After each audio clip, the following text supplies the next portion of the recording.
language and is intended only for mature audiences.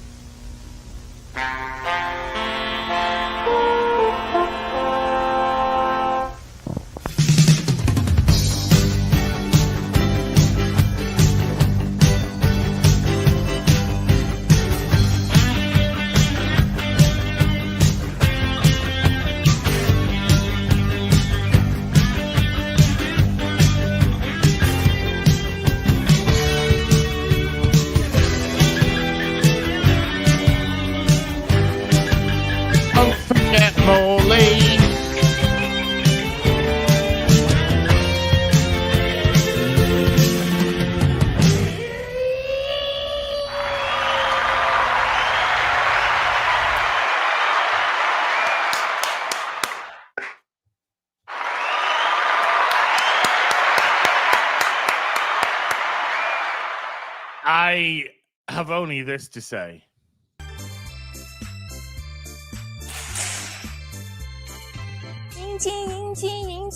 In my factory, many in my factory. If you need a man, she's got engines. If you play it all the way through, you'll get copyright claimed. I've just never understood pop music. Really? You know, No. Is that K-pop? Because I'm all in if it is. Yeah. Yeah. Is she hunting the demons? Is she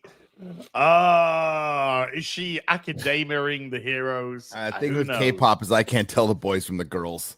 You know, it's just I don't Right. know. I'm old. Well, straight as well. And straight. damn. Oh my God, he's so pretty. Who says that about a man? Yeah. If you're saying that about a man, there's something wrong. A gay guy. That's all Yeah. good. Hi, everyone, and welcome to the Real BBC again. AM. On my channel. And guess it's always AM. early as well. Yeah. Real BBC in the morning. Don't worry. Next 2 weeks, we're going to be on Gary's channel. Yep. After this one, to balance the books. Well, it's As to they say. accommodate my lavish, movies rock star schedule of going to Los Angeles to premieres and stuff and getting to movies early. See, so what happened. Everything is an absolute triumph. I just want to tell you that right now. Everything I've done and seen is an absolute triumph. Like everything we're going to discuss today. It elicited tears from joy. The success called Superman. The success called the Fantastic Four. My goodness me. There is some craziness going on right now, but it's all good. We're going to be looking at Starfleet Academy trailer. Oh my God. you signed up for this shit. We're going to be looking at the Spartacus DEI trailer. Both are circled on my calendar. If we give you half a trailer of men, will you accept our DEI woman who comes in and immediately says, I am the same as any man here? But you're not. Except for your teats. But you're not really, though, are you? No. Oh my goodness me! But dude, I wanted to punch the trailer for Starfleet Academy, like physically punch it. I don't think you can do that. Yeah, you can, but you'd break your monitor. Yeah, so And it wouldn't really affect Alex Kurtzman very much. no, but it would be worth it. But it would feel good. I understand that. But we'll save it for the trailer. It's parody. We'll save it for the trailer, but I don't think I have ever seen a trailer so obnoxiously woke. Since We'll the last save it. one. Since the last time they announced the Star Trek show. Since Witcher Blood Origin, since Section 31, since Netflix's Dude. Cleopatra. Dude, we we should do a top 10 together. We should pick like what's the worst. have you seen that on this? You remember last season? I mean, I didn't watch it because but last season on Star Trek Strange New Worlds, not Star Trek, Strange Tarded Worlds. Yeah. They had an episode where they're all singing and dancing. Yeah. Yeah. Do you know what they're doing this season? Well, they need to copy something else from Buffy because They that's need their to only copy frame something. of reference. Yeah. It's their only frame of reference, so they're making them puppets. No, Platoon had the best description of what Star Trek is now. It's Star Trek for theater kids. Oh. And he's right. Oh, no. Oh, God. It was unfortunate seeing so many people say, like, what a horrible idea, like a puppet episode. It's like, no, that's like the best episode of Angel. You just need people to do it well. It's the execution. Yeah. When Joss did the musical Buffy episode, that was like, wow. Yep. And it was very impactful. And then he does the puppet episode of Angel, which was great. And then every fucking show copied we got to have the musical episode. Got to get the musical episode in. Oh, but isn't this Strange New Worlds final season or something? I don't care. It got canceled with it's gonna have 4 seasons. I think they're doing like what they basically did is we're getting them 2 more seasons, but it's 1 season cut in half. Right. Yeah. And Skydance takes over in I think 8 days. Hey, did you hear that Kurtzman has been working on a show that's set after Strange New Worlds, and what's this show? Kirk in charge of the Enterprise. Oh, that's interesting. That's an original idea. Wow. He's thinking of a name for it now, but he's conceptualizing what a show like this could look like. I can't even imagine it, really. I mean, this is such an original idea. It's so out of the box. It's so un-Kurtzman like they're breaking new ground here. Boldly going where no one has gone before. Yeah. Okay. Something like that. Probably trekking through the stars in this show, I suppose. They might be. I don't, maybe. Probably devise a name from this somehow. I think they're gonna maybe seek out new life. I think I'm more the more civilized, the new civilizations. Yeah. Okay. Yeah. I mean, it's about going beyond that final frontier. It is that family frontier. Hey, how many episodes until Kirk starts crying? Well, it's right after he has. He'll be in the trailer. It's right after he has anal sex with Spock. So. No lube. A Vulcan has approximately 3 times the strength of a normal human being. Oh my God!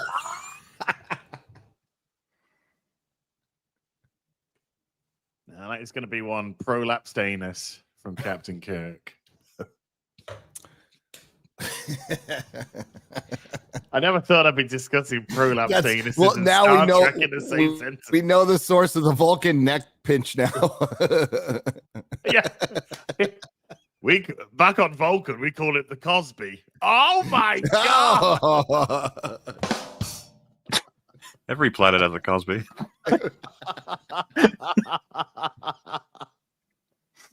Oh man. I hope Skydance prolapses Paramount's anus. That's what I hope. I'm begging you, Skydance, please. Hey, we've got these great ideas for Star Trek shows. Yeah, we're actually looking to make money. We have better ideas, and none of them involve you. But I have a show with Kirk in charge of the Enterprise. I'm calling it Fluffy Flower People in the Moon. Yeah, if you want to find out right away if Skydance is serious, it's what they do with Star Trek. Yeah. It's absolutely what they do with Star Trek. If they do nothing with Star Trek, they're not a serious company. No. It was just a Nepo baby from a big rich daddy coming in to own a studio, which is what it looks like. But you're probably true. You're probably look. Let's be honest, dude. As much as true. Let's not even remotely get our hopes up in the slightest. No, because every time we see a takeover, all they do is like, we own your IP now. Continue to destroy it. Continue to destroy it. Yeah. Well, I think the only reason it sparks any level of not even hope, just is change, right? Every time there's change of any kind, it's like, oh, and then you go, oh, okay. Oh, same old Hollywood. Remember how we kept saying, well, lots of people, not just us, lots of people. Star Wars is just now self-referential. Yes. Star Wars is just about Star Wars. Well, as you'll see, the trailer for Star Trek Academy ends with Paul Giamatti whistling the Star Trek theme. Dude. Paul Giamatti's in it? Yeah. Oh, he's like an actual actor. That sucks. I know. I'm as gutted as you are to see him in this. Maybe he had a divorce or something. Would have been more appropriate if he was whistling like the Star Wars theme tune. It really would have. It would have. The thing is, though, Waller, it would have made more sense than whistling the Star Trek theme. Yeah, because and like in the past they watched Star Wars. See, that would make sense. Oh, we'll get into it. But it's kind of poetic at the end because it is so self-referential. It's so parody. Oh. And then we'll wait till we get to the segment. We'll build up what show this replaced. We'll talk about what show this replaced. Did you guys see that clip that got released for Weapons by any chance? No. Oh no. Maybe we'll be able to check that out. I don't know if you can send you off copyright though. Well, we're gonna get absolutely smacked probably for Strange New. The only thing with this one, it's not a trailer; it is a clip that's about 2 minutes. So it's like 1 minute 33, something like that. Yeah. First clip from Zach Cregger's Weapons. Film follows a classroom of children who get out of their beds and disappear one night without a trace. Okay. Do we want to start with strange new crap? Academy, should we start with it, or should we start with Superman is a success, even though it's let's start with losing money. Let's build up to Star Trek. Okay. I mean, guys, love or hate Superman movie, or just think it's absolutely meh. You're fully entitled to your own opinion. But unfortunately, we have to deal with some objective truths here. And what on earth they are what wool they're trying to pull over people's eyes right now is crazy. Even using their own show numbers. So Superman went over 500 million at the box office this past weekend. And it dropped by 57% on the previous week. Is that overall or is that domestic? Domestic, right? Domestic. That's domestic, yeah. Domestic. Okay. Yeah, the international is still dropping, but on the third week, or leading into the third weekend, it dropped a little bit less than the previous weeks, but it's not keeping pace. It's still falling behind. Mm-hmm. You see where it all started to, the numbers started to really drop. So it's holding again, decent, and the Monday, Tuesday, Wednesday, decent holds. Thursday, Fantastic Four comes out. We suddenly drop to the 5th on the 40s, 56, 57, 57, 58. So that's normal. It makes sense that a new film that came out is taking some of your box office. Makes your milkshake sense. Yeah. Also, it took 300 of its theaters as well. So it's lost 300 of its theaters, and it's lost a little bit more. Now, can we just get into the reality of the matter? Even according to the shills, who I don't believe for 1 minute, but even according to the shills, this film has a budget $225 million. I don't think that budget's correct, but I have been using their numbers through my whole explanation so that we are looking at the lowest of the low case scenarios. They're also claiming that the marketing budget was $100 million. That's utter bullshit. That's way more bullshit than the budget. We know that. We know that. Right. Yeah. We know that. But again, I have been using their bullshit numbers to play this game. So even using their bullshit numbers, 225, double it, 450. Add on 100, add on another 100, because if you're getting your marketing back, you've got to make twice as much at the box office, because you only get 50 cents on the dollar. So to get your 100 million, you got to take 200 million at the box office. So we add on 200 million to the 450, we get 650. Now that's if everything was just domestic, which it isn't, because the taking is not all domestic. This is not all domestic. This is international as well. So that 650 becomes 700-ish, give or take, probably a bit more, but let's just play their game. So using their shill numbers, lowest case scenario, this film has to hit somewhere in the region of 700 by their figures to break even. They're celebrating 500 as a success. Which felt to me very like they've recognized the pace of this box office, and so they need to call the victory soon, like, because it's not going to get much further. Yeah, I did some loosey-goosey maths, because this obviously doesn't incorporate the first 3 days of the new week. There's 4 more days to be added before this gets turned into week 3.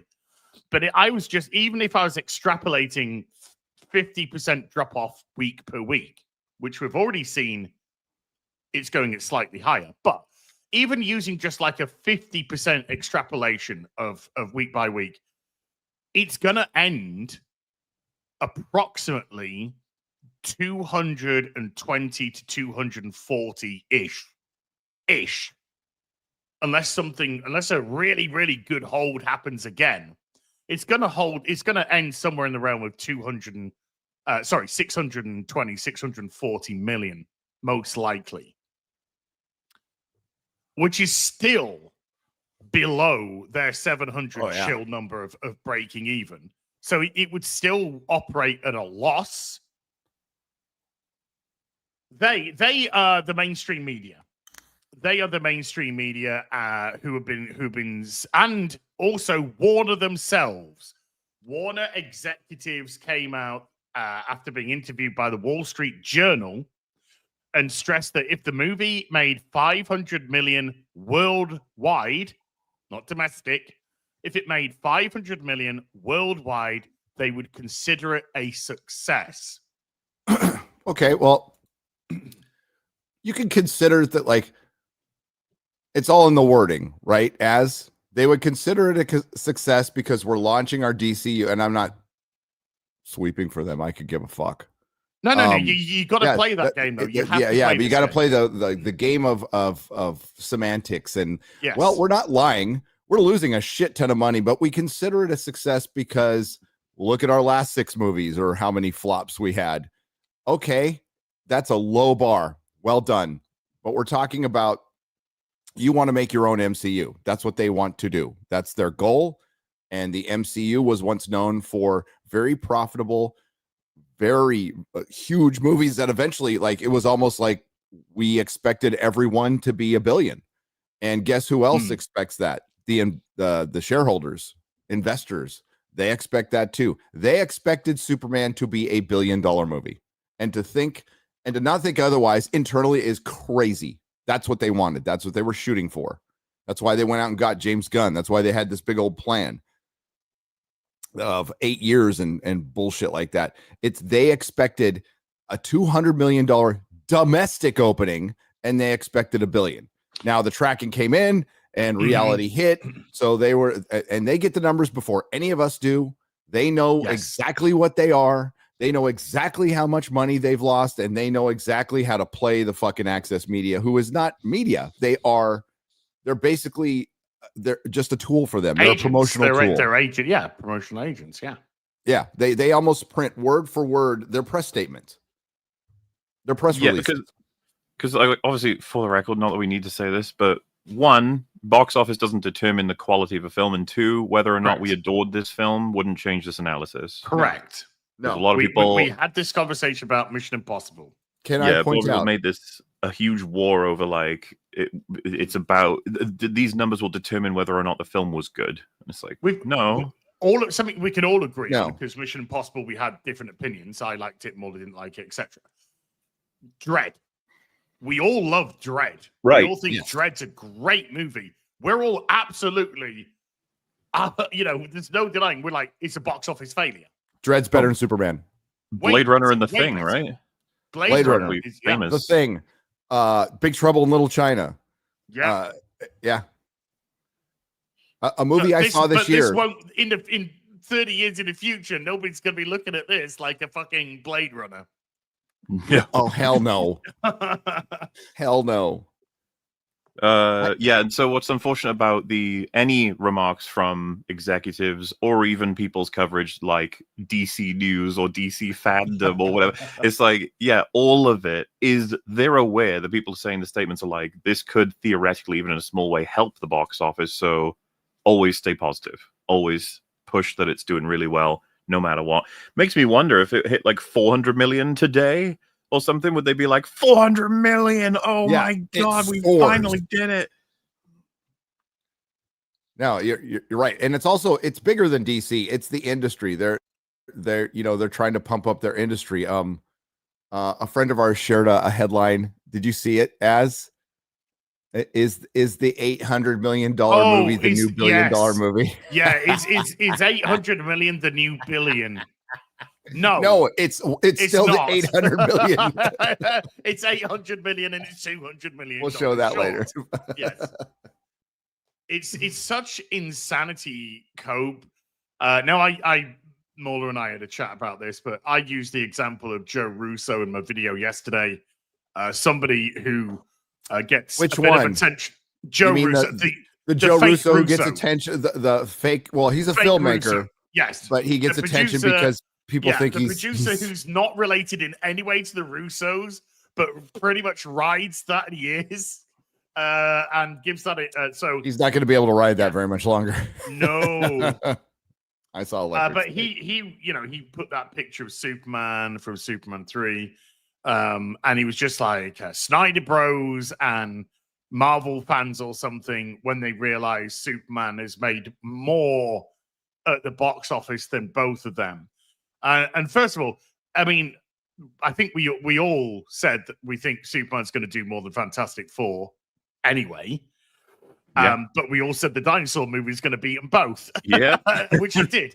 And the Snyder thing, though, is like, first of all, it's not, because you have to deal with inflation. It would be 930 million, and it's not going to touch that. But secondly, even just like for like, I don't think Superman's going to hit 668 million, which is what Man of Steel took at the box office 12 years ago.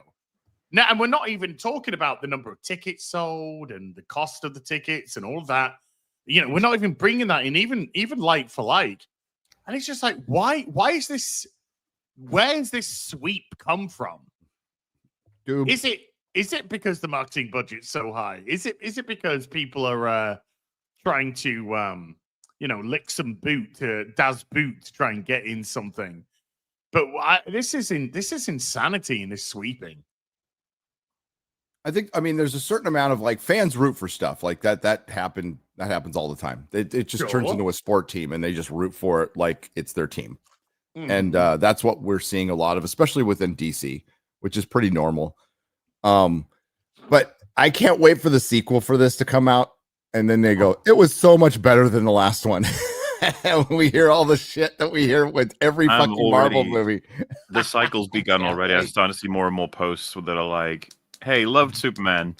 This one thing though, the one I saw recently today was, hey, how come the Pa and Ma Kent sort of clips are in the Fortress of Solitude, but when the engineer hacked in, she didn't see any of that? I think you're racist. I think that's a good question. I think. Well, I saw that and I was like, I didn't think about that, even though. No, Mahler. There are so many inconsistencies. You could make a 6-hour video on it easily. Easily. I'm busy, but Platoon hates this film, so I think he's gonna do it. God bless you, Platoon. There is, it's just a matter of the having sequel's to coming watch quicker it again. than we think, Gary, because the sequel is literally Supergirl. It pretty much is, because it's super person again. Well, it's going to be Cornsweat's is he going to be in Supergirl? It's just a little cameo, probably. I reckon a cameo for sure. Yeah. I reckon a cameo. Maybe we'll see the POV of her coming back from being railed by Lobo and picking up crypto or something. I don't know. Are they going to put it up against Spider-Man Brand New Day? No, they're not that stupid. Oh my God. The film is fucked, though. It's so fucked. If Superman can't make, what's it going to do? The budget, man. If it were like a 50 million film, I'd be like, it'd be fine. Yeah. Yeah. You got a chance. Well, I'd say with 50 million, you got a chance. There's still a risk of it being, floundering that hard. But isn't the budget insane? Remember the last time we talked about what do you think the international numbers are going to be for Supergirl? They're not good no. The reported budget is pretty crazy right now. I mean, it's like they're reckoning like 250 to 320 or something. So it's fucking crazy. The budget, no, that's the budget for fucking Supergirl TV show was it started off being $3 million an episode, by the way. Yeah, because it was on CBS for the first season, remember? The first season. Supergirl, Woman of Tomorrow, that's it. Supergirl, Woman of Tomorrow budget. See what we got. But they were giving some insane number. 275 to 325. That's way too high. But I wouldn't be surprised if it ended up being 185 to 200. Yeah. But even at 185, time will tell. As with all things, time will tell. Still think it does better than Fantastic Four. Supergirl, Superman. Superman will absolutely, yes. Fantastic Four hasn't got off to the Superman start. I don't think it's going to have the Superman hold. No, either. Well, they were all fucking stupid for just packing like late June and July with F1, Jurassic World, Supergirl or Superman, whatever, Superboy. Oh no, dude, no, they weren't. And Fantastic Four, they were. I know you. I agree, but you got to spread that shit out because what may help that. I mean, we'll see. Is August, right? What's up against them in August? Naked Gun. No, Nobody 2. I can't wait for Nobody 2. It's a tiny movie. It's a tiny movie. I'll be there opening day. Absolutely. Absolutely. But it would be so funny. The biggest joke about the Naked Gun is it would be so funny if it pulled money from both. It would. That would be hilarious. I would laugh myself into the ground. Then I would give Naked Gun its flowers. Because that's looking shit, by the way. Right. Really, really shit. But yeah, I again, we discussed before July how we thought July was going to go. And I think we all came out with the fact that we're probably going to see a bunch of really mid-average movies that likely will struggle and not make the money that they're expecting at the box office. And Ta-da! Mm-hmm. Here we are, and with the dinosaur movie tracking way above the other two because of the international boost that it's getting. It only came out a week before Superman, and it's $220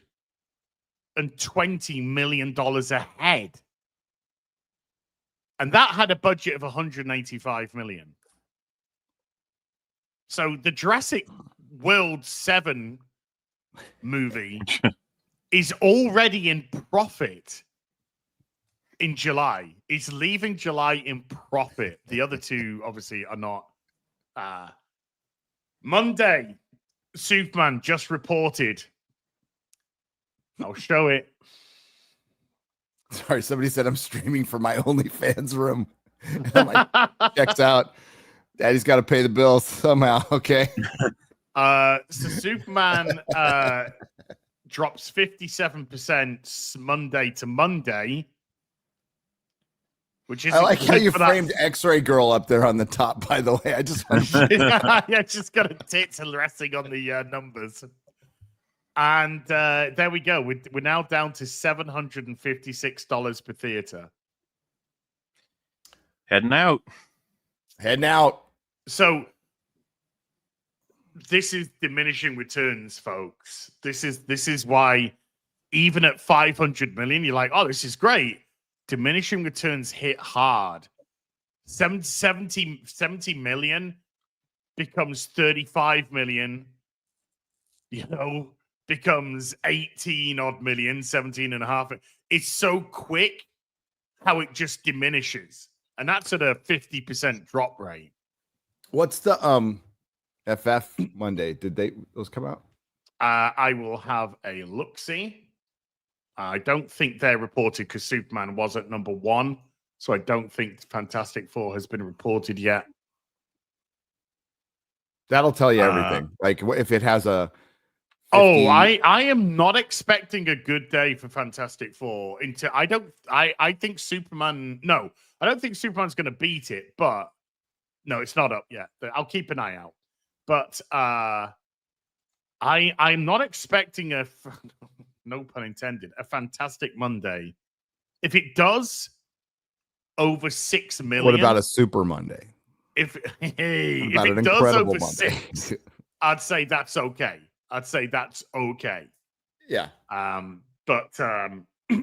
Yeah, I think kind of looking at how there was so much conversation around Superman. There isn't a lot of conversation around Fantastic Four. Superman dominated the conversation. It dominated Marvel in this case, as far as the freaking X or Twitter or whatever. Destroyed it.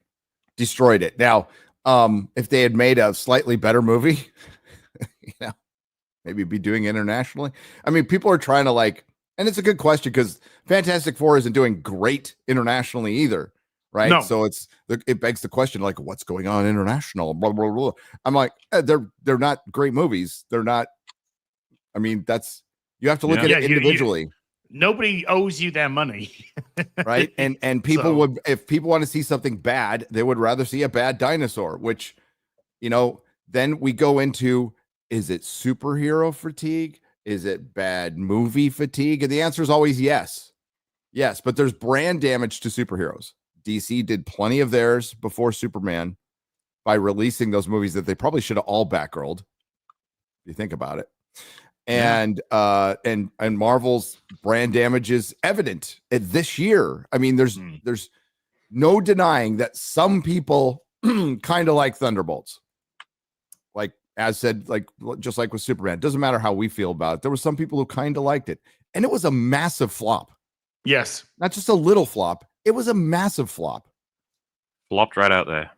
Flopped. Flippity flop. Floppity. A John, what's he called? Porn film. John, what's he called? I don't know. The guy Holmes. John Holmes. Flopping out like a John Holmes. Guy to AIDS. AIDS. Oh, I'm sorry, chat. Thunderbolts New was Avengers, 400, wasn't it? Yeah, that suffered. Yeah, New Avengers, my anus. Well, hey, they did nothing. They did nothing as regards to that.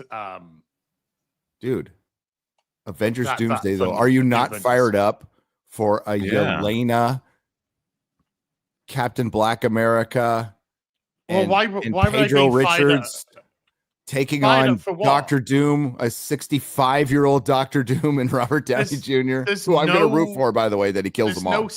There's no setup. There was a setup as it was 3 seconds at the end of Fantastic Four. You saw a hooded man holding a mask. Yeah. Okay. How is that setup? He's in a different universe. He's in a different fucking universe. You'll go through a portal, idiot. You obviously are not media literate as. Okay, so your media illiteracy is pretty showing. Embarrassing as. Just it is. Yeah, I got pwned there.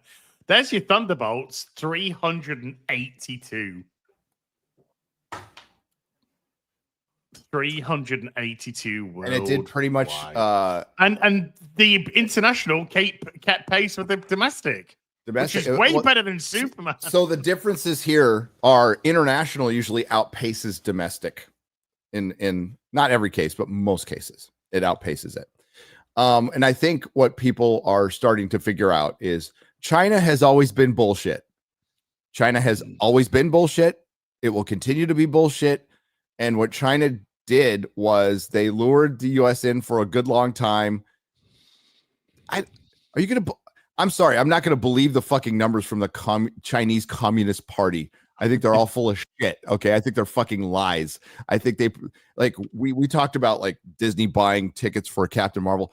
I could absolutely believe China would bullshit Disney and everybody else to lure them in so they could rip off all of their fucking IP and all of their technology and start making their own shit.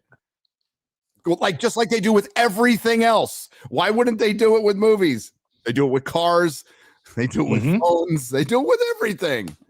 That's to say they play. They don't really have the copyright or IP laws that we have in other countries. But no, and the studios played along because it made their numbers look really good for a long time. And then they could show it to their investors. Look at all these billion-dollar movies we made. Now, profitability, sure. We made like 2 cents on the dollar in China. But look at those box office numbers that we can roll out, and the Joe Russos of the world and the Cosmic Marvels and the dick-sucking films out there will tell everybody that we made a bunch of money even though we're losing our ass right now. It's great. Yeah. Which is pretty ignorant for a producer who's meant to know his industry. Doesn't even seem to understand how the box office he's supposed to be a filmmaker, bro. Yeah. Got no idea how the box office works there, Sunshine, do you? Okay. It is you know how we figured it out, guys? You know how we figured it out? We looked it up. We researched it. We understood it. Yeah. Yeah. We did our homework. We learned and it wasn't really that hard. Yeah. Yeah. We learned how it functions, why, if something's got a production budget, why it has to hit a certain. Because there was a time where I was just like, it'd be reported in the papers. It'd be like, this film would cost $200 million and it's made 300 at the box office. It's great. And I'd be like, yay, it's made 100 million. I didn't know that it hadn't.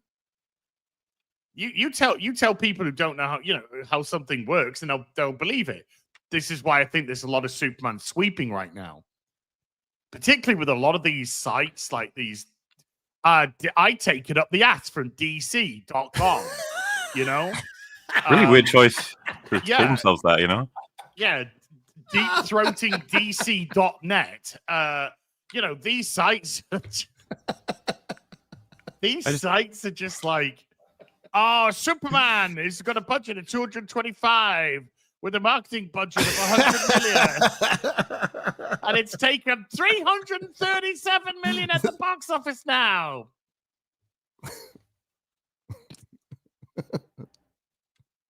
And And it's just the really objective. I swim in a pool of DC dicks. Yeah, I swim in a pool of DCcom.com. It's objective fucking reporting here. Oh shit. God damn it. when we were reading, Ryan was getting so mad, dude, and that's why I kept reading on last Friday. Or was it the Friday before when we were reading that Brazilian site? And it was just obvious chills, and I saw Ryan getting madder. I'm like, let's do the whole thing. Yeah.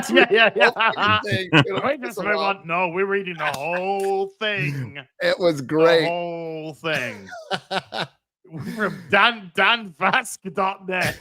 danvask.net. From I'm a Brazilian DC whore that guzzles their cum with a straw.net. Says the film's a success. A straw? I have a funnel. I think you mean. A funnel, yeah. One of those hoses that doesn't get twisted up. Oh. But the sweep is like, yeah, because they think most likely a lot of people don't understand how it works. And so they'll be conned into, oh, I heard Superman's a success. I mean, there's a lot of factors to the rooting, though. Like, there's a lot of people who are pissed off at Snyder fans and had built up a resentment over years. And, you know, like, that's just happened. You know, we can't deny it didn't happen. There's a lot of people who are just quietly watching the Snyder fans say things like, and listen, this isn't all Snyder fans, but it's a lot of you. Snyder fans going, Christopher Reeve sucked as 78 Superman and Donner Superman was crap compared to Man of Steel. And then what do we fucking hear in the last 3 weeks? Christopher Reeve's Superman was crap compared to James Gunn's Superman. I'm like, is there a fucking echo in here? And they have been going at each other, and it's been funny as hell. And then there's regular DC fans, and then there's Marvel fans mixed in who've been awfully quiet. Like, Marvel fans had the best roast of them all, and they didn't use it. They're like, you had to take our guy to make a fucking Superman movie, and it wasn't even the best guy. You know, but it's his worst movie. It's his worst movie by far. So, and there's a certain amount of rooting because it wasn't woke. Some people are rooting for it just because it wasn't woke, right? And there's a lot of factors in what one of the biggest arguments over a film we've seen since The Last Jedi, dude. Yeah. And it's mid. This movie is mid as it gets. It's as 5 out of 10 as it gets. That's don't think about it because it gets a lot worse when you do. Yeah. If you turn your brain off, it's fine. That's when you know you're in a great place. Yeah. Yeah. One of those. But my favorite was when the Snyder Bros and the Gunn Bros were going after each other, and then one of them decided to say, "Well, if we're gonna adjust for inflation, then Superman 1978 did 1.4 billion, so we should be giving Christopher Reeves all the props." And we're like, yes. You figured it out. You figured it out. You didn't know how you got there, but you got there in the end. Right? You might like Man of Steel or James Gunn Superman more, but you in the back of your head know the gold standard is Christopher Reeve's Superman because you keep referring to it. You're not referring to Superman Returns. No. And yet that had a much better scene than anything from... A more memorable scene, yes. I watched it back as well. A few days ago, I decided I hadn't seen that scene for a bit. And because obviously all these devices are listening into what we're saying at all times, I suddenly got a recommendation for the plane scene. Crazy. Wow. What a coincidence, hey? And so I watched the plane scene again, and it's great. It's fun. It's a really, really good scene. All the stalking, a bit weird. Yeah, I went back and watched it, and my feelings have not changed on that movie. Parker Posey's fucking in. She's mental, that woman. Who? Parker Posey. Parker Posey? Yeah, she's crazy. She's like in IRL. Yeah. Yes. There's I remember watching the behind the scenes. You would, though. I don't know. You would. You absolutely would. 1,000 times would. You would just get the hell out before, she wakes up. Before she sets you on fire. Yeah, that'd be it. You'd wake up covered in paraffin, and she'd be having a fucking wave. I cut your feet off while you were sleeping, so you'd never leave. Yeah. We've all been there, brother. You wake up with 2 fucking bricks by your ankles, and she's Yeah. there with a fucking sledgehammer. No! She's batshit crazy. She was absolutely insane. When she did her final scene behind the scenes, and they did her final scene, and she's like, they gave her some flowers, and then she's doing this speech, and she's just giving this fucking. Hey, Robert was probably there filming. He was. And I'm just yeah. thinking, Parker, you're in the movie for about 2 minutes. Yeah, fucking chill. It's like Cal Penn coming out, going, "Thank you for my one line." Now I must get back to the Obama administration. The Obama administration, yeah. Holy shit, dude! Things got weird. Got real fucking weird. No Fantastic Four still. That's no weird. Fantastic Four still. No Monday Fantastic Four at all. Well, it is early. It is early, but Superman being reported. Pacific time. Superman's been reported, so.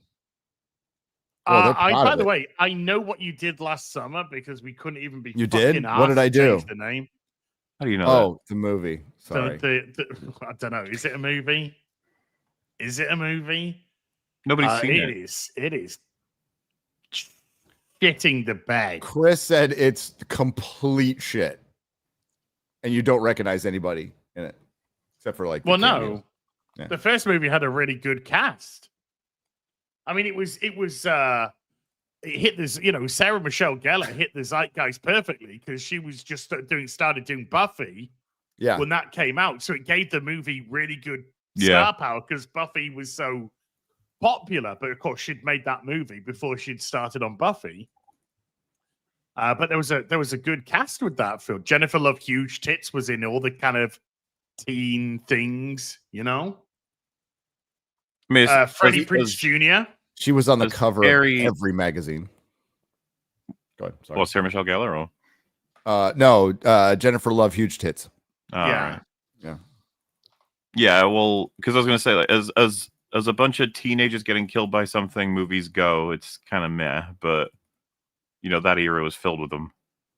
And people loved them. What can you say? Yeah, I didn't. Apparently, like any of them, dude.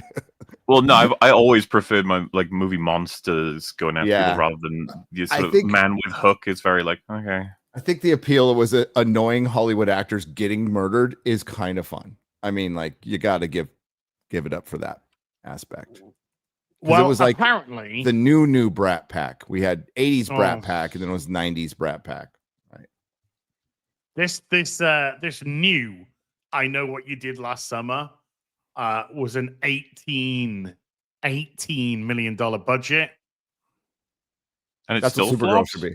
And it's still flopped? It's at 45 million. That's all it's done. So if you take double 1836, so it's gonna make a bag of crisps. At least probably 42, 43. Speaking your language. Marketing, let's add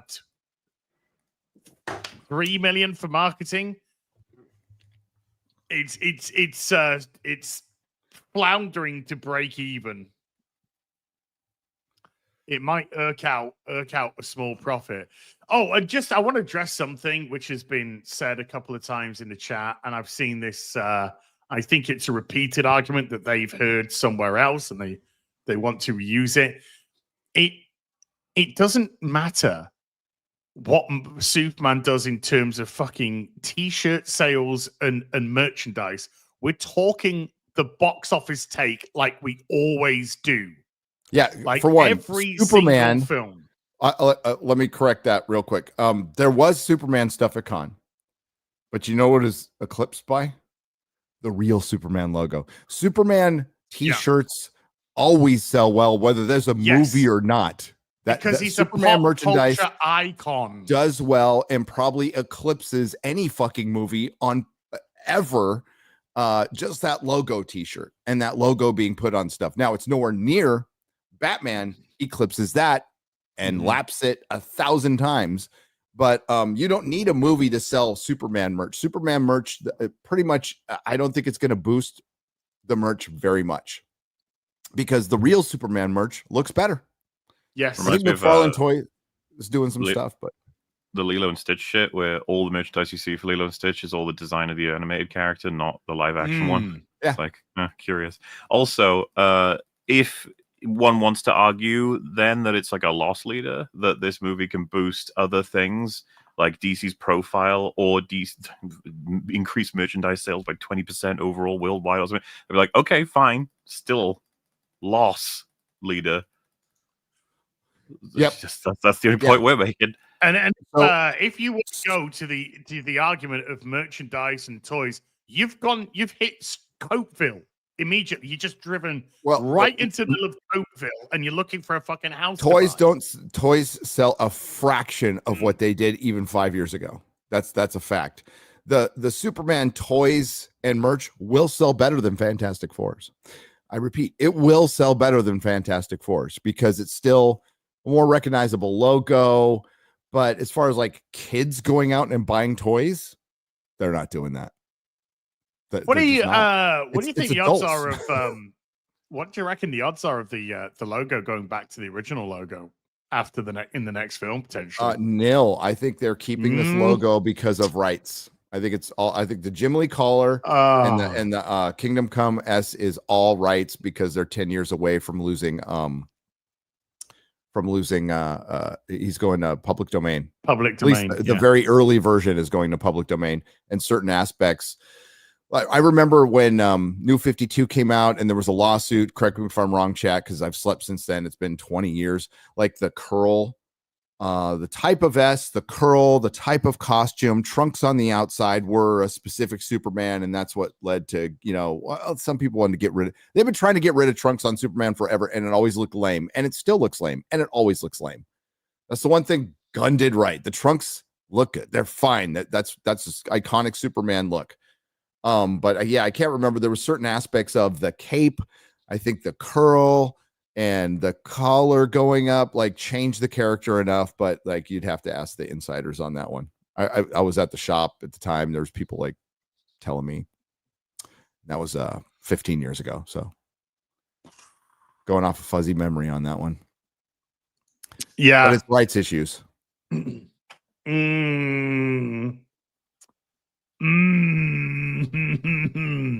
Oh, looking forward to the next how he does Batman then. What's that gonna look like? Fucking hell. If they get the guy from I'm forgetting his name right now, but 1923 to play Batman, that'd be a good choice.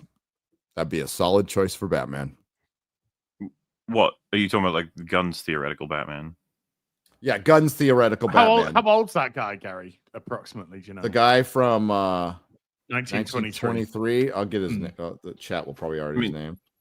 We'll just do some basic theorizing here. When do you imagine a Gunn's Batman would even arrive on screens? Like 2029? I was going to say 2030 at the Brandon earliest. Sklenner. Yeah, Brandon Sklenner. How old is he? Yeah, let's find out.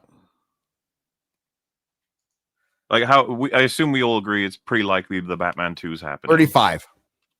So he's 35 with the 5th Robin.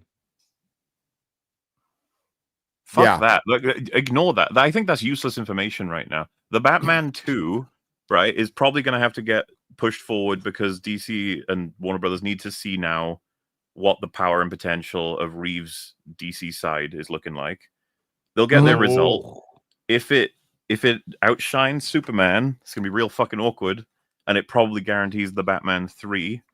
If that happens, we're not seeing Gunn's Batman probably until 2035 or some shit. When the rights were when it goes to public domain. Yeah, then he can have his Batman. If the Batman 2 is successful, Gunn's Batman is I hope it is just a for chaos factor. I hope it's great. I've said before, I hope it's like the Dark Knight of fucking. Yeah, so they put Mr. Freeze and they create the Dark Knight. This is the best Batman movie ever made. I am very invested in the Batman 2 being good because it might mean more Penguin. Okay. Yeah, I am too. Well, good enough for me. Colin Farrell said he won't do another season TV, but he is open to appearing in another film. You never know. Could be a negotiations thing. Yeah, I mean, it's like the hey, guy, Colin, like $5 million an episode. He's like, all of a sudden, I'm okay with the makeup. It's good. Yes, I was gonna say, like, let's be honest, it got insane critical acclaim. Everyone knows that everyone thinks that the Penguin was great. So, a lot of negotiating power there. And besides, you know what? Even if we don't get it, whatever. If the Batman 2 is good, that'll be awesome. Yeah, I'd settle for a good Batman 2. I mean, I think it's going to be interesting to see what villain they do select. I think James Mr. Mangold Freeze could do a good. Yeah, he could do a good. I think Mr. Freeze would suit that universe well. Mr. Freeze would be great to finally see. Okay, I don't want to disrespect Mahler's favorite villain. Arnold Schwarzenegger's Mr. Freeze. The dinosaur. Listen, all I want is a cameo from Schwarzenegger in the movie. Okay, if they do Mr. Freeze, just have him be a gangster. An Austrian gangster. Oh, dude, they would have to. That would be so great. He would actually be good in that. Yeah, like you could give him just one solid scene sort of thing, and he'd probably be hyper up for doing something like that. But yeah, Mr. Freeze. The only thing I worry about is just how much they would grind and ground him down, so that he loses like all of the Mr. Freeze aspect. The joke I've always made is he would be a businessman who owns a refrigeration company in a dark blue suit. No. I love refrigerators. That'd be great. No, dude. You want to put him exactly like he was in an art in the animated series. Yeah. Exactly like I'm not sure Reese would do that. I feel like they'd be like, no, it's too silly. It's too far because they like their really grounded shit. But it's not silly. Like some of the best animated series episodes are with Mr. Freeze. Yeah, Sub-Zero's amazing. Fucking great. Again, sure. I'm not sure Mr. Freeze will be entertained. I think they'll be like, no, he's too silly. No, they were setting up Hush. They were setting up Hush, yeah. Yeah, they're setting up Hush. In the first film, which they were setting up Hush. I wouldn't set up personally, but whatever. Or you could set it up for later. I wouldn't do it in the next movie. I mean, it's they have Joker. Smart. They're bringing in the Joker. No.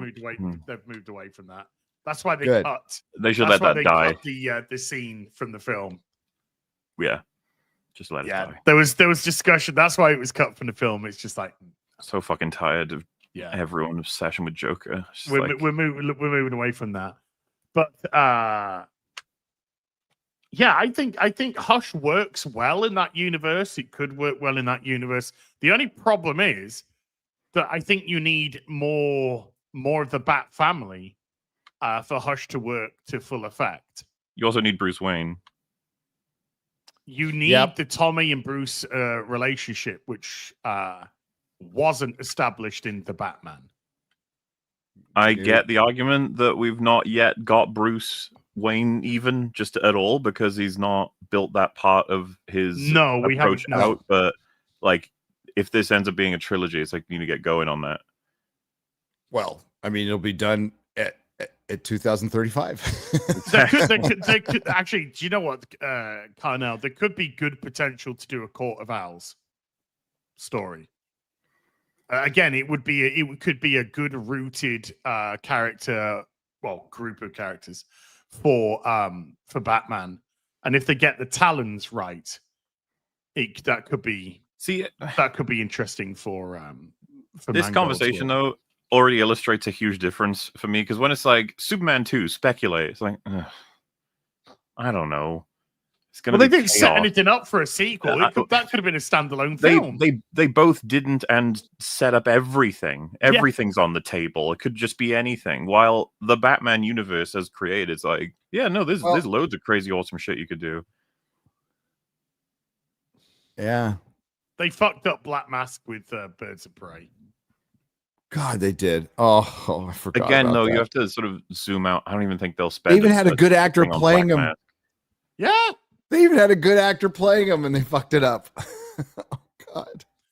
Yeah, I mean, all that it did was destroy his marriage, and his, yeah. Well, my favorite that I feel like suits perfectly in as crazy and wacky as you want, but also as grounded as you want, is Scarecrow. I feel like he's a little bit underrated as a Batman villain because it's like, oh, he got his treatment in the Dark Knight trilogy. It's like, no, he didn't. He like Batman Begins. He got some stuff. Also, Cillian Murphy. What a perfect cast too.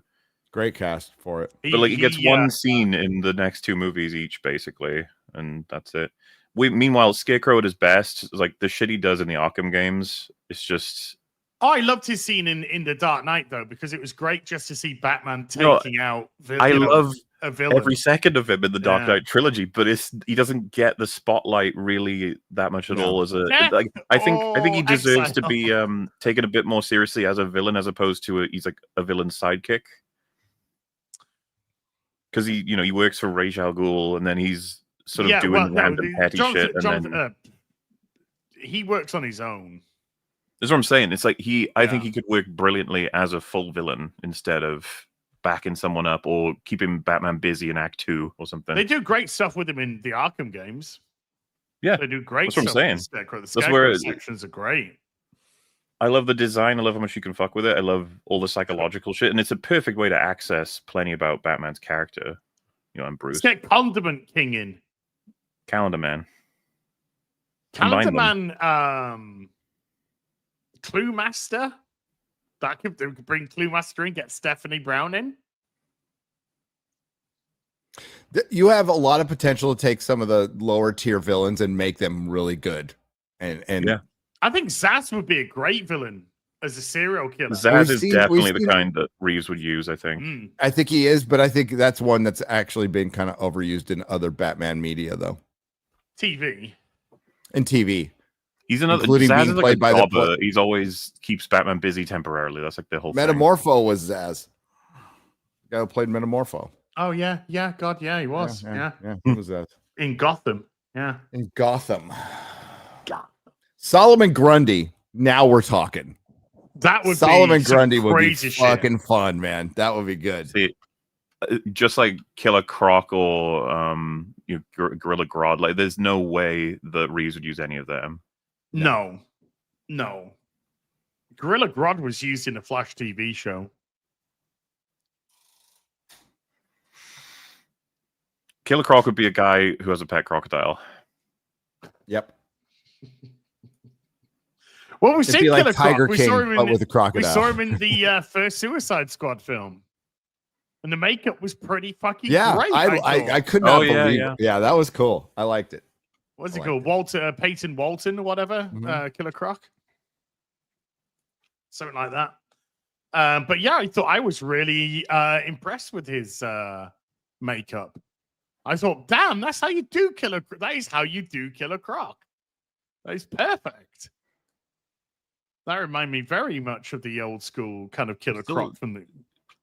As people mentioned, we're getting Clayface. It's just like, why are we getting Clayface? We're getting a Clayface movie because there was a script written. That's the only thing that I can work out that why they greenlit it. And it's in universe. It's in universe. It's not Elseworlds, which makes even less sense. In Elseworlds, I get it. Like, fine. In Gunn's universe? Mm-hmm. Yes, that's what I've heard. It is in a Batmanless universe. It's okay, fine. Batmanless universe. That's what I mean. Like, it could change. I don't know. Like, James Gunn changes his tune all the time. There is an interview. I'll shoot it to you guys later. We don't have time to go over it now. That Chris shot me of Gunn just praising himself for an hour. His ego is like out of fucking control, dude. It's wow. And we've all seen this happen to people. We see it happen to people in YouTube.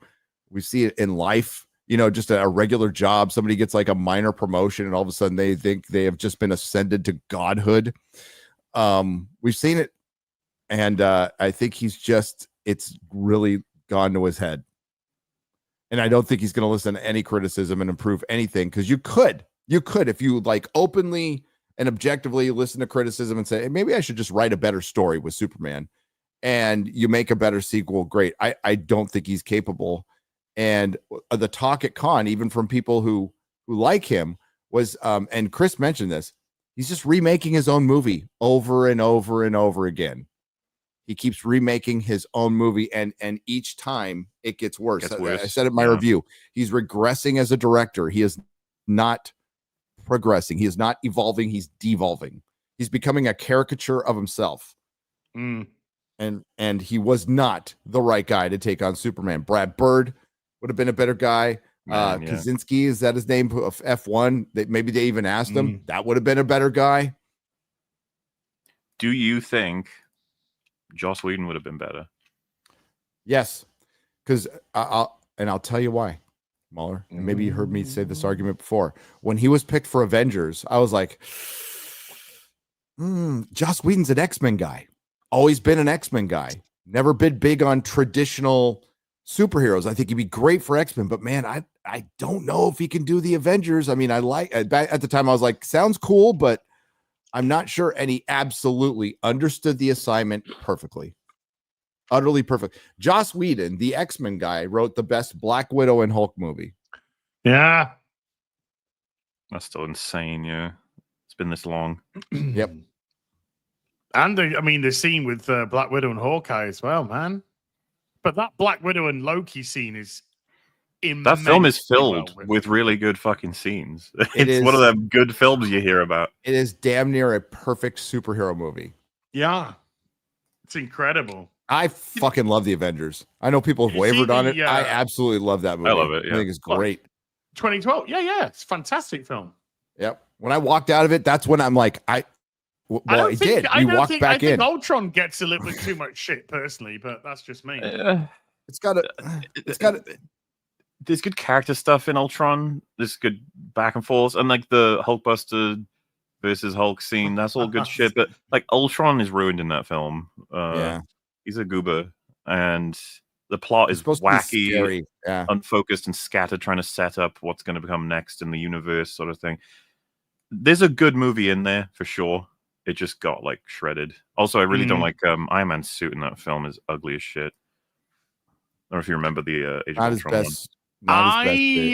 That was the Mark 43.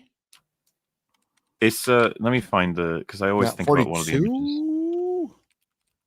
I knew at the time. I don't know now. It could be 37. Infinity War was peak. Infinity War is so fucking good.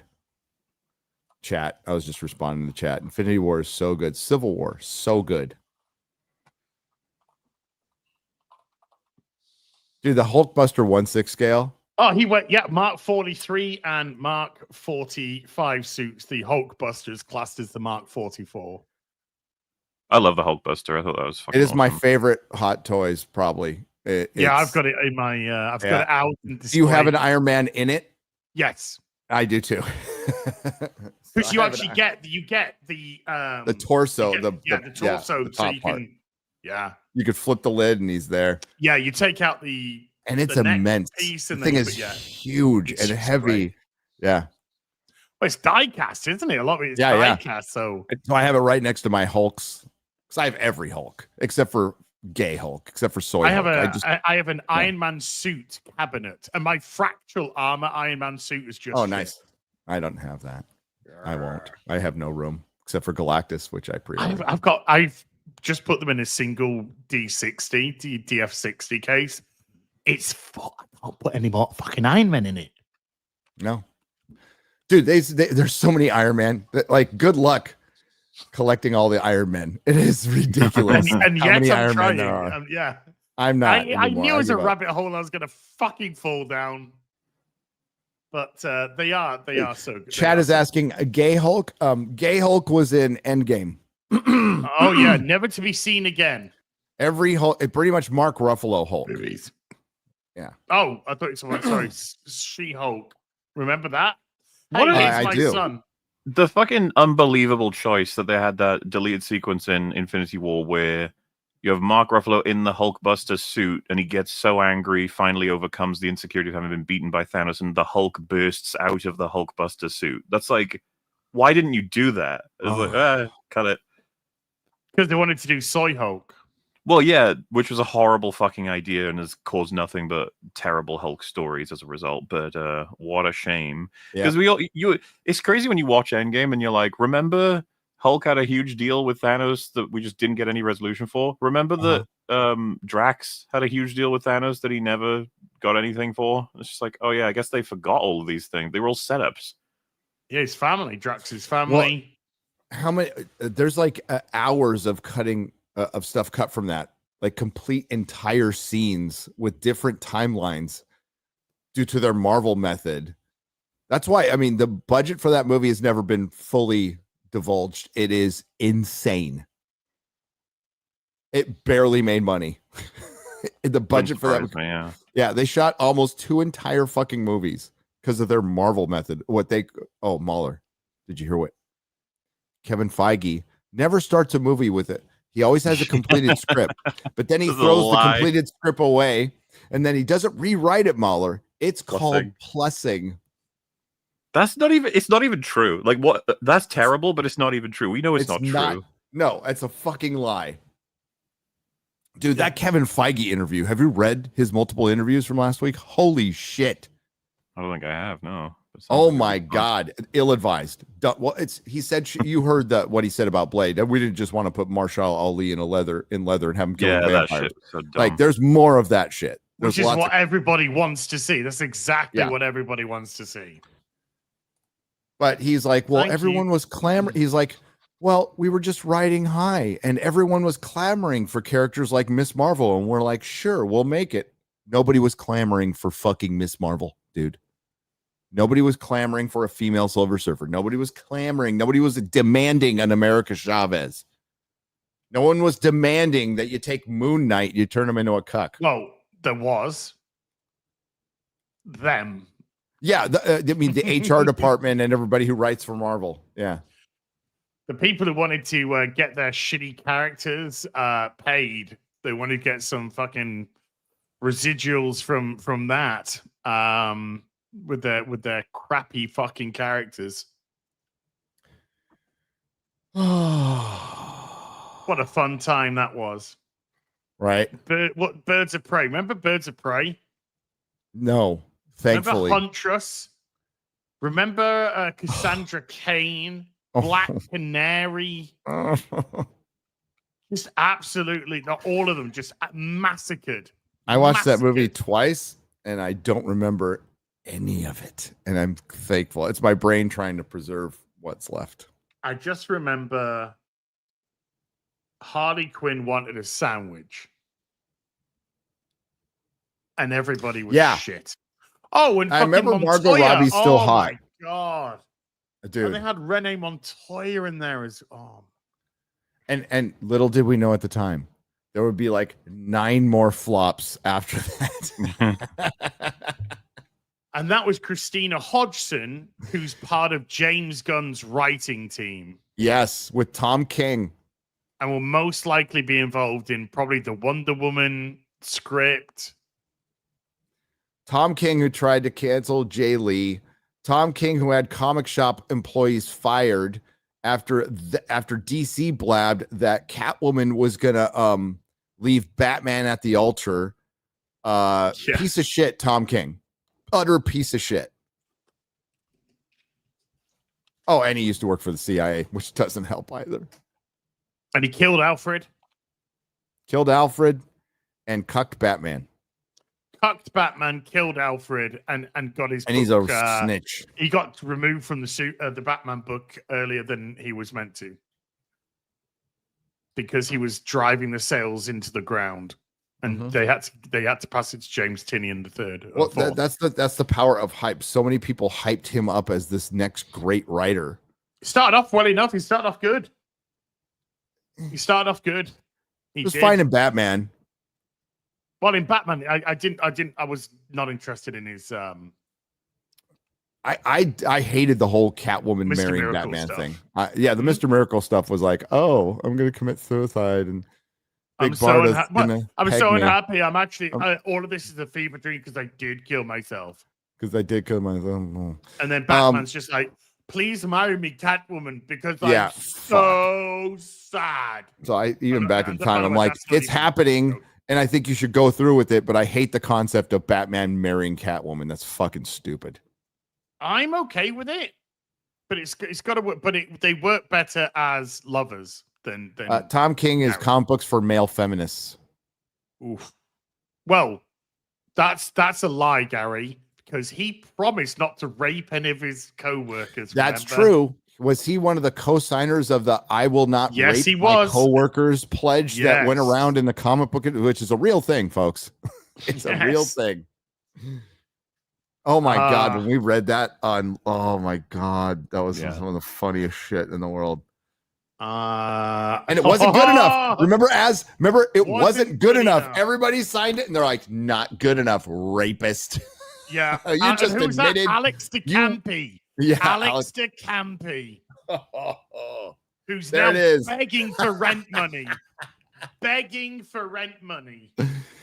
Oh, for those of you new, many comics say no. There are a lot of ideals we claim to honor in comics: hope, justice, unity, innovation, creativity, freedom.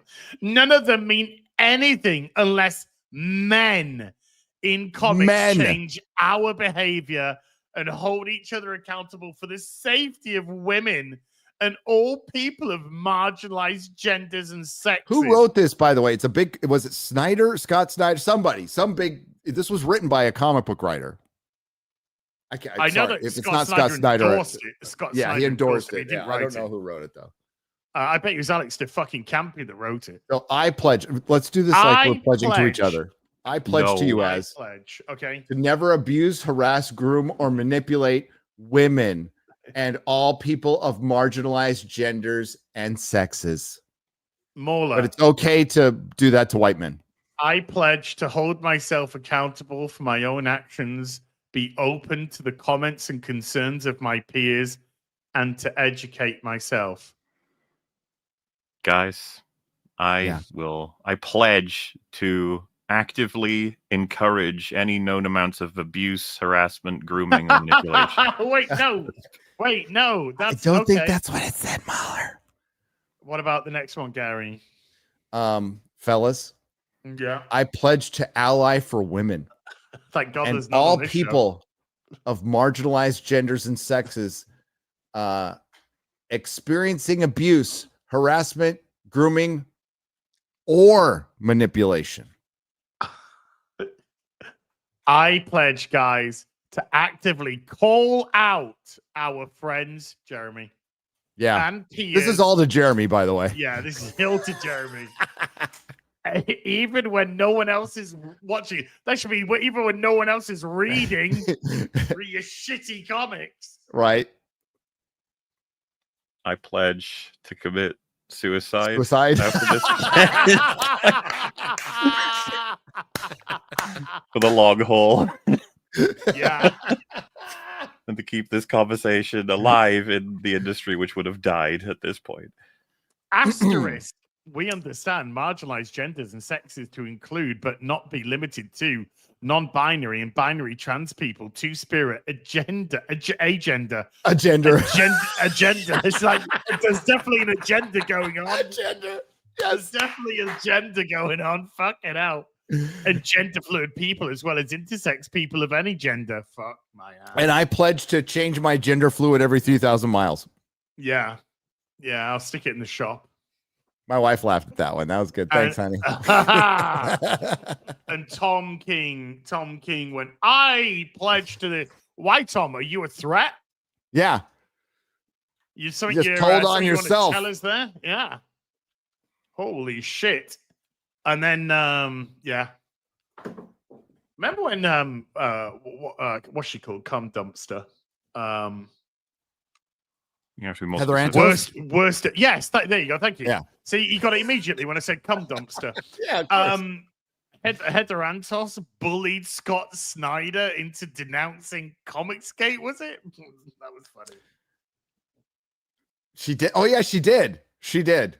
That was a long time ago, man. That was like 7 years ago, bro. When he was on holiday with his family. Yeah, he's on holiday with his family. And I've noticed you've been very quiet, Scott. Yes, you haven't been an ally, Scott. No, this was back in the days where like you would really feel it. That gaggle of fucking ninny cunts were just like flying around trying to cancel people, and they had real power. They did. So like Scott Snyder's or any like comic guys on vacation, and all of a sudden they get a phone call from some editor. Go, did you know Heather Antos? And man, that bitch. You want to talk about power going to your head? And she still gets jobs. Well, she's holding on to an editor job at fucking IDW, which is holding on to life right now. Apparently she was at Con. I didn't see her, thank God. But no, like when they have power, so like you would have to stop probably in the back alleyway trying to make tips and worry about a fucking Heather Antos tweet. Like what insane fucking times those were. Thank God those are in the rearview mirror. Well, there is some progress. We got. I mean, thank God there's some progress. Like, I don't care about Scott Snyder. Kind of overrated. I think he's done some decent stuff. He's done some good stuff, but my God, he needs to learn brevity. Yeah. He needs to pump the brakes on a lot of shit. And I was saying that even back in the New 52 days. But he's all right. Oh, look, there's Scott Snyder lettering, and I could just see a bit of great Greg Capullo art behind. I know behind that. Capullo's fucking awesome. That guy's so Greg good. Capullo's primo. Primo artist. Yep. Fantastic. He spawned stuff. He was at Con too. Yeah. But that crazy times, Mahler. Crazy times where these like assistant editors at Marvel were running the comic industry. Yeah. And they're all pretty much gone. Yep. The only begging for rent money. The only clinger is for how the fuck did some of them have body counts, like actual body counts. Yeah. Zoe Quinn. Yeah. Alex DeCampi. Alex DeCampi, yeah. Yeah. That's remember when and crazy nobody wants to work with him. Yeah. Is that wild? Insane, but it's okay because Gail Simone's writing the X-Men now, so I'm sure. Thank God, that's new and fresh. Gail Simone, fucking useless twat she uses. Will she make a mutant that's a refrigerator? What? And they just ate instant, just never-ending food. They just ate it all. I'm gonna do an X-Men. Look, get up again. Just get up. R34 man or woman or whatever.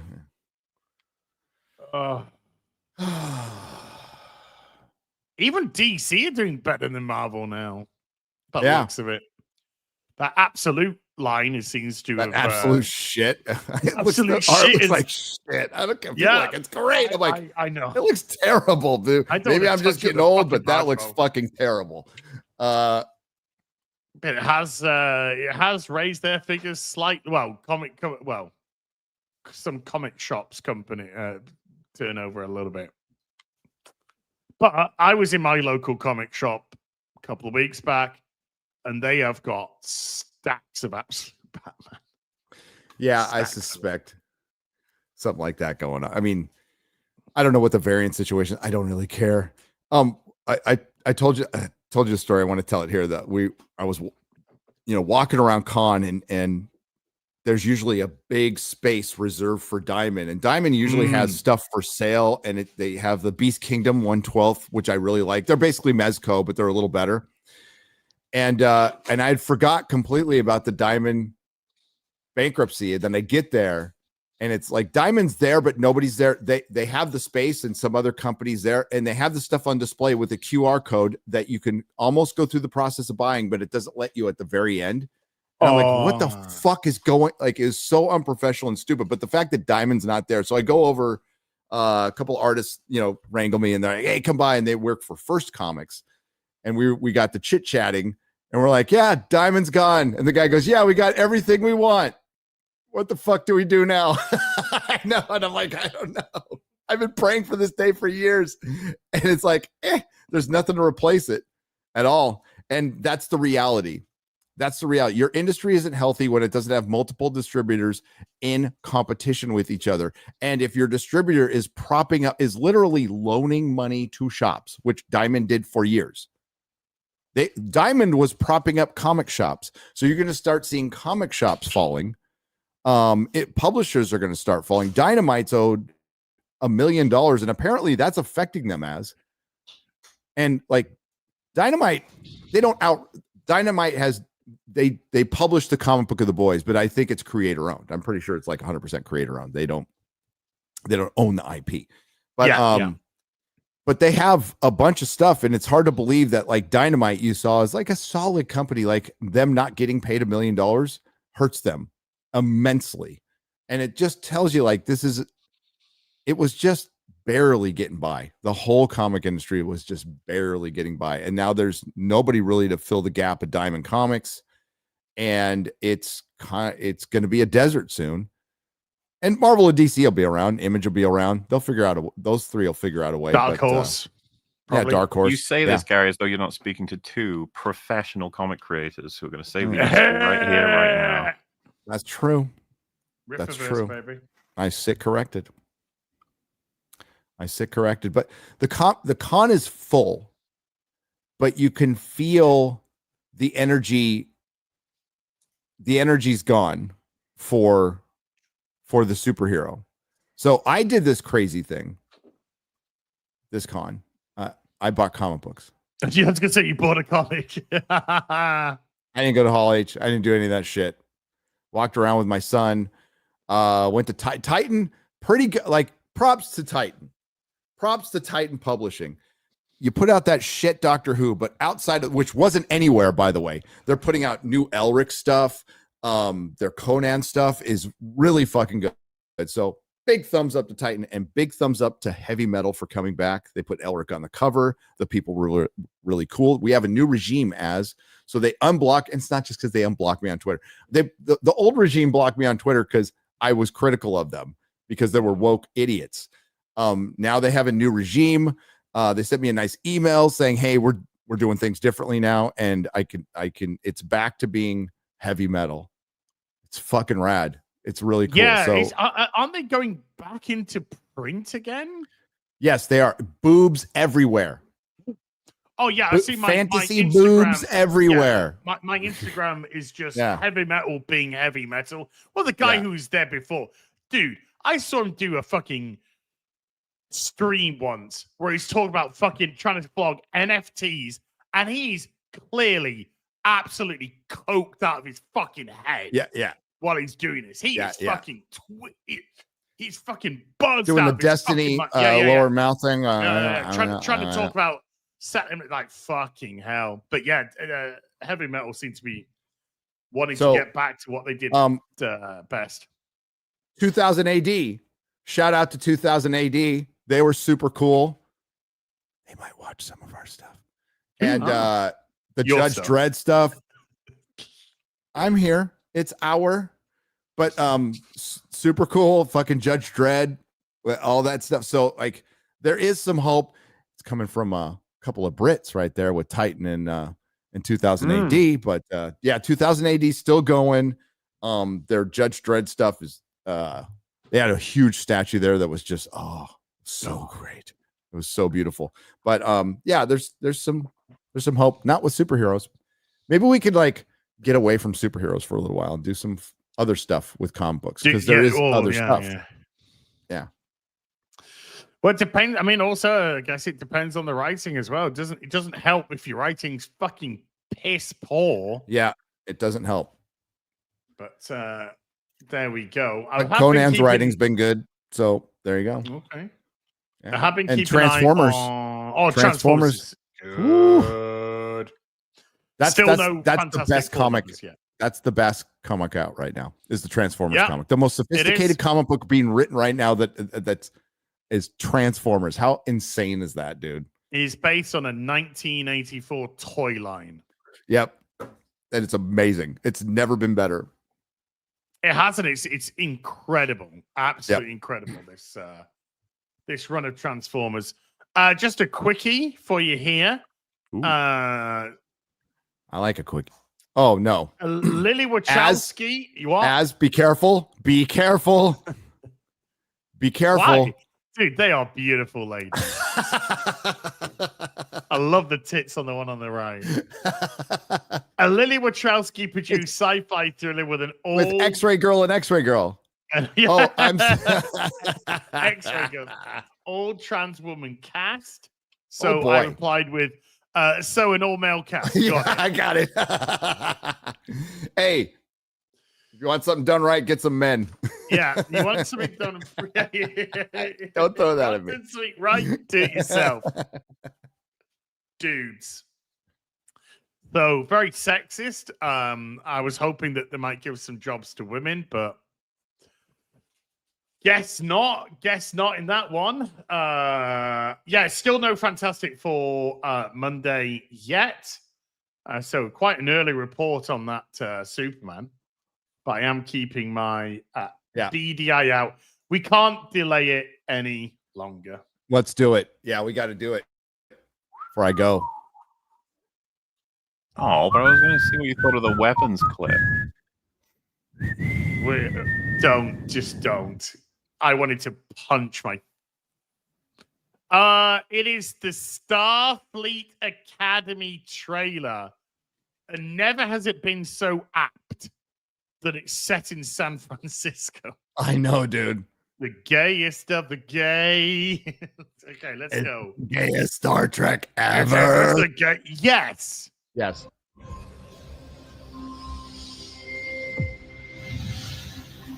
Which I'm a little bit out of the loop. This is a new show.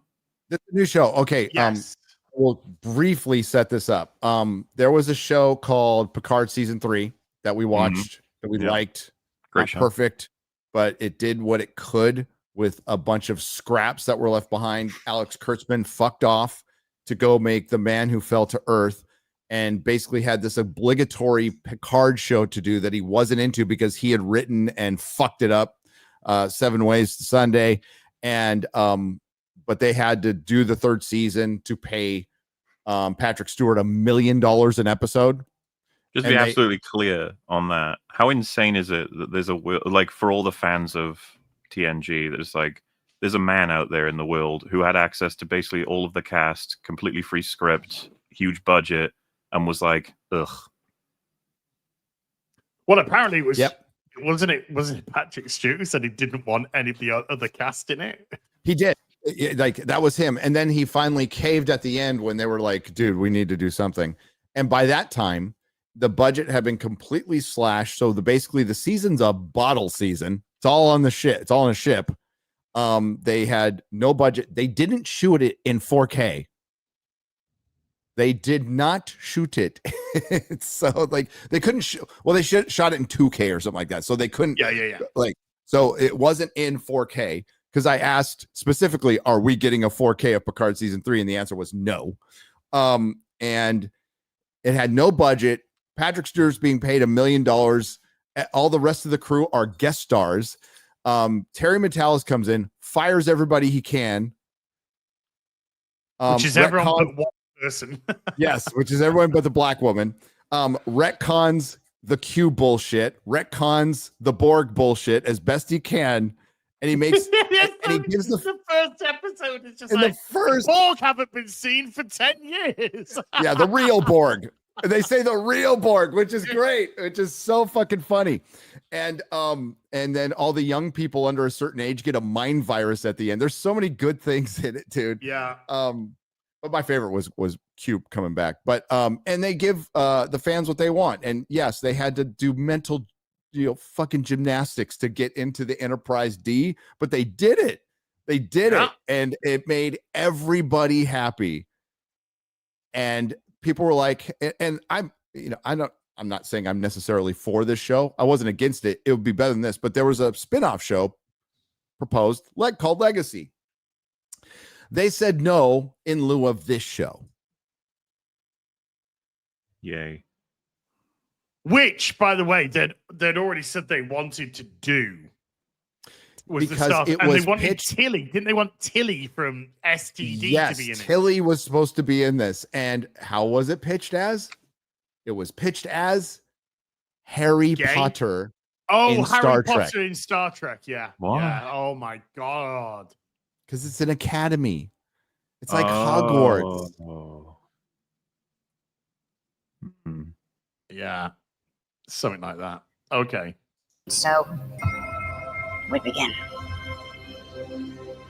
I'm Captain Nala Ake. Nalakaka. Wait, That's sorry. Her name is Nalakaka. Okay. Nalakaka. But why is it? Why? First question: why is a captain running Starfleet Academy? Remember, there's an episode of TNG in the first season where the admiral comes on board the Enterprise and he says, "Jean-Luc, there's something going on at Starfleet. I can't prove anything right now, but there's something going on, and I need people I can trust." Yep. I want to promote you to Admiral, and I want you to run Starfleet Academy and shape the minds of the next generation. So why is there a captain running? I don't know. So.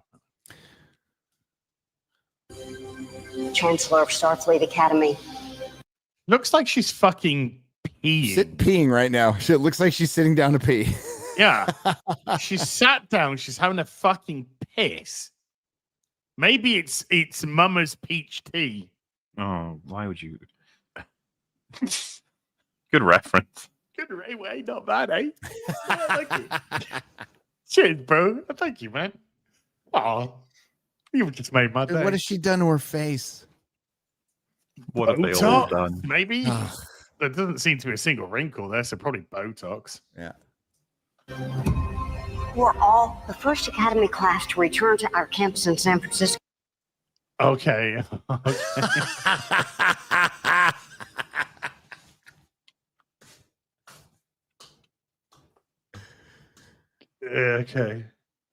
Okay. Oh, dude. I'll go mad in a second. Go. After more than 120 years. Let's go quickly go back to this one. Right? Look at this. Woman, guy, woman.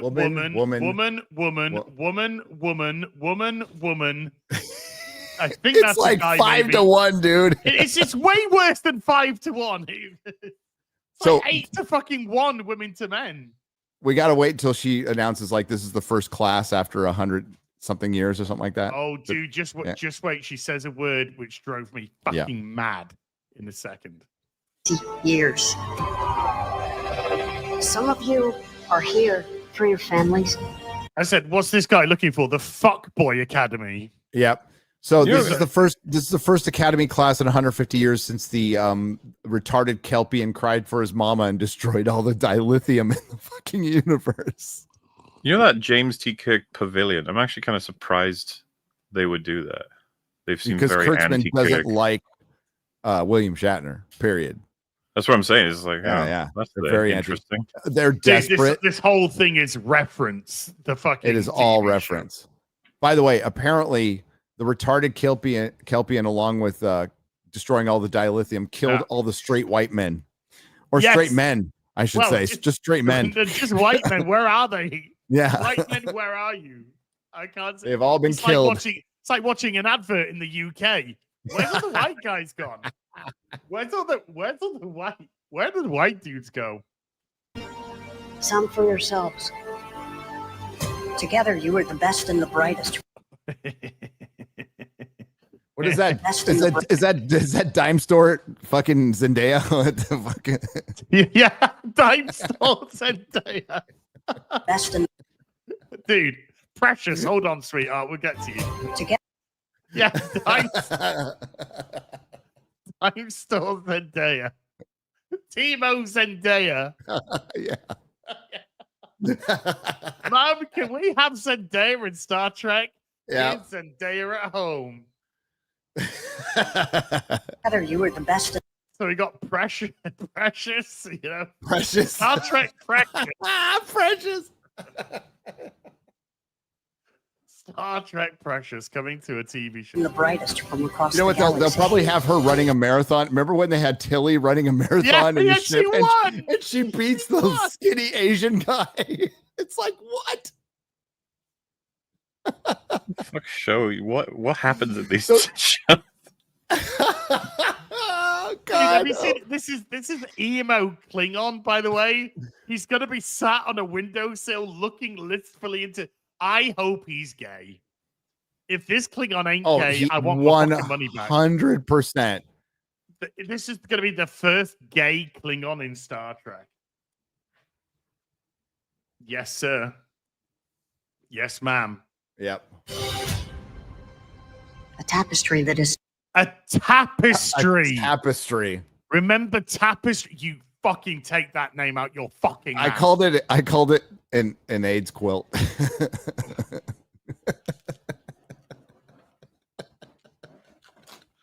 Tapestry is one of the best episodes of TNG ever. Yes, it is. It's fucking these fuckers, amazing. These pieces of shit always bringing up, but yeah, I call it an AIDS quilt. Oh, you remember Tapestry? Let's reference it because Starfleet Academy. Oh, go fuck yourself.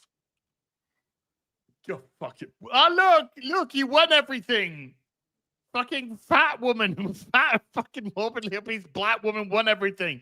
It's 2025. Look at that Starfleet fucking image. This modern Hollywood is summed up in this little this image right here. Now we got a little bit of a pasty fucker at the back here. Yeah. Has anybody got any cheese? That's a red shirt. I think I just spotted. He's going to the. He's in house red shirt. That's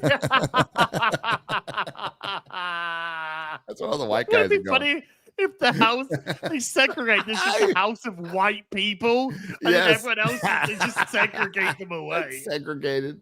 It's just white dudes. Yeah. Starfleet. You will learn the skills.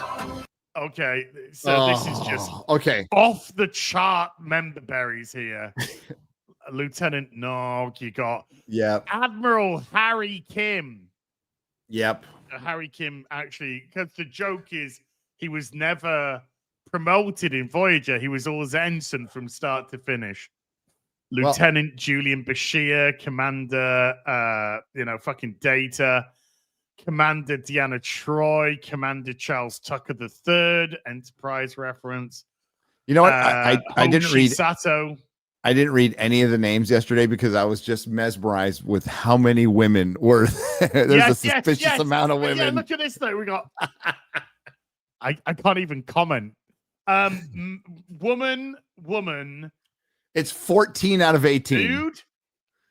Dude, don't know. No, woman. That's a woman. Woman, dude, woman. If you let it pan out just a little bit, you'll see those two shoulders on each side. The far right and far left are women. The skills. Right there. Oh, yeah, that's a female shape. You can see and that's a female shape on the left, too. So you got woman, dude, woman, don't know, woman, dude, woman, dude, woman. Woman, dude. Is there like a Thanos creature in this universe that snapped the men out of existence? Yes. Snapped all the testosterone. Yeah. Oh my goodness me. Captain Montgomery Scott. You know. I know that guy. Lieutenant Tom Paris. Yeah. Commander William Paris. T. Riker. So apparently we saw everybody from the Federation. Like there was nobody else. Captain Sulu, Lieutenant Tasha Spock. It's just all over. It's just a memberberry spurg board that shaped our greatest officers. Right. Okay. No.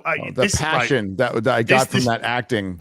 Yeah. Dude, this is Starfleet Academy. This isn't fucking Vietnam, right? Yes, there's a military element to Star Trek, but they are predominantly an explorative and research entity. It does have a militaristic aspect purely because of the dangers that you may encounter with other species. So I don't think they'll be doing this. Isn't fucking Forward Unto Dawn. You know? Hey, duty, honor, loyalty, all things Michael Burnham did not have. No. Oh my God, he looks like the Chad picture. Wait, he's Hold on, wait. little Chad.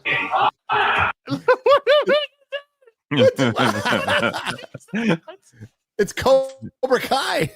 No, just kidding. What the fuck? Day of the Dead Carrot Top or something? He's what? What is even that? Is that a species that I'm unfamiliar with? It's What a the species hell we're is even all that? unfamiliar with. Yes. Zombie joke. We are not born, we die. Our race dies. He's in whiteface, man. Just want to point that out. One boy's in whiteface because that ain't a white boy under there. Oh my lord. Like them, we'll ask you to give more of your. Oh, I know he can't him. even button his coat straight. Look at that. I know. Oh, it's part of the fashion. No, it's not. It's a really bad fashion. It makes no sense as well. It's a fashion that makes no sense. It's a changeling, by the way. That's what What? somebody said. It's a changeling. No, it's not. Changelings don't have hair for a start. Yeah. Selves. Well, maybe he changed into something. Then you knew you. I was gonna say this is the silhouette. It's a black dude in whiteface. It's a changeling.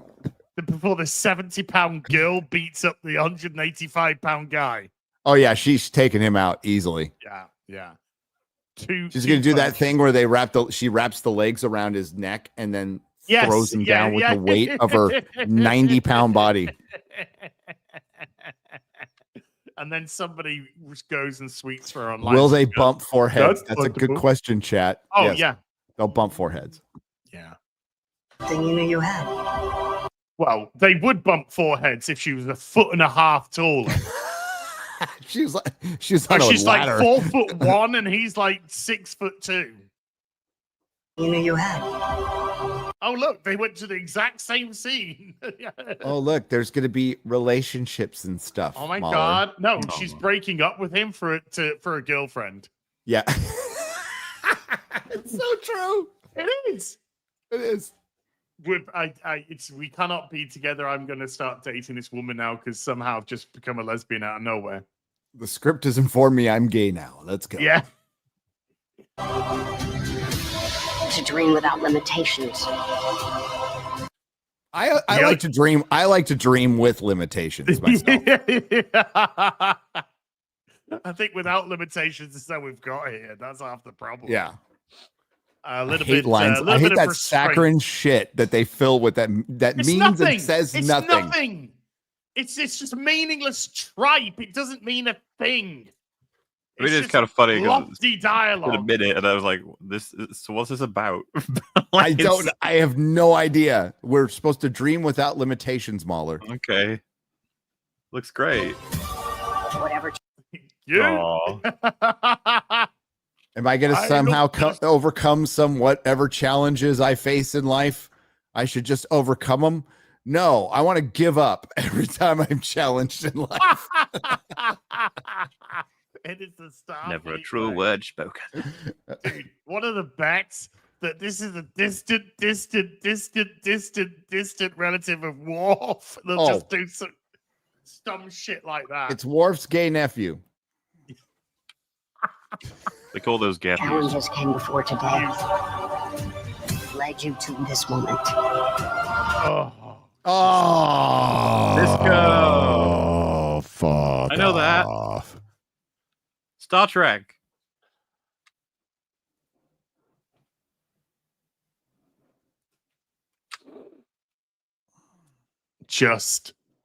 You leave Benjamin Sisko's name out your Confused. fucking mouth with tapestry and get that precious motherfucker away from him. Fuck's sake. She's like, I'm so much better. She's like, I'm so much better than him. Yeah. Why is he like? So this is a poster in universe to say he's missing or something. Why is he like silhouetted out? It's a lesson. I think it's a lesson of what happened. It's a interactive board of why have they shadowed him? Why isn't he just why, maybe because he hasn't given his permission to use his to use his face. They'd have to pay him. They'd have to fucking pay him, and they don't want to pay him. Yeah. Kurtzman Trek is who would foul. do that? Everything about it. In reality, who would do that? It wouldn't be a fucking shadow of him. It would be a fucking image of him. No. That's what I'm saying. This is fucking weird. No, it's fucking retarded. Also, it should be Captain Benjamin Sisko's fate. It would be a full name. Yeah. But there's no protocol here, remember. There's no... No, we have 45-year-old women with the mentality of a 13-year-old writing this fucking show. Yes. You here now. Oh, yeah. Oh, God. Hold on. Mauler. You here now. I just want to prepare you that... Oh, no. You might want to fucking kill yourself in about 3 seconds. If this is the thing everyone's been sharing, then I've already seen it. But the thing is, it means way more to you guys because like everyone's calling out the specific mechanics, and I'm just sitting here like, huh? It just looks like shit. Well, yeah, that's my take on it. We got forehead bumping. Yeah. Thank goodness. I died when my chat described it perfectly yesterday, and I fucking died. What did but you go on, and I'll tell you what it was. Now. I hadn't seen that before. Dancing in the stars. Now. Oh my fucking God. I cannot wait to review this. This is gonna be so much fucking fun, dude. Dude, I'm gonna need some help with this one. Okay. Here we go. You weave together the future. Wait, it looks like it's a 90s TV commercial. I know. What's the video? It does. It looks like some internal video. Like it looks like a training video for Blockbuster.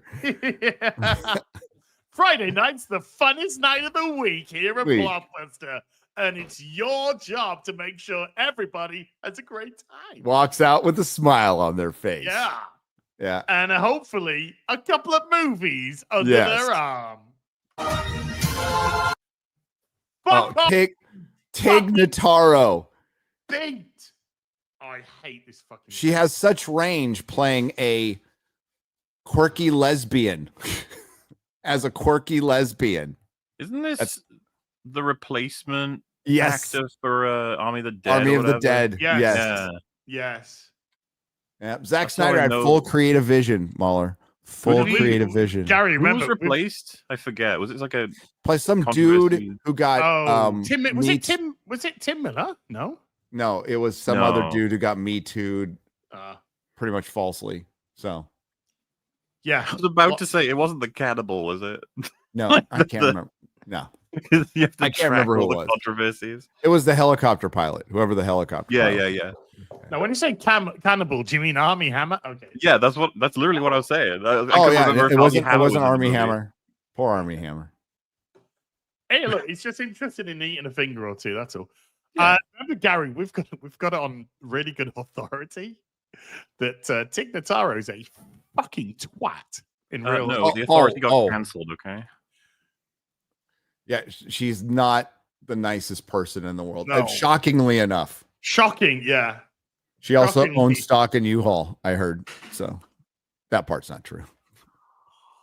Could be. You have to cover your ass or something. They can get me in court with that one. Dear God, it's like I'd love for her to take me to court, discovery, and I find out it's true. Here's a major stakeholder. It's just 32%. Okay. My guess would be that U-Haul are going to offer you guys a sponsorship eventually. The amount of business. Time we mention it. Yeah. Yeah.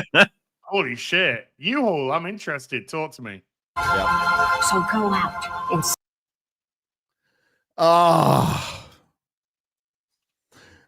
So when did the Jem'Hadar start creating morbidly obese females that are as part opposed Klingon, to male-only soldiers? You know. Yep. Well, since Kurtzman took over, when I said, I'm like, what the fuck is this? And this simple chat comes up. I'm like, what the fuck is this? And it says, it's a fat black woman. I died. It's true. It's perfect. That's what it is. It's a fat black woman. Somebody in the chat said it's a Jem'Hadar. Jem'Hadar. Jem'Hadar are literally created, and they're just men. They're just males.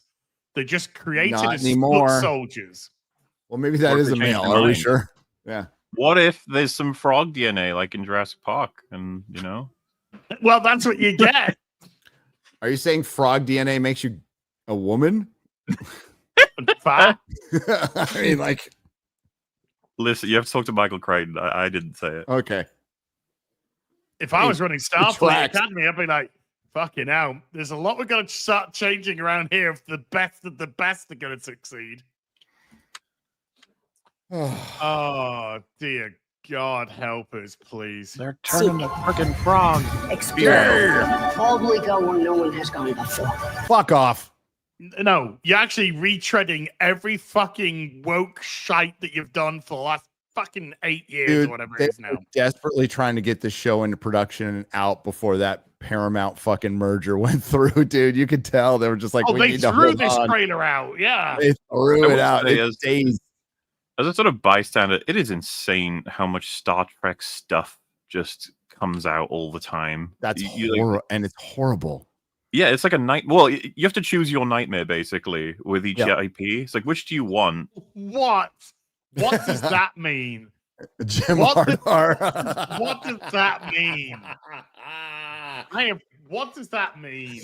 Now, Mahler, it really is. It's gotten to a point where it's parody, right? Like, look at Doctor Who, Star Trek, and Star Wars were really fucking bad and failing 6 years ago. Yeah, 5 years ago. Look at it now.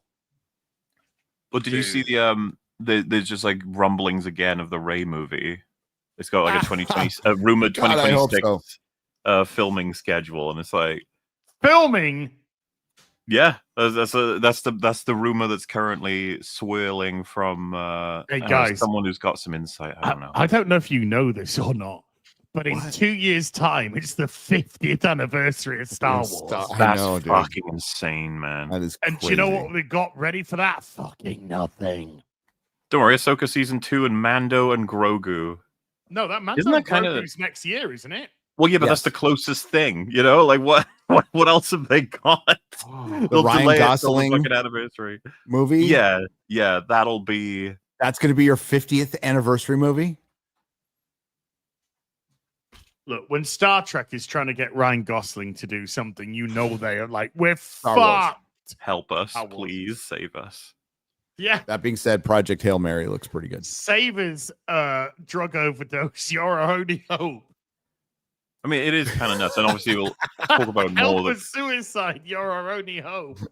The closer we get to it, but the 50th anniversary is going to be sad for Star Wars. It's going to be a requiem. Yeah. Yes. It's going to be a fucking funeral. Funeral, dude. Wait. Yeah. Is anybody going to care by then? Nobody cares now. If this Grogu movie it just bombs, there's no reason it should do well. No reason. Let's say it made a lot of money, the three of us would be like, why? Why in the world would a film like that?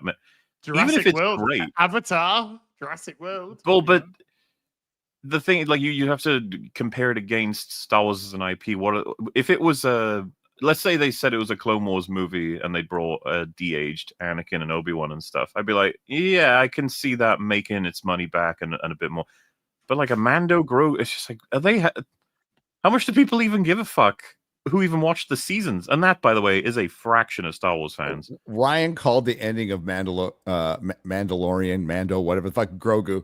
Han Solo's going to come in at the end, some shit, and go, the future belongs to you guys now. Oh god! Well done. In his fucking wheelchair. Well, no, the timeline. It would be peak Return of the Jedi, just a little bit after Return of the Jedi Han Solo. Yeah. No, so I mean the literal actor, but the... Oh yeah. No, it just won't de-age him. They'll just put it out. Why bother at this and point? he'll come on and he go, say the line. He'll be like, I don't care. And then well, yeah, they have, like, it's like, Mr. Solo, are you a Force ghost? He's like, shut up. It just comes on. I don't care. I'm Han Solo, and then farts, and then walks off. And it's just like, that'd be great. Everyone just 10 out of 10. Where's my money? Because you know how with Marvel bringing in Robert Downey Jr. Iron Man or Doctor Doom in this fucking case, or all these X-Men legacy cast stuff, like, what's Star Wars' equivalent right now? They've drained every last possibility. Because you'd be like, imagine they announced a Vader movie. It would just be like, fuck it, hell, guys. Oh god, dude, and they will. Years ago, I would have been interested. I would have been like, oh, of course, okay. Yeah. I'm going to bet a lot of money that Luke Skywalker makes at least a cameo in the Mando. Absolutely. I think they all do. I think they all do in some form or another. I'm just waiting for when Filoni makes Hayden Christensen main cast in Ahsoka season 2, right? That's like rumored at least, isn't it? And he's rumored to be back in season 2 for something. You remember everyone went insane over the flickering Force Vader. Ghost. So hey Vader. So they'll obviously do probably like a full episode of shit like that because Filoni's like, yeah, I've got the finger on the Star Wars pulse. I know exactly what people want. And it'll be an awful season. And then why wouldn't that feed into the Mando Grogu movie? Which, by the way, is that Favreau primarily? Yeah. Yeah. So what if season 2 of Ahsoka is what's her name travels all the way back from the other universe to tell Ezra that she's still not interested anymore?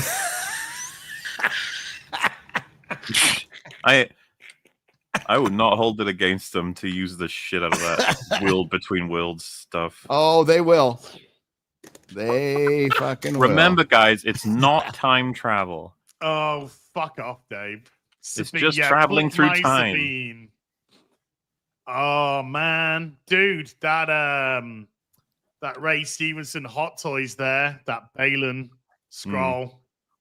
Oh, I'm sort of tempted just because Ray. He was the only good character before he wasn't, but he was the only good character in that fucking show. It's more his performance than the script, though. Really? Yes. Oh, yes. The way he moved, the way he delivered his lines. There's like one scene where he almost said something substantive about the Jedi Order and how it fell and what he thought, but they cut him off, and then that's that. Yep. And then some women crossed their arms and stared at each other for 5 minutes. Oh, yeah. You gotta love it. Yeah. So yeah, just sorry to bring it back. It's like Star Trek is getting all these shows constantly, all the characters getting brought back, all these new characters, all these different. It's like Star Wars.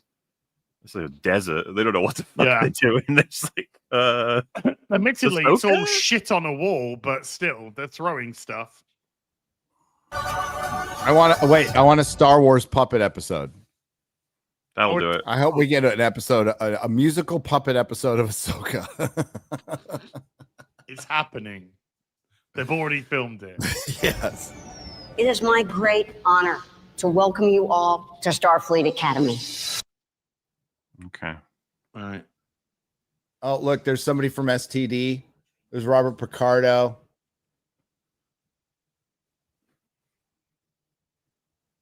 Yeah, I don't care. I don't care. Dude, I'm gonna review the shit out of this. This is gonna be great. Oh, this is gonna be so terrible. Wait, no, no, you missed the end. You missed the end. Get it back up there. Get on back there. You missed the worst part. Oh yeah, sorry. Yeah, my bad.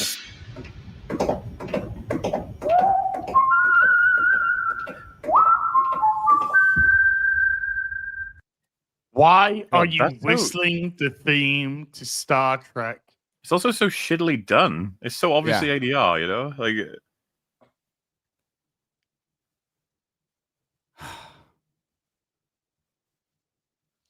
help me, suicide. You're my only hope. The future is now enrolling, everybody. The future is now rolling. Your future. Their future is now rolling. Rolling. Oh, fucking hell. It's so bad. Hideous. The thing is, you got to give it up to Alex Kurtzman. The man has no shame. Like, none. Oh, He'll no rip off shame anything, anyone, has no fucks to give at all. You have to theorize at this point. Maybe it's just a matter of him trying to find every way to destroy Star Trek. He's still working on it. He's like, there's got to be more ways. He is just trying to keep his job in Hollywood. A job he has no passion for Star Trek, doesn't give a fuck about it at all. Just wants to keep working. I think his contract is supposedly up this year, right? It doesn't even matter at this point. They could shit can the whole thing. Yeah, doesn't matter. Damage done. Yeah. So I guess I'll be leaving. Let's just refresh the numbers. Let's see if we got some Fantastic Four numbers yet. Why would you whistle the thing to Star Trek? I don't know. In a Star Trek, why? Where did you hear that? Where did you watch Star Trek as a kid? Space Paul Giamatti. Why, Paul? Why? Some woman who co-wrote Section 31 thought it was a good idea. So just what the actual and Section 31 came out this year. It feels like years ago, but it came out this year. Still no Fantastic Four numbers. Oh yeah, that was the beginning of this year. And I remember everyone saying at the time, it's like, how did we get the worst movie of all time in the beginning of the year? Like, damn. Well, I never touched it. It's pretty bad, dude. It's pretty bad. No, never touched. I couldn't bring myself to do it. I wasn't interested in watching gay spies tell everybody that they're gay spies. With Section 30 fucking 8 seconds. Michelle Yao was paid $12 million for that. You can thank Everything Everywhere All at Once for that. Yes, you can. Fucking hell. After this, do you fancy torturing this guy or whatever? Yum, yum. Remember that? Yeah. What? Oh, okay. Let's go into the super chats. I'm emotionally destroyed. Let's watch Weapons clip real quick, and then I just want to see what you guys think of it.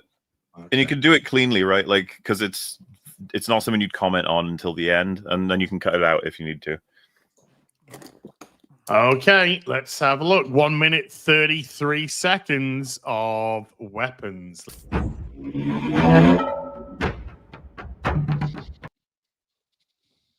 So, I was like, I don't know. I'm gonna watch it. What's with the anime running with the Naruto? Yeah. What's with that seems Naruto, to be from the other trailer. The kids all run like that, so I don't know what the film's doing with that, but I guess we'll see. But I don't know, I kind of like the score for that too. I did nice too. And creepy and no. As people point out, it's crazy that Wong attacks the Silver Surfer and Thanos does barely anything about it until the end. I know, like he could just snap him like that. That's such a great analogy. Yeah. Wong attacks Silver Surfer. Thanos steps in at the last minute. But I mean, the guy behind the counter didn't do shit either. Yeah, they always have a shotgun. Where was his shotgun? Come on. Well, look, dude. There's been so many fucking cry wolves with women. I don't blame him. Yeah, you know what? She's like, help me. And he goes, what did you say? Yeah. Bit them off. Come on. I'm not saying anything. All I'm saying is, what did you do? Yeah, was it Cable or Kara is pointing out? Is it Cable or Thanos? We don't know. Yeah. Why not? Yeah. Cable saves Silver Surfer from Wong. Don't get the Wong. The Wong dog. You always want to get the right Wong. His eyes were popping. Yeah, that's the thing. The movie itself, I've heard a lot of different people speculate on how good or bad it's going to be. I have no clue. None. I'm just kind of curious about it. I'm curious. Yeah, the trailers have been curious, and that's. I'm going to watch it. Something. When's that come out? This year. Oh, hold on. Let me just go to the end of the trailer. Zoosh. August 8th. A week after Naked Gun. It's not Wong. No. It's not Wong. We were Wong. Sorry, we were wrong. We were wrong. It wasn't Wong. When is August 12th is Alien Earth, Mahler. Well, I'm not. Well, I'll be watching it as it comes out, but like it's gonna be a while before the full season's out. Obviously, are you guys keeping up with that, or do you care not at all? There's only 10 reviews out the first for it. Episode. There's only I couldn't 10 hear either of you. out for weapons so far on Rotten Tomatoes. And what was that? There's only 10 critic reviews of weapons at the minute on Rotten Tomatoes, and it's 100%. So they've all given it. Yeah, obviously don't trust that for all giving it over a 6 out of 10. That's Rotten Tomatoes sucks balls. Yes. So whatever. But I want to review the first episode of Alien Earth live after it airs. Wow. I'll watch it with you if you want. Yeah, watch it with me. If you invite me. You are invited. You are officially invited to join me for a live stream after Alien Earth airs. I just got to check the date. We'll see. But yes, I have zero hopes for Alien. It's in the best position possible for me because if it does anything right, I'll be happy. That's Tuesday. That's 2 weeks from today. Tuesday evening for me, which would be. Just think about it. You don't have to commit right now. No. Yeah, I mean, I'll want to chat about it. We'll probably do a big old breakdown on EFAP because it's Alien, and I enjoy Alien. Hell yeah! IP, even though it's been ransacked for generations. I would say, upon a time. I'd say it's been prison raped, but that's it's just hilarious. Like the people on the planet at this point are like, yeah, Alien Resurrection wasn't so bad. It's like, just stop it. Just stop. We're so far into it. And I love this. If somebody came up to me at con and just heard me say it on the stream the other day, and it's like, I completely disagree with you on Romulus. I think it was good. I'm like, cool. Good. A lot of people thought it was great. That's fine. Romulus might be my number one pick for the sort of the icon of a generation of the slop side of things, where it is only a remix. It's just taking all of the shit. For a minute, it's okay. Yeah. So yes.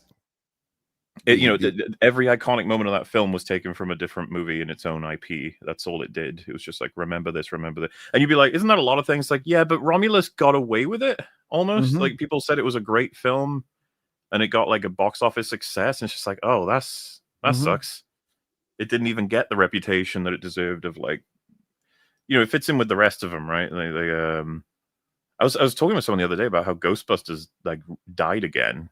Frozen Empire came out and just it never grossed more than Ghostbusters 2016. Oof. Slop Hollywood. So the transition from woke Hollywood to slop Hollywood was pretty much marked by Alien Romulus. I agree. Because Romulus 2 is just gonna be the same shit again. It's like we got to reference other stuff now. I wouldn't be surprised if fucking Lance Henriksen shows up in that one. Why not? Why not? And there's still like the stupid woke shit that too. Like that Spartacus fucking trailer was unbelievable. Oh, I love that show. I love that show. I don't know if Raimi has anything to do with this one, but Stephen DeKnight is coming back. He's writing episodes for this new Spartacus, dude. I am completely out of loop on this as well. I've only seen people making fun of it. Yeah, so Spartacus was about Spartacus. Yeah. Right? You've heard of him? Spartacus? Well, this is Spartacus, but it's about a black woman. Oh. With no Spartacus. Well, you know what? Give it a try. Let's see what happens. Let's see what happens. A black woman gladiator who fought other men. Why not? What's like the studio and the network for this? What is this thing? Stars. So it's Paramount. Stars. Just makes me think of Resident Evil. It's Paramount. It's the same thing. So CBS and Comedy Central, those were all like Paramount. Man, this year's been a bit bumpy, hasn't it? Yeah. Yeah, Chad has it right. I identify as Spartacus. I identify as Spartacus. Holy shit. It's so dumb. So you hopeful about Alien Days? More basically because of Noah Hawley. Not much. No, not much. I think but mild curiosity because Noah Hawley is involved and he's done some good stuff before. He's done stuff, yeah. He's done stuff that I've liked. I feel like Alien's trapped though. I'm not even sure how I would fix it if, in the sense of who you'd pick to make an Alien thing and make it good. Yeah. Well, I would try something. Whoever you put on it seems to think that they have to recreate one of the films. They always have to have a woman fighting the alien. That's like really weird, thing of. It's like, can we mix in a dude? Can a dude fight the alien? That would be different. It feels weird that the people be like, "Well, that's like the format," and you'd be like, "No, it's not. No, it's not. Nobody said that has to be that." No. It's always some brunette woman, not in her underwear anymore, and some t-shirt, fighting, who keeps on getting smaller, by the way, who has to fight an alien. Yeah, because Covenant and Prometheus both ran with different girls that were both the final girls, sort of thing. I guess. Oh my! Sometimes I feel like I forget a bunch of the films. It globs together, but I'll never forget when Prometheus. What the fuck? Numi Rapace, right? That was the girl in that. Yeah, who I like. Yeah. When that movie came out, I was talking trash about it in my booth, and the writer was in the next booth. I was talking mad shit about the movie because I saw when was it? Because I was gonna say because nowadays everyone agrees, right, that it's just shit. It was whatever, but yeah, no, I mean, that was a shame. But I was gonna say Alien vs Predator 2 Requiem or whatever, that had a lady with a big old rifle in it as well. It's like they all need to. They all need. The girl in AVP 1 was pretty good, decent as a character compared to a lot of them.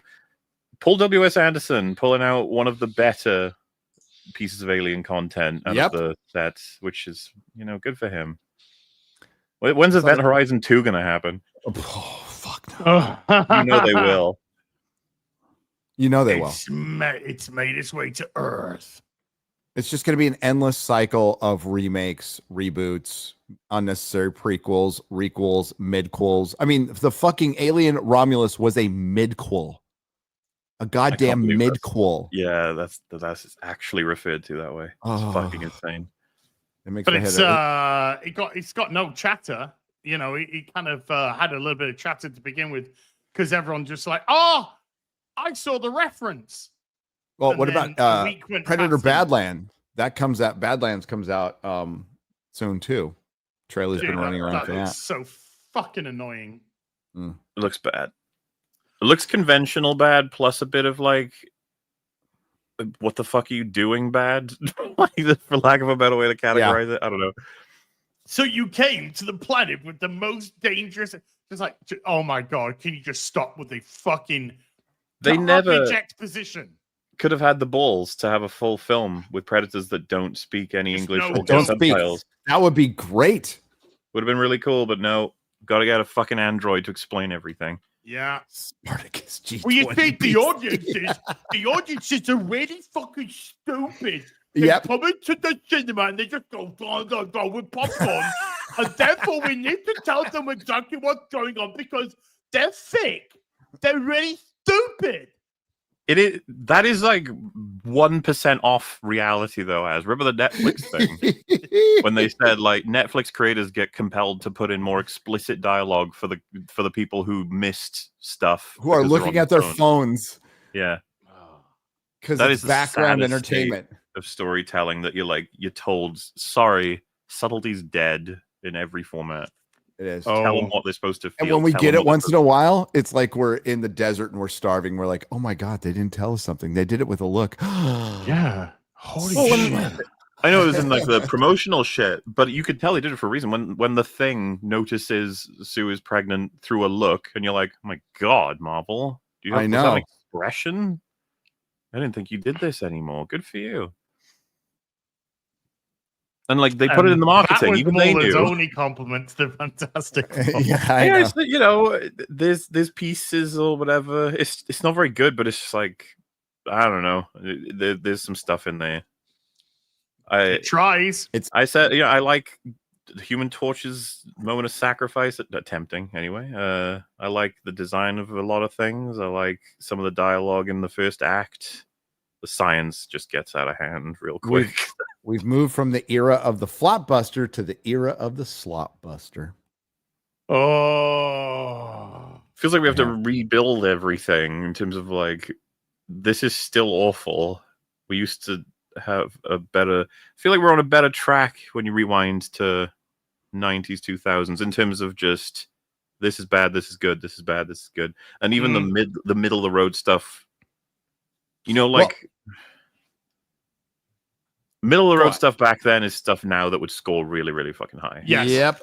Well, I mean, honestly, like this year for me anyway, streaming is better. Like there's better stuff on streaming. Well, there's stuff I'm looking more forward to coming up on streaming than in the theater. Like at all. I'd rather see Guillermo del Toro's Frankenstein than any movie coming out the rest of the year. I mean, I watched The Phoenician Scheme, and as much as I don't really recommend it unless you're a big Wes Anderson fan, it was cool to watch something where I'm assured that the creator isn't locked down by all of the current cultural bullshit in any way, shape, or form. And I mean that in every sense of the word. Like even the simplest and crappiest superhero genre formatting that we were all familiar with, like in a sense, the Human Torch sacrificed himself there. It's like that's something that you would expect even the most basic hero movie to actually have in it. But like watching a movie from Wes Anderson is you don't know what you're gonna get. Could be anything. Yep.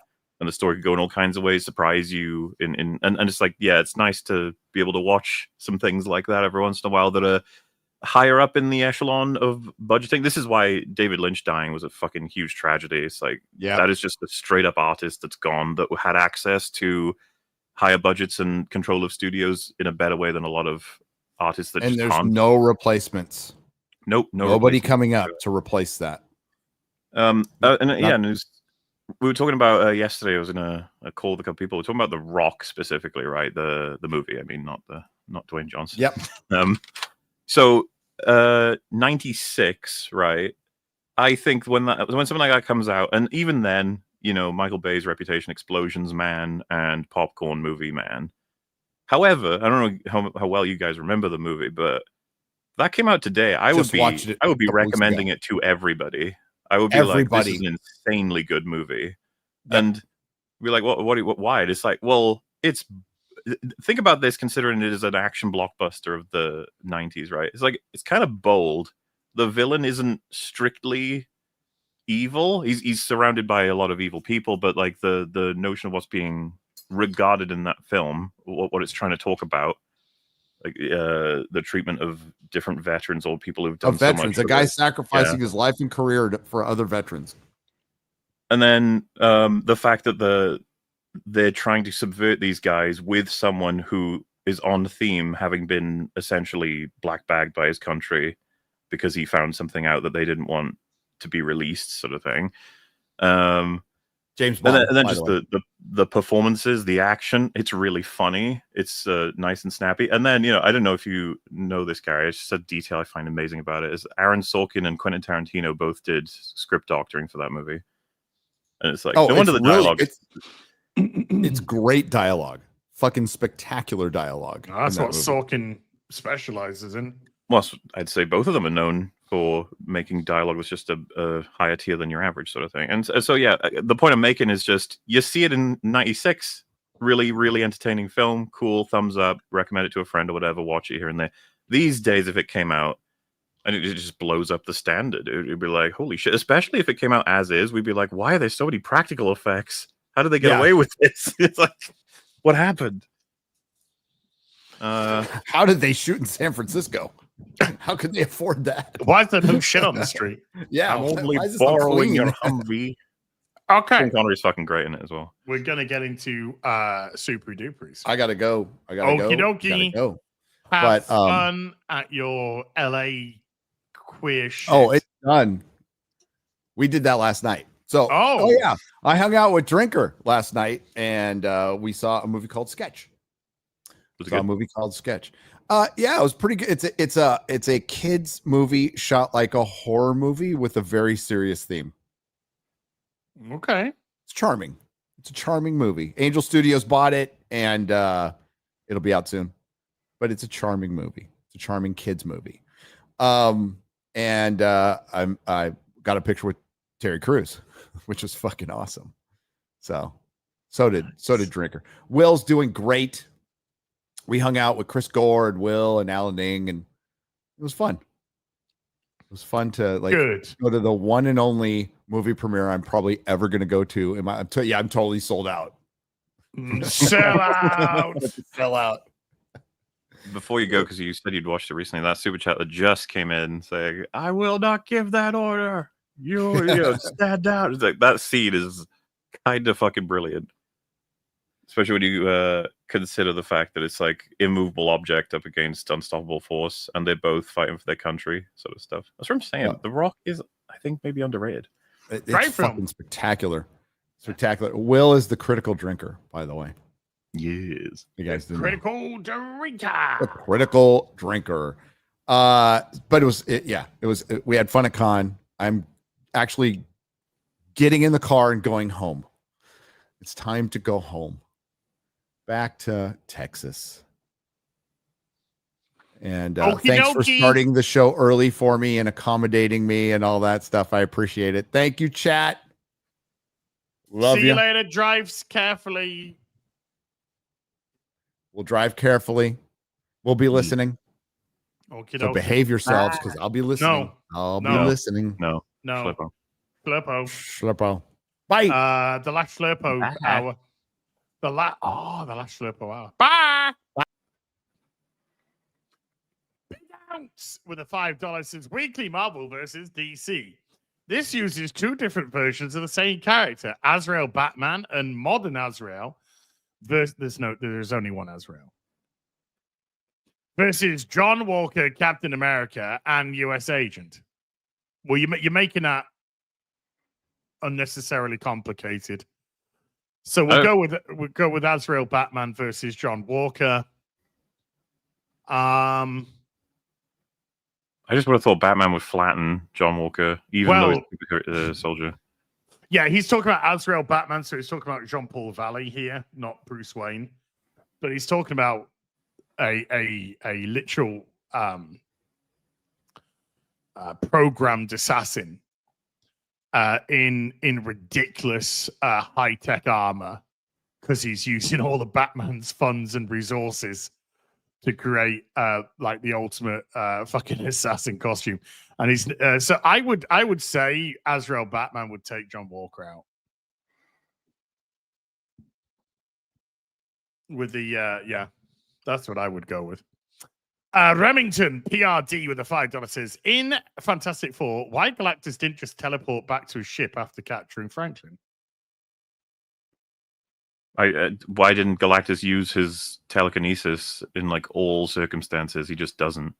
Yeah, why didn't he just tractor beam Franklin from the ground up?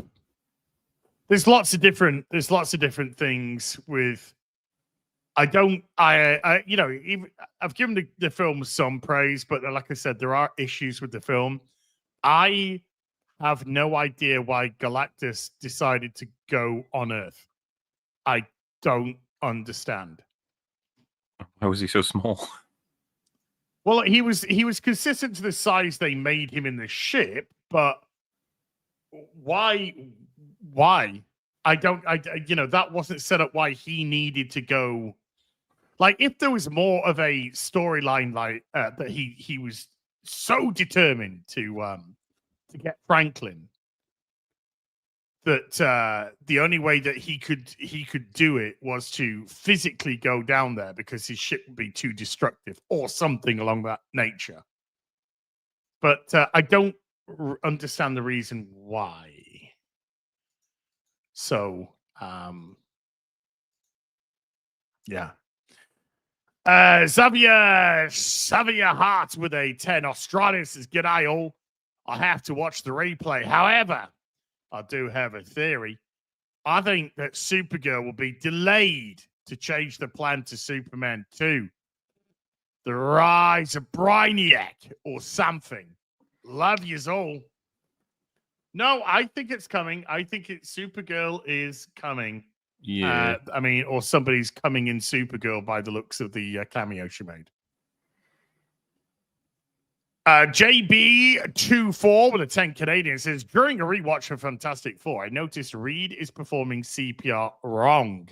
His hands are almost on her throat. It got me thinking. So I went back to check. I can confirm Madame Web did it better." Madam Web is underrated, Great film. Great film, Madame Web. Would go to the cinema to see it again if it wasn't taken out of cinemas after a week. Rorschach's Journal with a £5 says, 29th of July, EFAP anniversary nears, expecting much debauchery. Party Animals tournament, perhaps Mauler would lose badly to the Silverback. If we're doing any kind of games, which we struggle to get the time in for, it's probably going to be Gothic Phone because it's easy to get everybody ready for that. And it's only a browser-based thing, so you don't even need the game, Travis's World has been a member for 26 months. I was surprised to see Beats, a gas station chain in PA, now has DC Comics stand in stores. $3.99 a comic, and what I got wasn't woke stories. Was it the old stuff, Travis? Was it like the reprint of Year One, the reprint of Hush, the stuff that they've been doing like that? I think they're doing a Nightfall reprint soon because it's... Or they did one. I can't remember. I can't remember now. Mechanism Studios with a $2 says, "Hey, gents, any news on the intro song plans?" Not yet. We've all been so busy with shizzles. But I'll bang my head with Gary soon, and I'll see what we're doing. Rook takes Rook with a gifted membership to the stream. Rook, thank you. SC615 with a $5 says, how's MHA? My Hero Academia. Loving it so far. I'm only 6 episodes in, but so far I'm really enjoying it. Who's your favorite student and teacher so far? My Hero Academia is some of the superhero content sorely missed in the West. At the moment, it's really early doors. I booby burp. My favorite student is, I do like Baku. I think there's probably going to be a really good story with Baku. And my favorite teacher so far is All Might, because he's great. I love All Might. I'm a big All Might fan so far. Travis's World also gifting 5 memberships to the stream. Travis's World, thank you. B-Chain 315 with the $5 says, "Hail, at work, we'll watch later. Have some monies. Thank you. Great game between the Mets and Pads last night, Gary. Something sports ball, Asmall. Thank you. Right. Gotcha. Yeah. Sports. Something sports ball. Thank you. Gotcha. Matty Metal has become a member. Matty, thank you. Cara Frey Kitty with a £5 says, "Just finished series 2 of the Orville. Is this the Trek show we should have got?" I've never seen it, so this is. And probably... I've not seen it either. Oh, really? No, I think Gary's seen it though, right? Yes. I think he gives it a good old thumbs up. Yeah, he likes. It kind of apparently kind of like turned into a better Star Trek than Star Trek, even though trying to be a parody at first. Pyro Morpheus with a 10 months says, "I dropped a deuce this morning, and it was an absolute triumph. It was a return to form. My morning back to his roots. Was like, yeah, back to your roots. Best since Infinity War Endgame. Wow. My morning deuce was like a comic book jumping off the page. Exactly. Maddie Meadow with the £5 says, sing it as Asians, Asians, Asians, Asians in my magazines. Bursty Asians in my magazines. Yes, please. Wolf with the $10 says, hey, can I get a shout out for my channel, The Night Trek? I'm a small channel sharing my thoughts about movies and such while also praising the good old days of Star Trek. Love you all. Cheers. There you go, chaps. If you like a bit of Star Trek, maybe not this current breed of dog shit, maybe have a little look at Wolf. Who knows? You might enjoy. British Gary from the League of Evil Garys with a $5. Oi, you tossers. On this early on a Tuesday, fail already. I keep reporting you gits to do boobies for no steaming license and James Gunn hate speech. As you really bubbies. Yeah, bobbies. Oh yeah, reporting you geezers, the gits to the bobbies for no streaming license. James Gunn, 8 speech. Glad that you were dropping them H's. Congratulations. Brujo with the 2 Australians says, Jem Hadar having ample Ketracel white reserves. Yes, apparently. And then they decided to make fat women with it somehow. Caius Nelson with a $20 says, 4 days until Bell Country, Gary. Let's go. As a game dev, I am also, I look forward to meeting and learning the world's #1 gamer. Also, as I'm happy to hear you agreed to play Tales of the nothing to see there, Mauler. Nothing to see there at all. I don't know what happened to the rest of that super chat. It just fell off. But thanks for a big fat 20, mate. Chris B with a $10 says, I effing hate online discussions around Trek anymore. So many gaslighting tourist morons and rare deluded old Trek fans who accept any old slop named Trek. Seeing it again makes me so damn angry. This isn't Star Trek, dude. This isn't Star Trek. Chris B with a $2 says, and Fantastic Four was more boring than Starfield. I wouldn't say that. No. And Starfield, damn, man. No, Starfield is incredibly boring. Fucking dull. It's got nothing to say. Okay. Overwatchman with a $2 says, thoughts on the Marvel Comics Ultimate runs. I started off buying the Spider-Man Ultimate. And I was enjoying it. It was okay. I was enjoying it. It wasn't as good as Transformers. But I was enjoying it. And then they announced that they were going to make Black Cat black. So I was like, oh, so you don't want to change in any capacity. You want to go back to that race change bollocks and crap. So I gave up.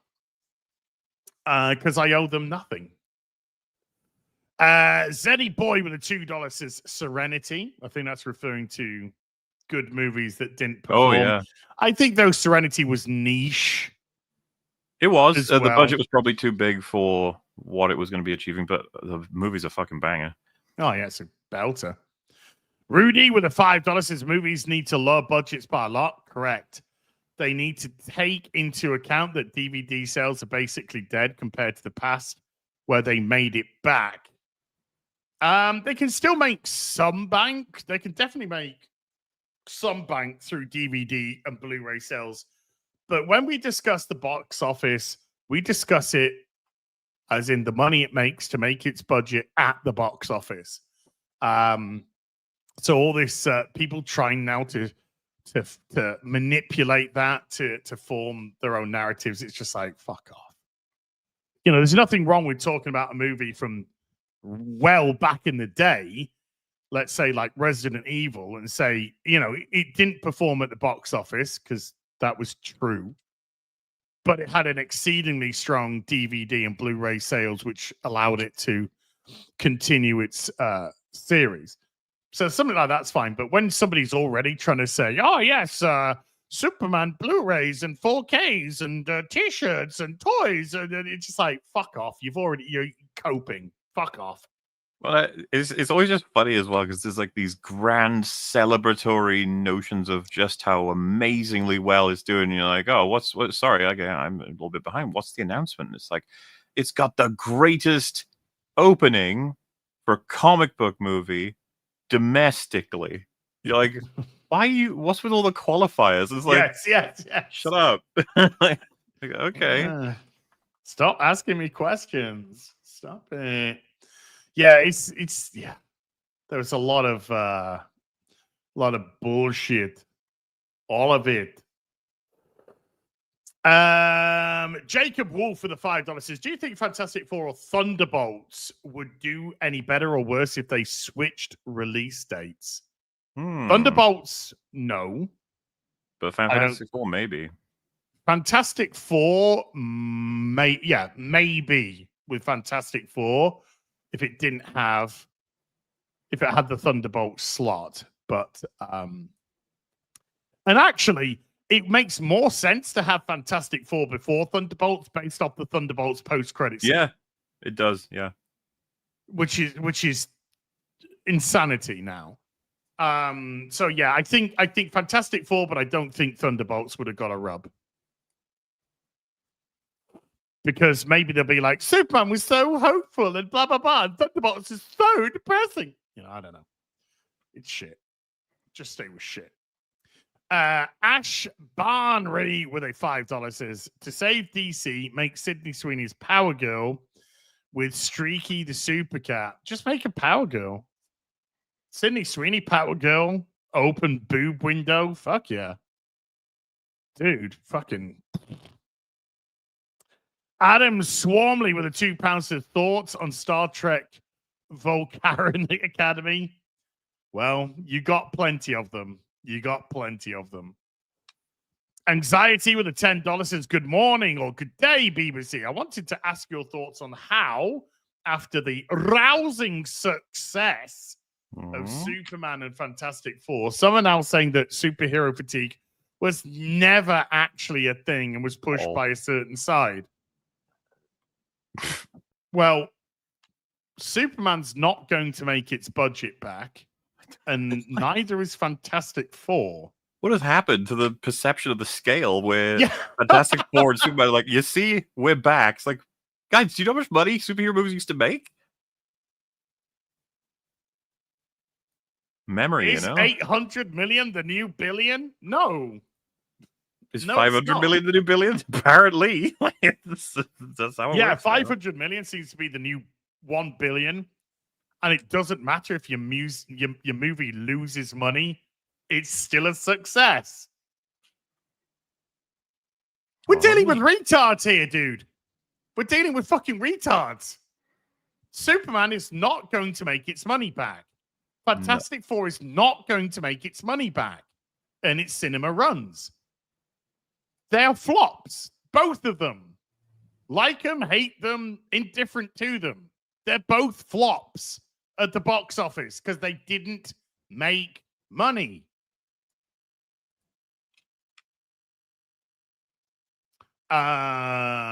Ministry of Wrong Thing with a membership for 26 says, Bollywood Batman clip on YouTube. It's under 1 minute 30 seconds long and amazing. Not going to watch it, but thank you. Zeddy Boy with a $2 says, weapons. Thanos saves Silver Surfer. Yeah. One. Boom. Brian Legal with a $5 says, y'all have been stating misinformation. It's 2.5 times production budget for break even that accounts for marketing. Also, this movie will do 650 to 700. Look, we are playing with their numbers and trying to be as generous as possible. The 650 to 700 million to break even, which is, it can't be 650 because there's already an international box office. So it has to be over 650. So let's say approximately 700 million to break even is as fair as you're gonna fucking ever get. And if you think, Brian, that this movie has $100 million marketing, I have got a bag of magic beans that I want to sell you, bud. I know that you had Major Cope last week. I can just see you super chat again. So you probably got Major Cope this week. But this movie is going to lose money. When your executives come out and say after the first weekend, where it did 225, wasn't it, worldwide? Where it did 225. Oh, no, it was 215 worldwide, was it? No, 225. Whatever it did. When it did its first weekend box office, which with the international was not good. It was like 125 million domestic, and then it was 90 million internationally. And the execs come out and immediately say, if this movie does 500 million worldwide, we're going to consider it a success. You're like, why would you say such a weird thing? Why would you say such a bizarre thing? Just for everyone to be like, it is officially a success now, everyone. It's crazy. Don't be quoting Man of Steel. Man of Steel's box office has got no effect on what this is going to do. Yeah, I think that's another thing that people get confused with sort of our analysis. It's like, you didn't talk much about Man of Steel. It's like, it doesn't fucking matter. That's between like this huge, crazy battle of Supermans when, as we said, an agreement with that stupid tweet, it's like 78 crushes all of them. So if you want to have that conversation. I'm going to show his last tweet so we can just combine them together. But he says 225 million budget times 2.5, break even is 562. No, wrong.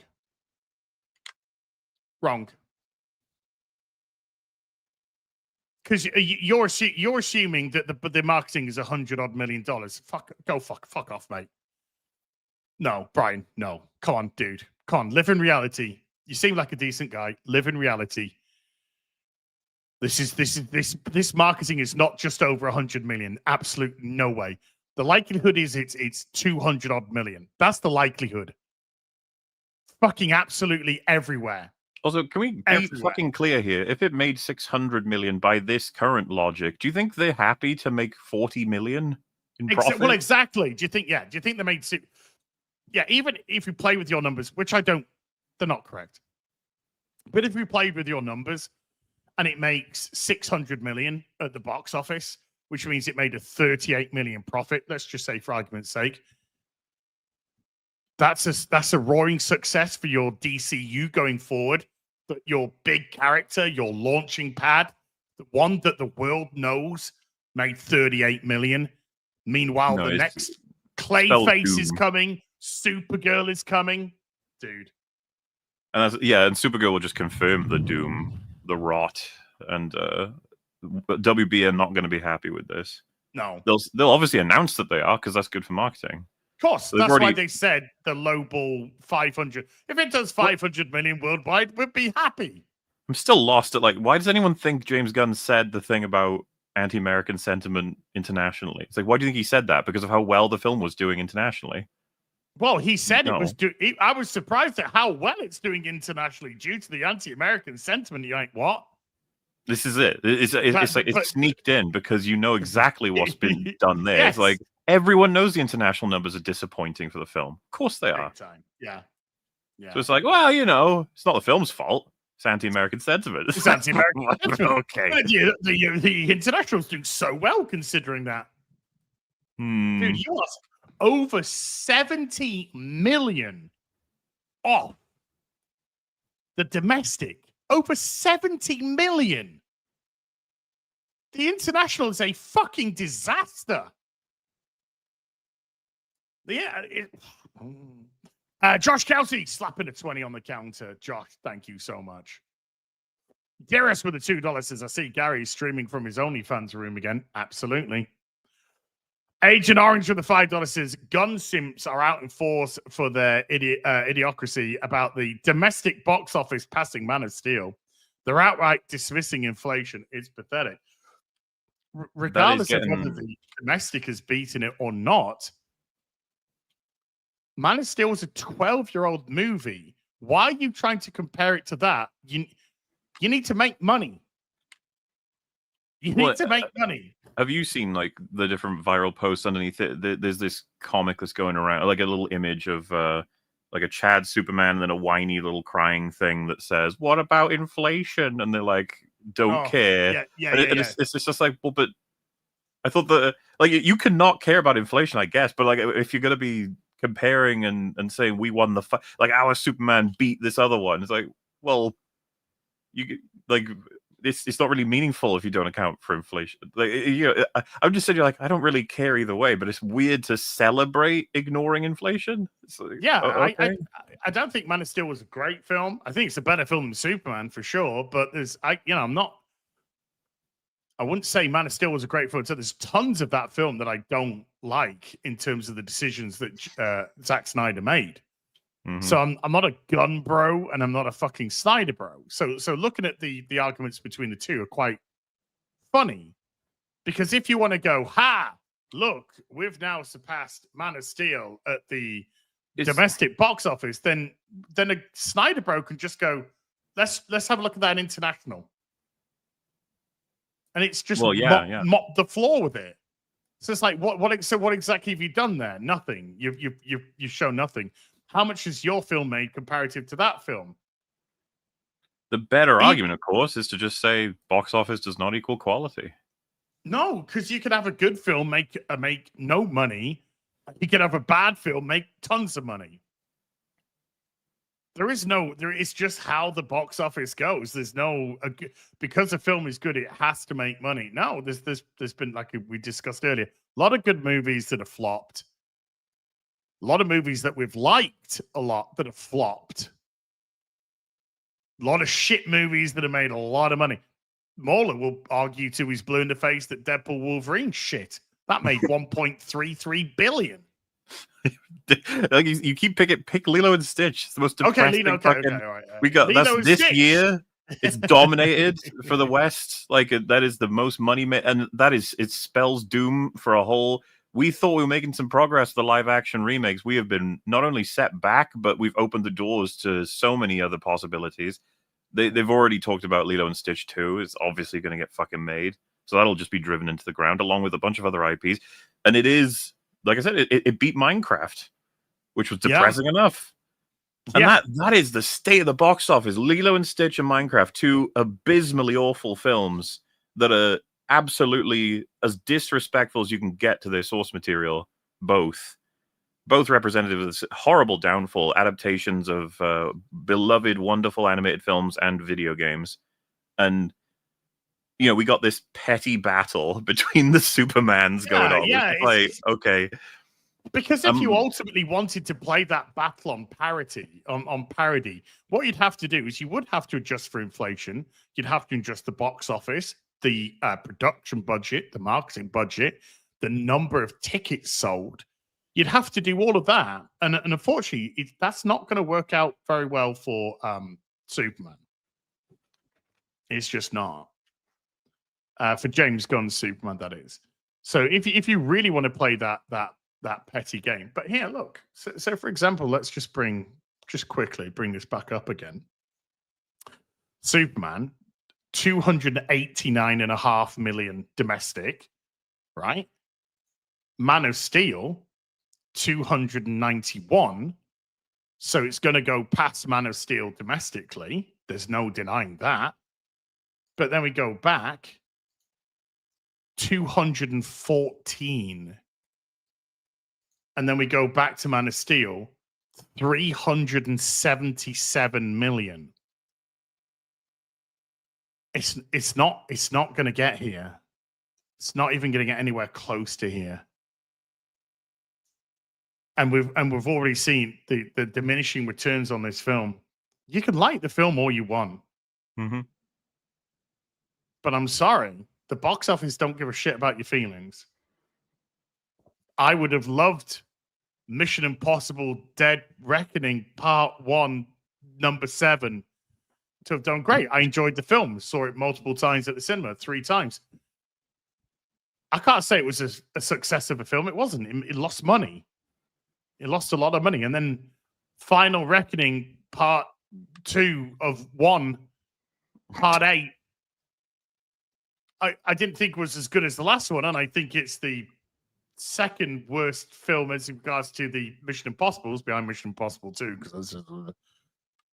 But I still liked it. I still enjoyed it. That lost a lot of money at the cinema. Sure did. That's just the reality of matter.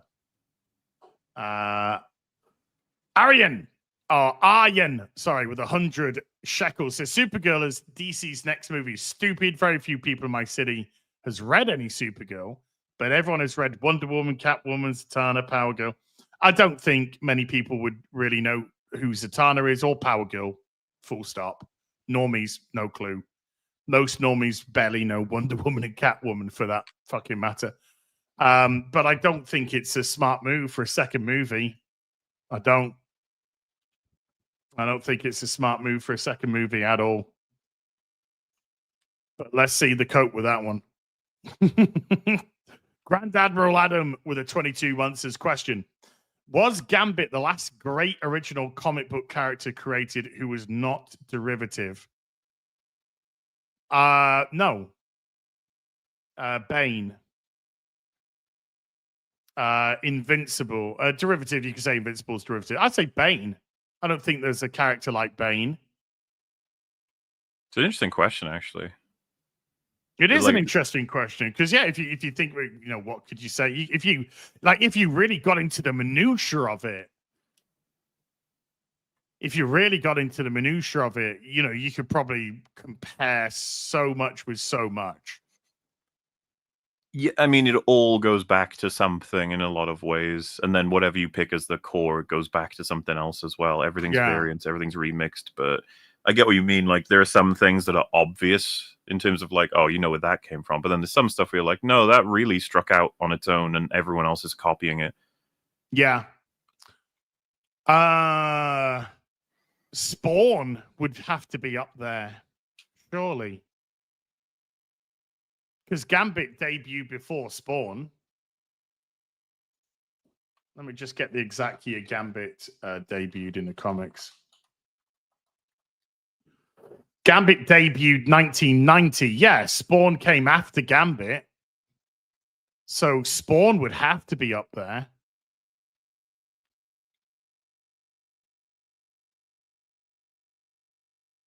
What year Spawn? 93, 94? Let's have a look. Spawn debut.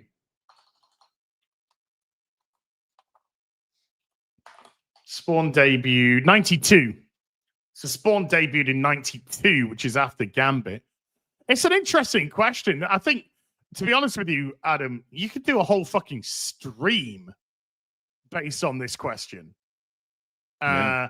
Me personally, I would argue that it's Ingrid Valdez.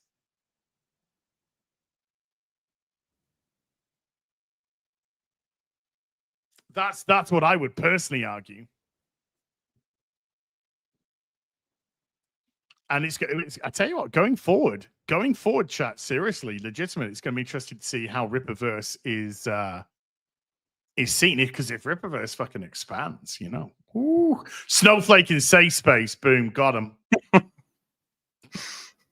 was a wild ride. Did that ever actually become a thing? No. Is it never released? Is it possible to make that a thing? I would have loved if it came out, but it never. No, I mean, like, how do the rights work? Can you make? Oh, I don't know. We'd have to look to see if they were. Because that would be fucking hilarious to write. I imagine there's some sort of IP protection around it. Maybe, I don't know, but I don't know if you can trademark Safe Space and Snowflake. I don't know. I don't think you could. What about Snow Safe and Safe Flake? No space. No space and snow candy. Safe Flake would be like wraps themselves in snow and can't hurt them. Yeah. Stops them from getting hit. But Adam, that could be a whole fucking stream, dude. That question. That'd be a great stream. Get some people in. You can have a right chat about it. Wild Warlock with the 5 Australian says, Hollywood is out of ideas. If they resort to making a salad fingers movie, then remembered that Ski Biddy toilet movie is in production. It's doomed.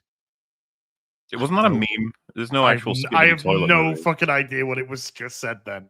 I'm just Salad reading out the Salad Fingers movies makes more sense because that's like an artist made that. And as much you may not like Salad Fingers, but like it's I don't put it on the same level as Skibbity Toilet. Salad Fingers is a classic. Terrifying little animation on YouTube. Okay. David Firth. Okay.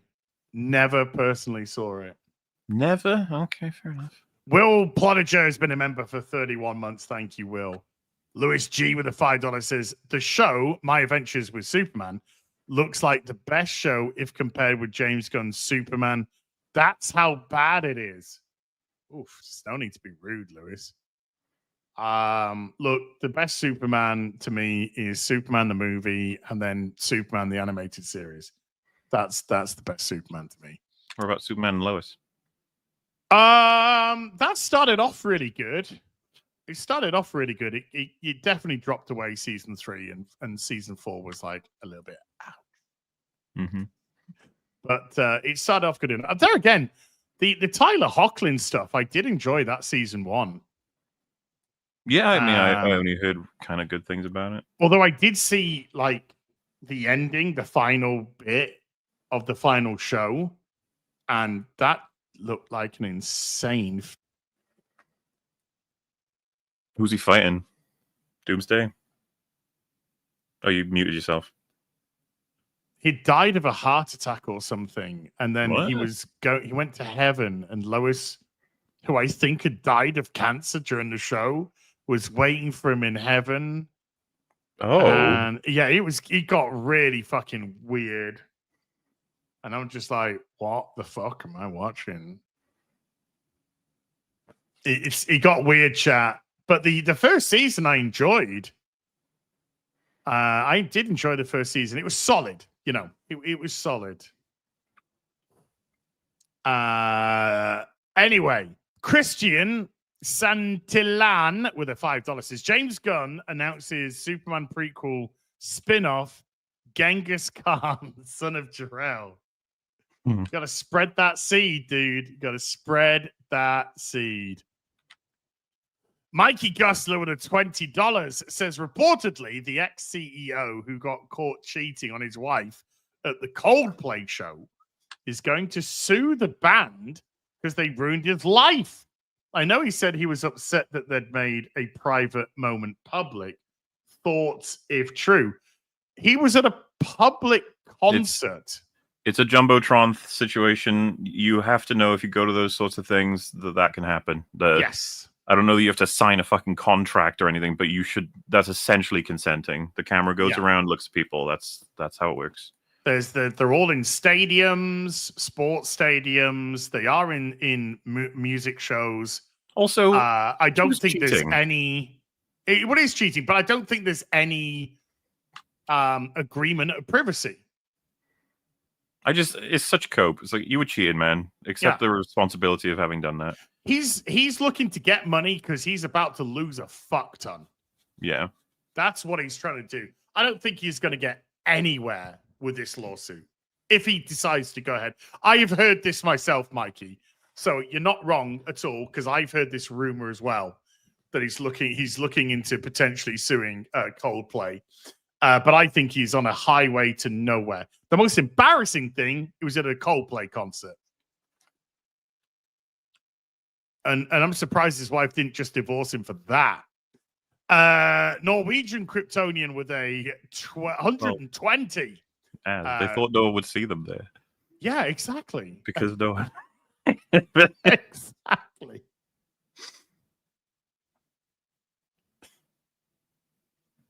Dude.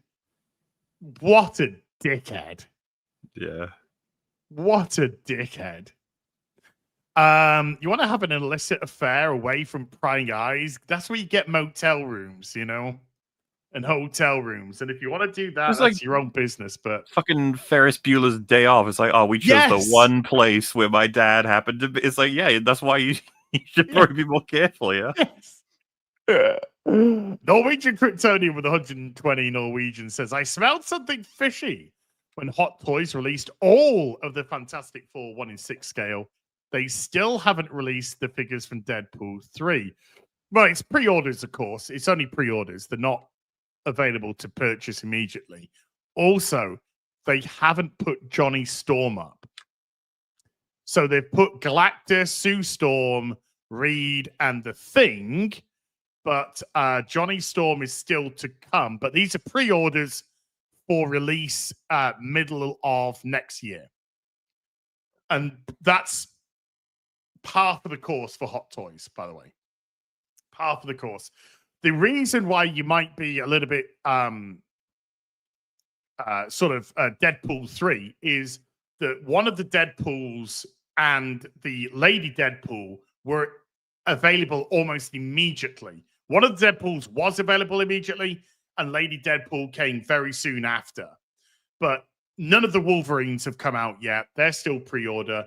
There's another version of Deadpool. That's just pre-order. There's Kidpool. That's on pre-order. So there's still a lot of stuff on the Deadpool 3 that's pre-order. I wouldn't read too much into that. Iron with a 40 shekels says, is Kingdom Come an all-star Superman worth reading? Kingdom Come is a brilliant read. It's excellent. Absolutely excellent. I didn't read All-Star Superman, so I can't comment on that. But Kingdom Come, abso-fucking-lutely. Look at that. Dog. That's dog. No, that's human. Nah, that's dog. You're human. You can't trick me. That's a dog grabbing human. That's what that is. Zeddy boy with a... Hey, dude. I had my tattoo touched up yesterday. Ah. Look at that. I had my bat symbol. I got my thing on it. But I had my bat symbol, took the blacks tat up. The blacks... what about the yellows? The yellows are to come. The yellows is next time. The yellows is next time, but I had the black touched up. So now it's looking fucking baller again. Woo! Craig, the bad guy with a $5 says, if Gary wants a game which he can not only get past the first level, but also full of references he gets, he should play Lego Marvel Superheroes. I don't know about you, Mona, but I'm not so sure. So what's funny is when they were beginning this and I saw Lego, I was like, oh, they're probably going to recommend like a nice simple, but like Marvel Superheroes, I don't think he can do that. He would need like one of the earlier Lego games, like Star Wars, one of the first ones where everything is really simple. You know, he said that we have to behave while he's gone. Yes. We're fine. He's listening. He's not. So we can make fun of him. Okay. Okay. I don't even sure that we should be putting him on Pac-Man at this point. I just don't know. Dude, I really wanted to have Gary on Star Trek Bridge Crew. The fuck was Star Trek Bridge Crew? It's a game that came out. It's a 4-player. You can play it with 3 other people. And there's the captain's role, there's the helmsman, there's ops, and then there's engineering all on the bridge. Okay. And they just it's VR. It can be VR, but you can also play it not in VR. And they just, or one of the DLCs they did was the TNG one as well. So you can be on the TNG Enterprise. So you want him on that, but it would be a supervising role, I assume. Well, I'd love to have Gary as the captain for that. That'd be so funny. I'm just trying to do his orders.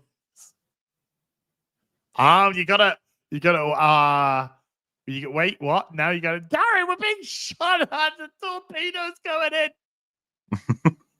Iron with a 40 shekels says Batgirl Year 1 and Robin Year 1 by Chuck Dixon worth reading. Yes, because it's Chuck Dixon and Chuck Dixon is the GOAT. Zeddy Boy with a $2 says Killer Croc unironically got DC an Oscar. Oh, yeah, that's true. For makeup. Yep. Well. There you go. He was good, though. He looked great. I did think Killer Croc looked great from Suicide Squad. Mikey Gusler with the $5 says, in the haircut, the way they introduce the characters are different. Like with Killer Croc, there's a whole segment of him being hunted by Batman. Oh, wow. I'd like to see. I want the haircut. I'd watch it. I'm sure everyone would, to be honest, but I would. Oliver Lavery Farag with a £20 says, it was great meeting you this weekend, Gary. Just got back to the UC now. And oi, slackers, shouldn't the two newest professional comic writers be at Comic-Con? Come on, it's a business expense. It would be great to see you both. Maybe in the future, you know? Who knows? Who knows? Who knows what could be happening in March of next year? Who knows? Dave Grimes with a 40-month membership says Clayface will be set in LA, so they are taking him out of Gotham. What? Oh, well, if he's this workable. If he's doing the actor, if they're doing the actor one, dumb way not to have Batman show up. And did you see the new RoboCop 1 in 6? Yes, from RoboCop 2, and you can also pre-order RoboCop 2 as well. Did you know that? For the record, right? What we have to say about Clayface echoes what we had to say about Penguin before it came out, and I stand by all of it. It's like I do as well. It could be a great movie, but like, what are you doing? You can't hindsight your opinion on the optics of what you had presented. No, that's my point. Is that what we said stands about Penguin? It came out, we loved it, but what are you doing? A spin-off TV show for a villain without Batman. What are you doing? And at least that was in Gotham. Yeah. Look, I think the biggest problem they have is no normie knows who Clayface is. No normie. Normies have heard of Penguin, and it was a TV show as well. Okay, so there's a difference. No normies have heard of Clayface. So you're trying to get a normie to go out to the cinema to see this. No Batman. Even cameos from others, I don't think would help. I think this is a. You better fucking pray the budget stays under a certain threshold, because holy shit. I couldn't. If they're giving this movie more than 50 million, they're nuts. Yeah, they're nuts. Because I think it's got everything against it. Everything against it. I could go see it, think it's fucking amazing, like we did with Penguin. I could do that. But if the budget isn't realistic, that this has got an opportunity to eke out a little bit of profit. But if you're doing a gunverse, why are you putting out movies that might, if you've got a low enough budget, eke out a tiny profit? It's beyond me. I don't know what Gunn is fucking doing. I've got no clue what the man's fucking doing. It seems to be all over the place. Because he's already torn half of his fucking initial announcement off. It's all gone. It's crazy. Peling good with a $2 says, Gary, if Beardo read my name, would you let him on Friday Night Tights? No. I can answer for Gary. No. A Marcellus with a $5 says, this is why you wear protection, I guess. STD, Star Trek Discovery, has now spread and created Starfleet Academy. And we went through it. And it was sad. I forgot. Shit, I should have done this while Gary was here. Hopefully he can see this part, because I don't know if he's seen this before, but I think... so I showed this on EFAB, funnily enough. So context is, this is the actress for the engineer talking about her character in the film, which I imagine you would agree. There's not a lot of it, so no.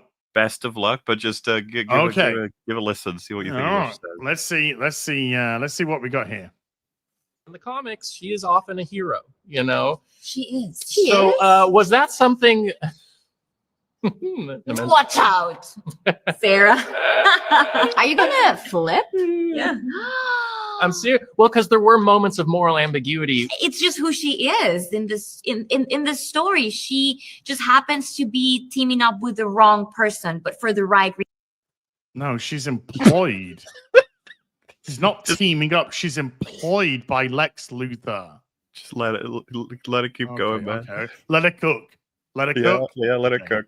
She does want to change the world and make it better. She's deeply affected by the path the world has taken, has been hurt so much as a child. Her parents, were killed in a violent accident. And she needs to change. So she sees in Lex the tool to make that happen. And at the beginning, she does believe in him. He has, very good reasons to do what he does. And she starts to realize he's not the person to do that and to team up with, but she's too deep into it now and she can't back out. But we'll see next. Definitely it is paving the way for the future, hopefully, if everything goes well with this one. What movie is she talking about? I have no idea. She's talking about the childhood trauma and her motivations and stuff. I'm just like, none of that's in the movie, bro. What? No, yeah. It's... When were we going to find out?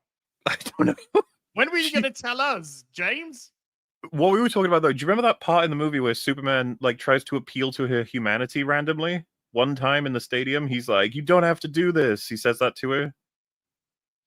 Yeah, and then they carry on fighting. It felt really out of place, but now I'm like, oh, is that like a remnant of a storyline where she's like because obviously she was told this by James Gunn.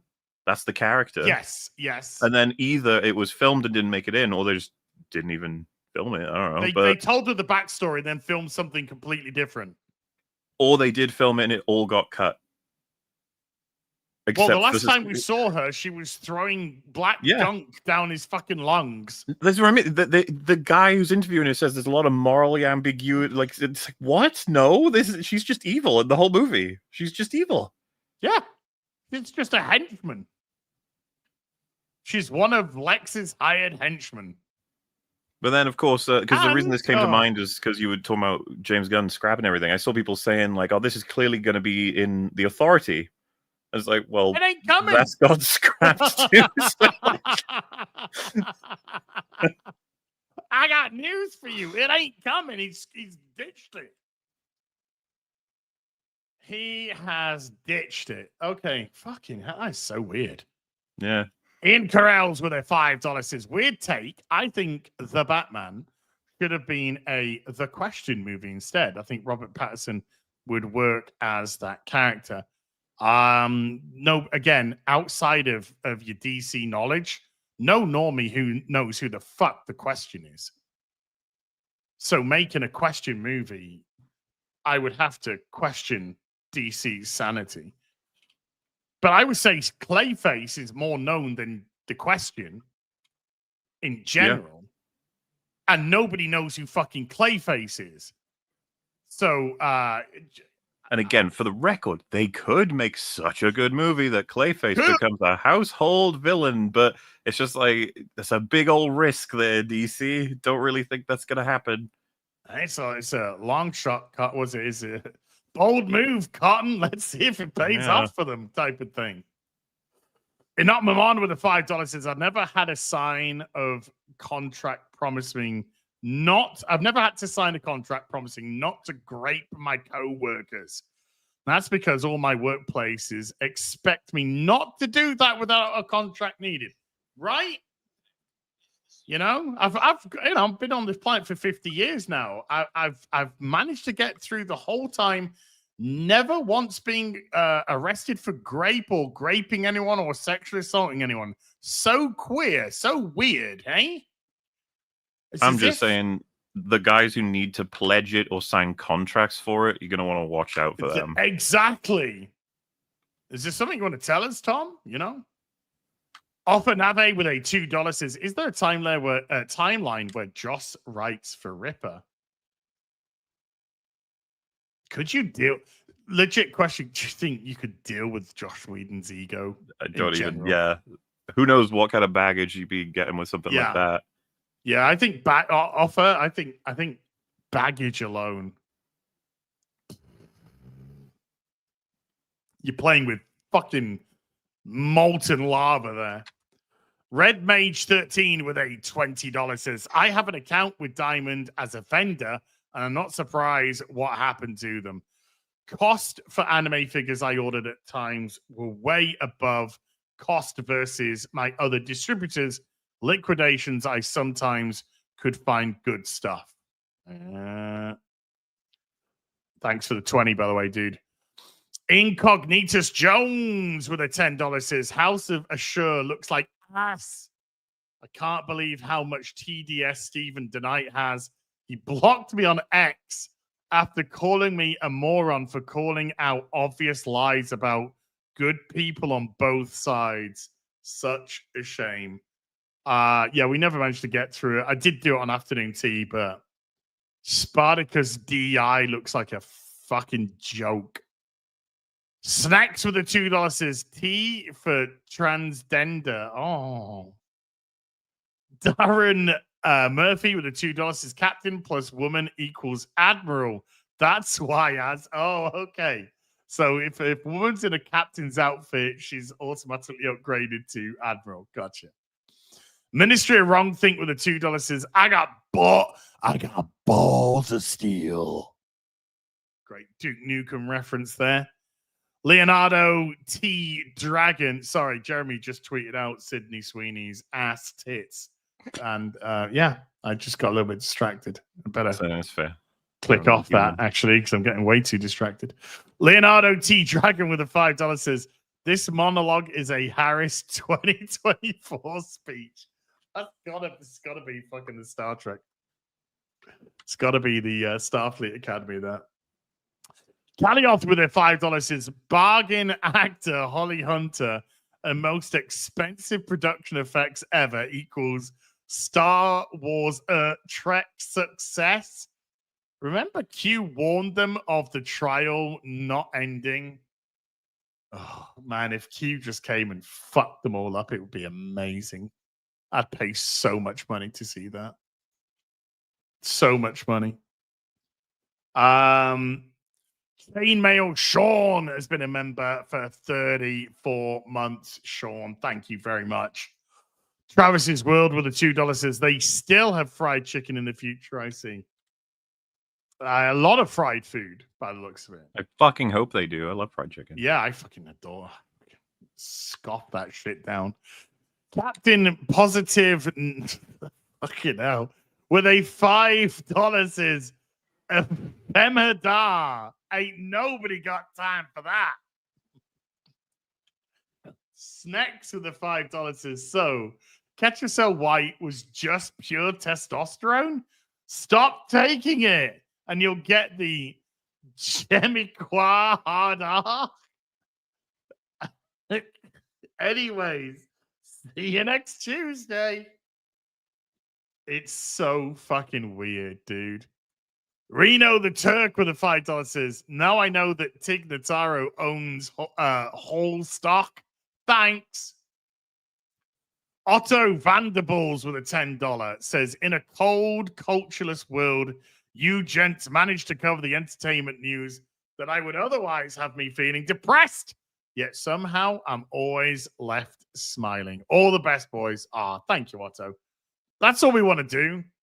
Yeah. Put some smiles on some faces in these retarded times. Sometimes we fail miserably, but don't worry about that. Random commenter with a $5 says, will you be covering the Sundance Institute Trans Possibilities Intensive, which promotes films by trans storytellers of color? No. But I do know that the Sundance Institute and the Sundance Festival, one of the people that set it up, not Robert Redford, but one of the people that set it up was jailed for being a fucking pedo. Surprise.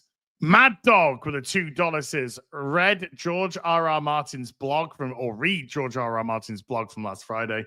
That's a Gary thing. I couldn't possibly give a shit. Mad Dog, no disrespect to you. So he was praising Andor and Superman, I think. Okay. That's all I saw.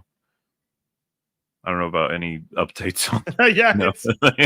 Anything finished, George, for people? No? Okay. See you on that one then. South Perspective with a $20 says, I was just finishing watching Star Trek Enterprise And compared to what's out now, it's a masterpiece in comparison. I feel sometimes sad thinking of what happened to Star Trek. Hope, Ath, and Mauler can escape the UK. Look, Enterprise gets a rough deal. That theme tune was horrendous. But it was very much Star Trek, and it did improve as the series got on. Don't watch the finale, though. Don't do that.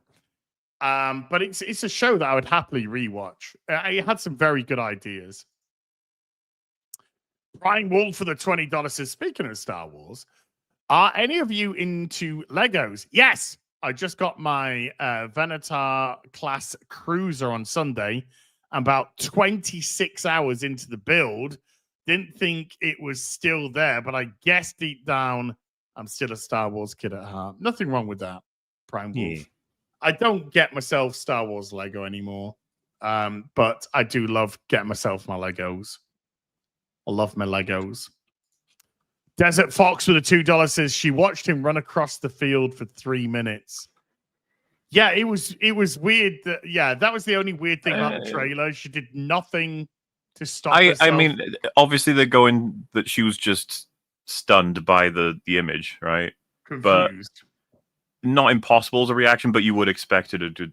I think maybe try to have this like she's supposed to be like frozen in fear, I guess. Yeah. I would have had a looking a bit more. What's he doing? But other than that, I thought it was. I like the way that suitably spooky. Yeah, like the soundtrack kicking in and the way his voice started to disappear into the background, the way the camera was moving, and then I think he looked kind of creepy too. The way it's always good to get that panting. That just the way he's coming at her is just kind of like, oh, I wonder what this film's about. I wonder what made that guy do that. What's the dealio? I'm looking forward to seeing it. I mean, I hope it's good. That would be nice. I know I'm asking a bit much, but hey. Gribu73 has become a member. Thank you, Gribu. Appreciate that. Still no Fantastic Four Monday numbers yet, by the way. I'm keeping an eye out. Oops. But both the numbers and Box Office Mojo are not reporting the Fantastic Four Monday as of yet. Davey Jones with the $2 says, hi, Mola. Do EFAP gaming this week since no EFAP? So I think this week is off just generally, but we're thinking of doing a gaming between the week of the 9th and the 23rd. Because that would be another. Basically, what happened was loads of things came out at once, and so we stacked up a whole bunch of extra episodes, and then we had to like space them back out. Because the problem is, I don't want to do loads and loads of episodes on the guys because everyone's doing their own work. It's Platoon and myself, for example, we are knee deep in projects that I say that. The only reason I don't include everybody, I was just because I don't know how public a lot of them are about all the projects they're working on. I mean, I'm barely public about the project I'm working on, other than the fact that it's large, which is an understatement. So, the time off, so to speak, is all spent. What I've been doing this whole stream is some of the most boring editing shit where I have to find something, get it, put it into another thing. I've done this 70 times in this stream so far. Wow. It's more complicated and annoying than I could ever express to you. But my point is that it's like, oh, why can't you do EFAP Gaming or some other stream on the week? It's just like, literally, it's just all of us in our group chat are like, we don't need to do one as part of the 50 episodes per year this week so everyone can get on with their work. And that didn't even kick in until we were done with catching up on Super Chats, which I think we're 2 episodes off from now. So it's just the answer is yes, we will do one on the week after the 9th, but not this weekend. I'm really trying. I'm plugging so many hours into this thing every day now because I really wanted to get it out before the anniversary, but I just don't think that's possible anymore. It is ballooned after ballooning after ballooning after ballooning. I have currently confirmed it is longer than 12 hours. Who knows how long it actually is? Fucking hell. Huge. Harry Brownhall with the 2 Canadians says Spartacus G20 PC. Yes. True Forest 12 with a $20 says, heard you're talking about Primitive War, aka Dino Nam, on FNT. Like bad news, but it looks like they're playing the game of identity politics with the character of Andre in the book becoming a woman. Look, people get eaten and dinosaurs get blowed up. Fingers crossed, but I'm holding out no hopes, dude. Zachariah Nunez with a $5 says, I will not give that order. I will not give that order. Everyone rewatch The Rock. It's really good.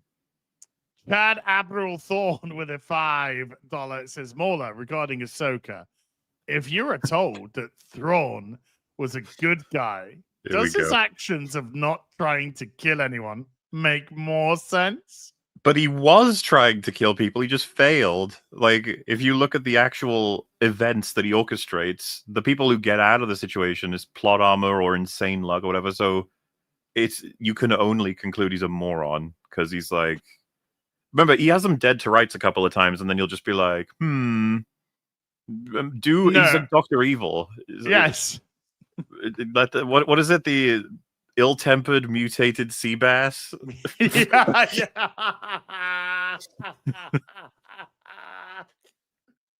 Yeah, we didn't have any sharks. We're sea bass. Sea bass. Right. Ill-tempered sea.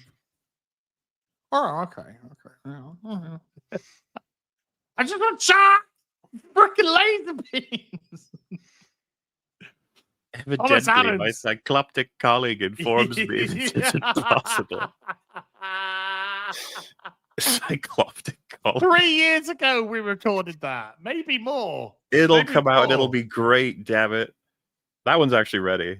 I said Burt Bacharach was still alive. Because he was at the time. He's dead now, and he's been dead for years. By the time it comes out, his progeny will be dead. Was it 2021 we recorded that? Jesus Christ, no way. It couldn't be. I think so. I think You're scaring me. I think we recorded the Austin Powers in 2021. I should be able to find out, actually. Let me see. Yeah. Have a little look and I'll carry on. Yeah. Thomas Aarons with a $5 says, Nicolas Cage wasn't directed to play the guitar naked. They just stumbled across him between shoots. Probably. Grebo73 of the £5 says, Spartacus, blood and trans. Oh, blood and tampons, it should be. Spartacus, blood and tampons. Blackguard 4 with a $10 says, why did Galactus just ask the Earth to show him what we got? Show me what you got. And I've got it. Okay. So it was details, date recorded, right? They have that on. Yeah, there we go. Created 2023.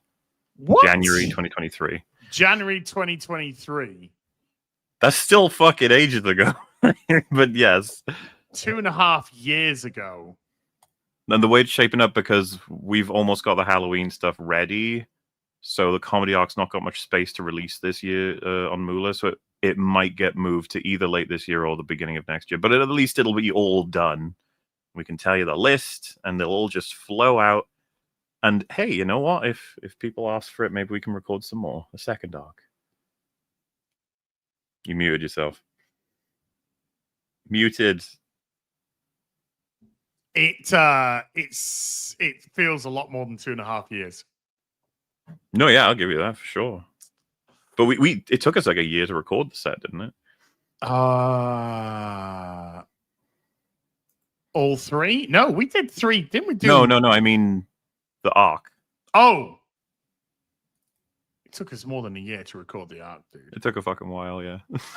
Dude, we only just finished the arc like 3 months ago, 4 months ago. But my God, it was worth it. Am I right? Well, but no, we finished the arc about 6 months ago. It took about 1.5 years. It took us about 2 years to do the arc. Oh, it's worth it. It's some great stuff. Yeah. We got good at near the end of it.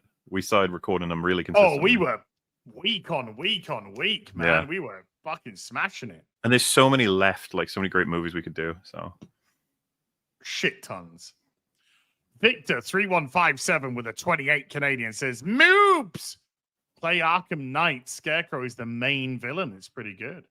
I do. It's on my list. I need to get around to playing it at some point for sure. Just because I know the last one we did was in 2025. It was April this year. There you go. Man, that really wasn't that long ago, huh? No, that's just over 3 months ago. So it took us 2 years, 3 months to record the Holy art. shit. I'm amazed. None of us have fucking died in that time. Thank goodness. All right. The mighty Balactus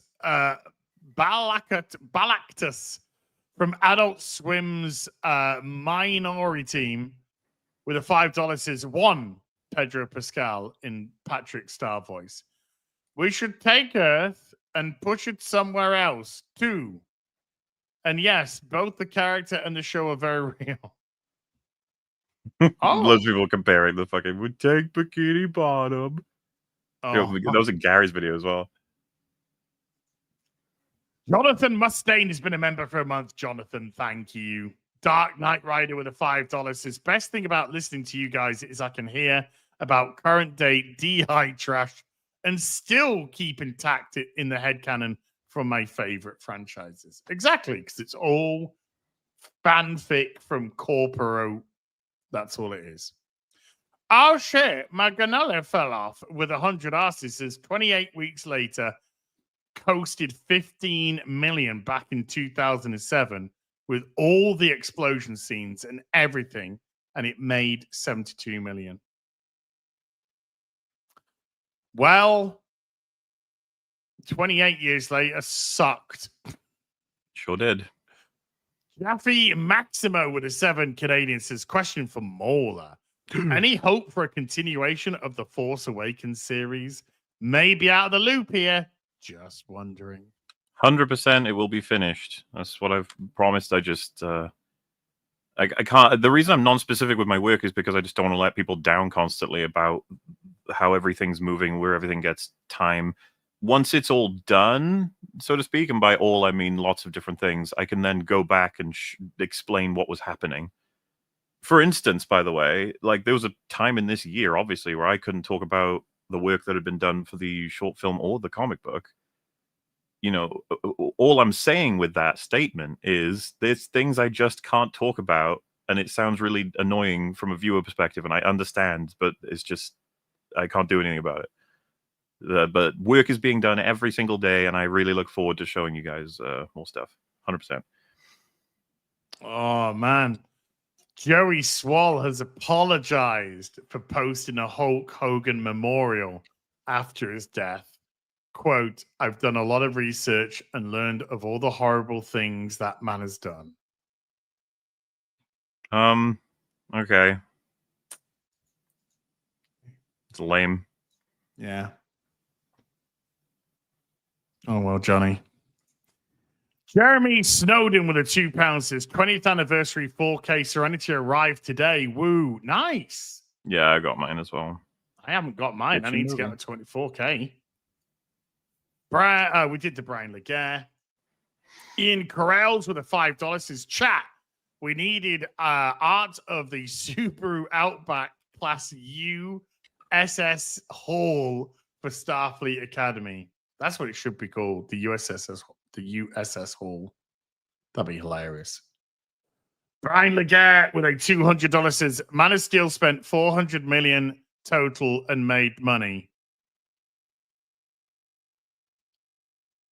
Well, Man of Steel's... Well, Man of Steel... okay, cool. I don't know what that's got to do with shit, but, you know, okay. This is really, like, whenever they throw the Man of Steel shit, I'm just like, I don't... Okay, what? What? Yeah, how does that help Superman 2025? I don't know. I'm so confused. Blackguard 4 with a $20 says, even if you were to ignore inflation when comparing an older movie with current day movie, the older movie more likely sold more. Oh, not more likely, 100%. Because the ticket prices are exponentially higher today than they were back then. Yeah. Sold more tickets than the current day movie. So it's not even a likely, it's an absolute. And if there's just 1%, then we must consider it an absolute. All right. said Batman. Yeah. So yeah, but it's such a weird comparison because it's not helping your film going forward. It's not helping the universe.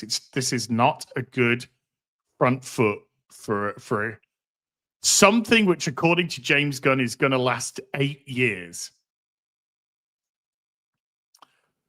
Brian Laguerre with a $5 says, explain how Man of Steel spent $400 million total, 250 plus 150 marketing in 2013 and still made money. You can't, because the way you calculate it's wrong. No. Man of Steel's got nothing to do with Superman. It's got Different nothing movies. to do with James Gunn's 2025 Superman. The way that you say it made money based on what? Based on what? If Man of Steel had a $250 million budget at the time, which I believe it did, and 150 marketing at the time, which, by the way, is above Superman 2025, isn't that odd? Comparing apples and apples. Do you think? Anyway, then that would be 400. So, yeah, that'd be 400. It would have to make 800 odd at the box office to break even. Because you'd have to make your marketing, you need your 300 million. So no, are you saying it made money? I'm not saying it made money at all. Show me evidence it made money. I don't, but it's got nothing to do with James Gunn's Superman. So why are you even bringing it in? Who's saying it's made money? You, not us. Mauler, did you say Man of Steel made money? I don't care. Yeah, that's a good answer. Don't even care. Yeah. You're making semantic arguments based on what? What's if Man of Steel, right? Let's just say Man of Steel made money. What's that got to do with Superman 2025? If Man of Steel lost money, what's that got to do with Superman 2025?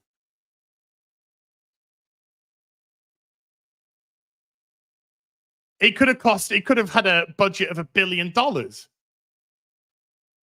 It still would be just as irrelevant to comparison to like,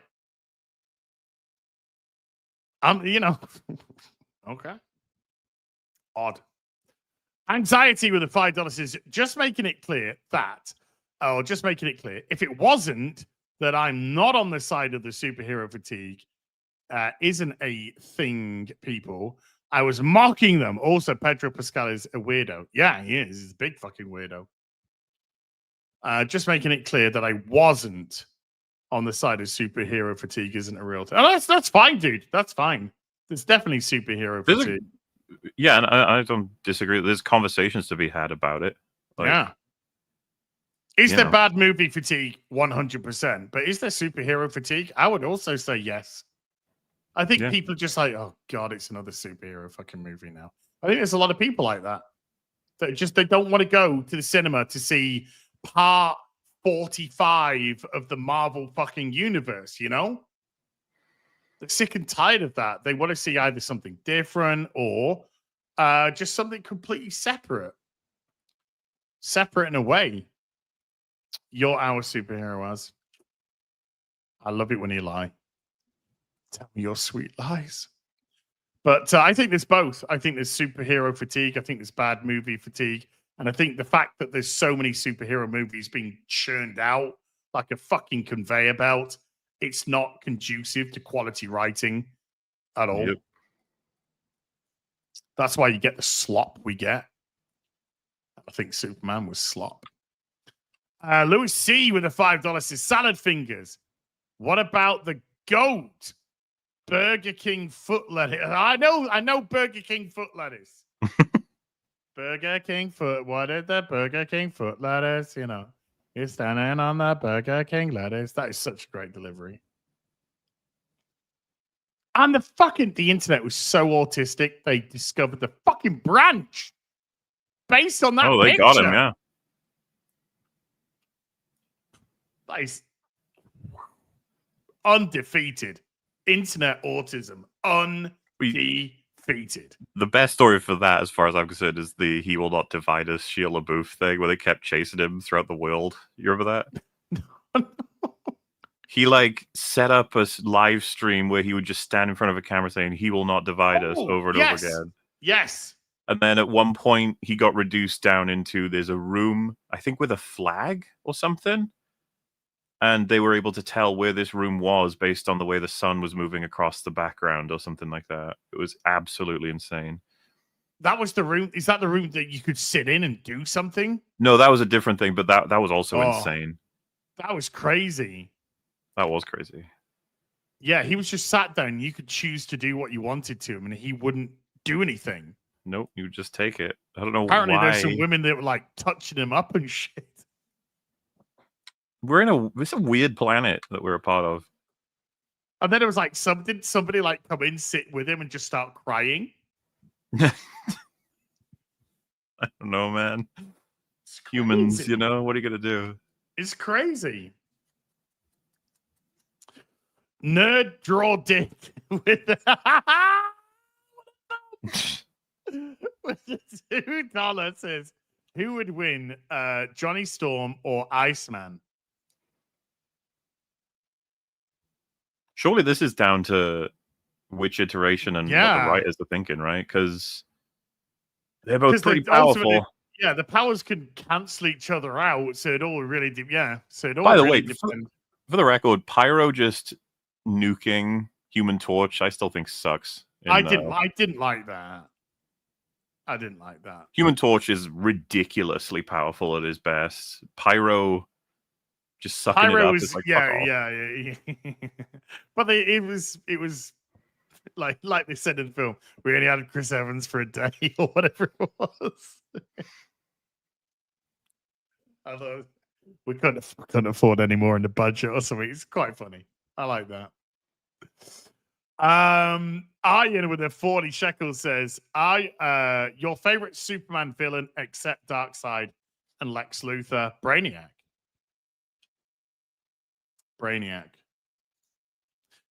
Mika with the $10 says, can you call me a bell end? Mika, you're a bell end.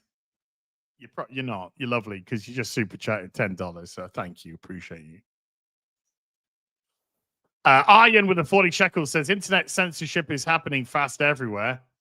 Can't wait to get back to the UK. Can you see things are blocked? Yes.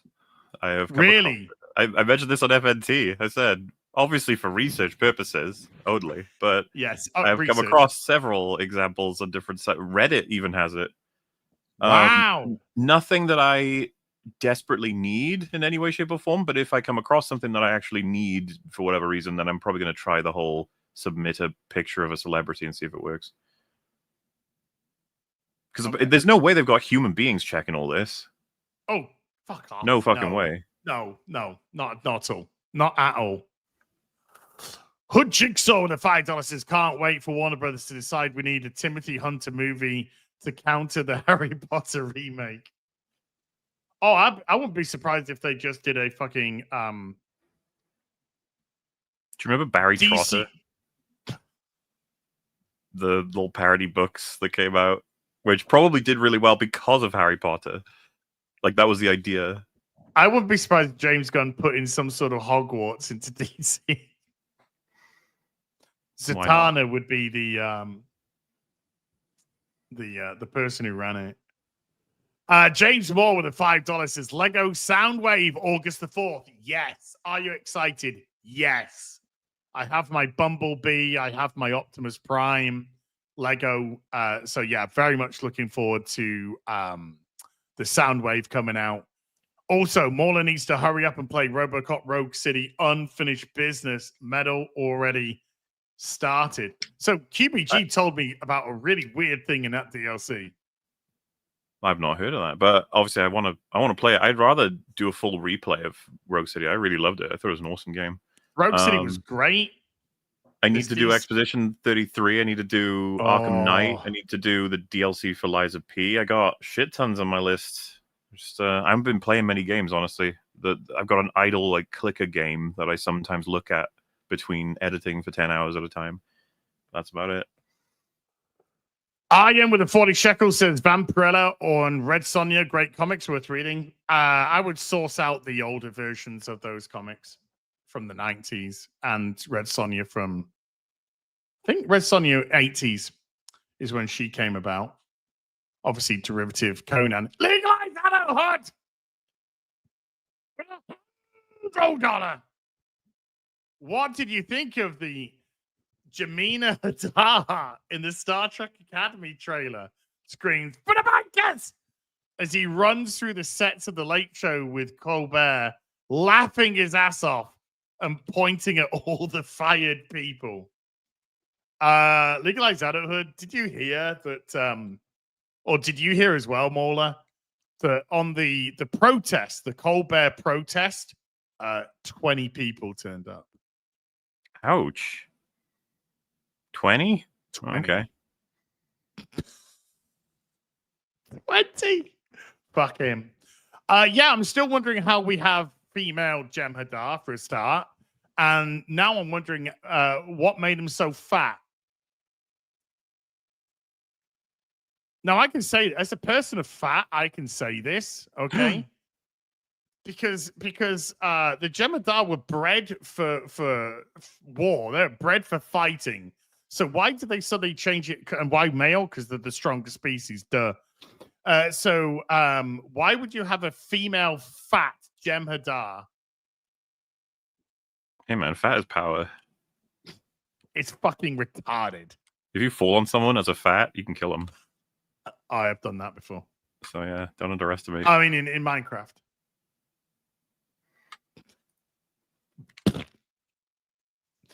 And Legalize Adulthood dropping 20 gifted memberships into the stream. You're a real one. Thank you so much, dude. Crazy. And that, I think I'm gonna. All I can promise you, chat, is the first episode of Starfleet Academy. Ooh, exciting stuff. So I'll promise you the first episode. I will review it. I have a horrible feeling they're going to be like an hour long, and it's just going to kill me. But I will review it, and we'll see where we go after the first episode. We'll see the reaction. We'll see where we go.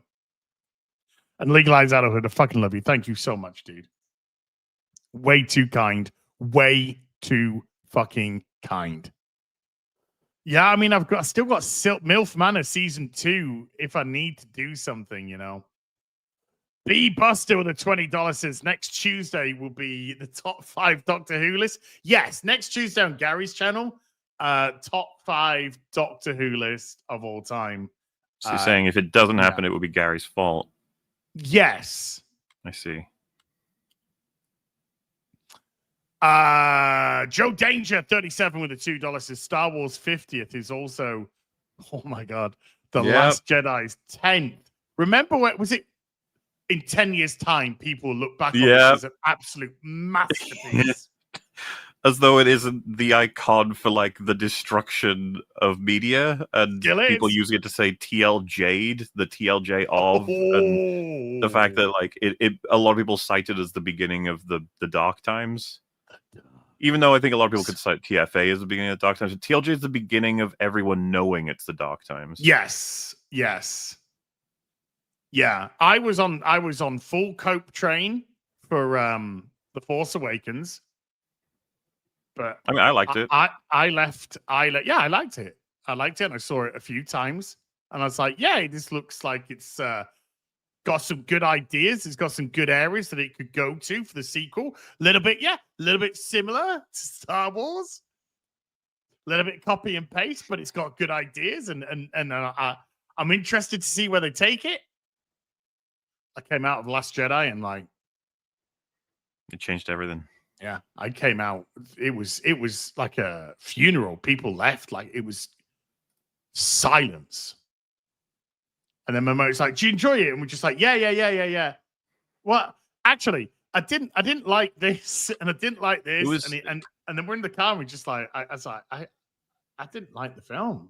something that was striking me with it, because I was obviously, one of the things that annoyed me immediately was killing Snoke. So I was like, I thought he was going to be like more important. He was going to do that, and I had some friends who liked it, and I was like, okay, why? And they're like, well, because you just don't expect it, do you? Like killing Snoke. And I was like, yeah, okay, but what else? It's like, well, it's so surprising.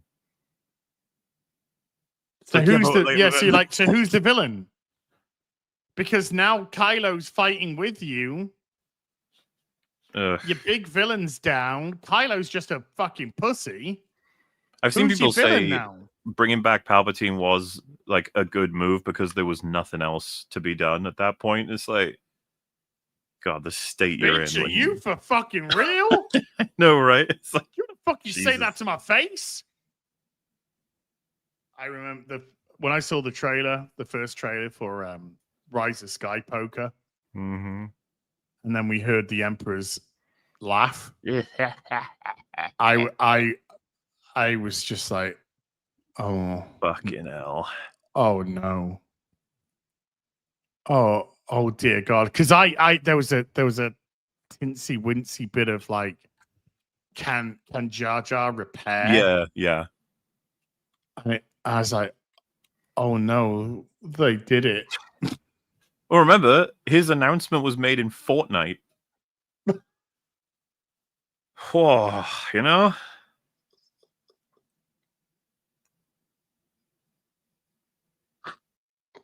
Oh, God, it's so gross. I fucking hate living. No, it's horrible. What the fuck happened? Help us, suicide. You're our only hope. Suicide's like this guy with a cape. I'll save you. I'll save you. Oh, oh my God.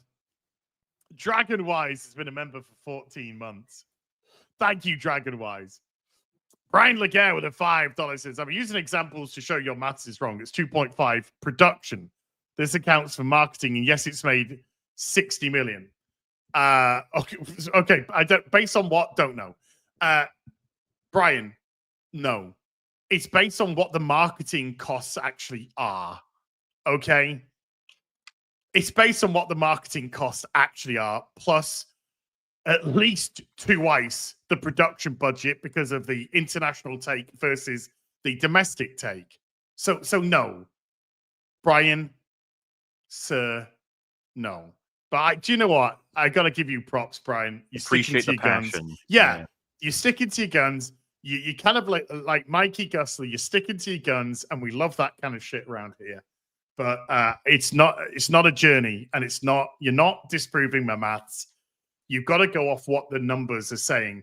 And based on the numbers that they themselves are providing, which is 225 per production budget and 100 marketing, it still has to hit around 700 million to break even.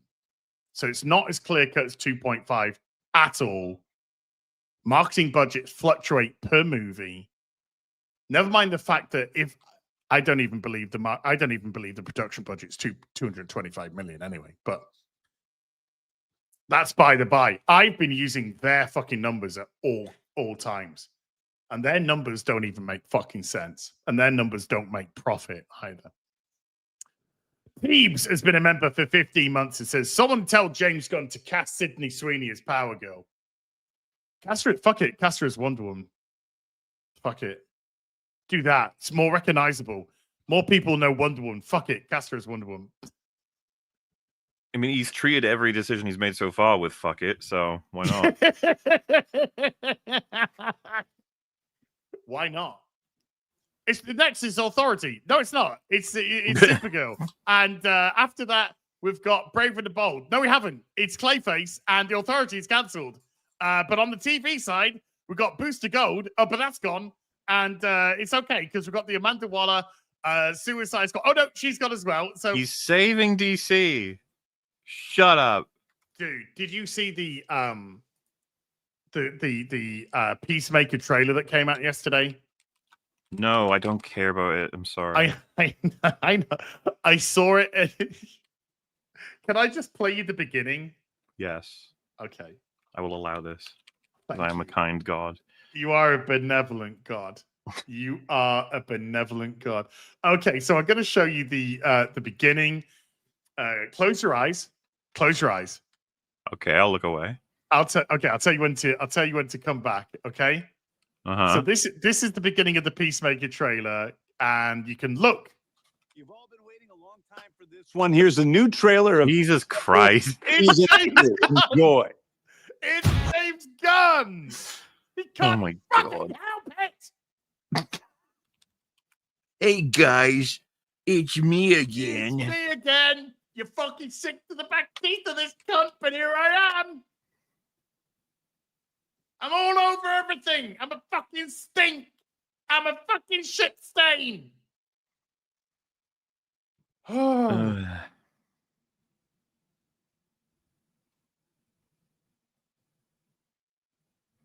Stink is everywhere. It's on everything. Garrus with a $2 and Gemma makes great pancakes. Sean Oliver with a $5 says, I completely agree with Mauler's take on Scarecrow fitting in perfectly with Reeves's Batman. Look at his portrayal in Arkham Knight, and you'll agree.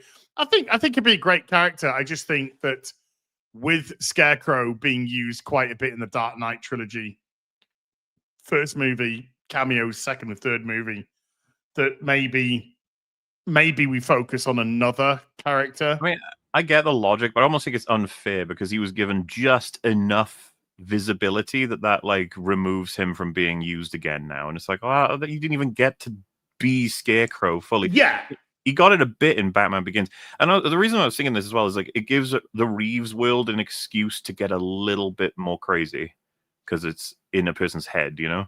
I would like to see the Scarecrow fucking Scarecrow. You know what I mean? Yeah. Like the fucking crazy Scarecrow hat, the mask, the fucking outfit. He's fucking awesome. Yeah.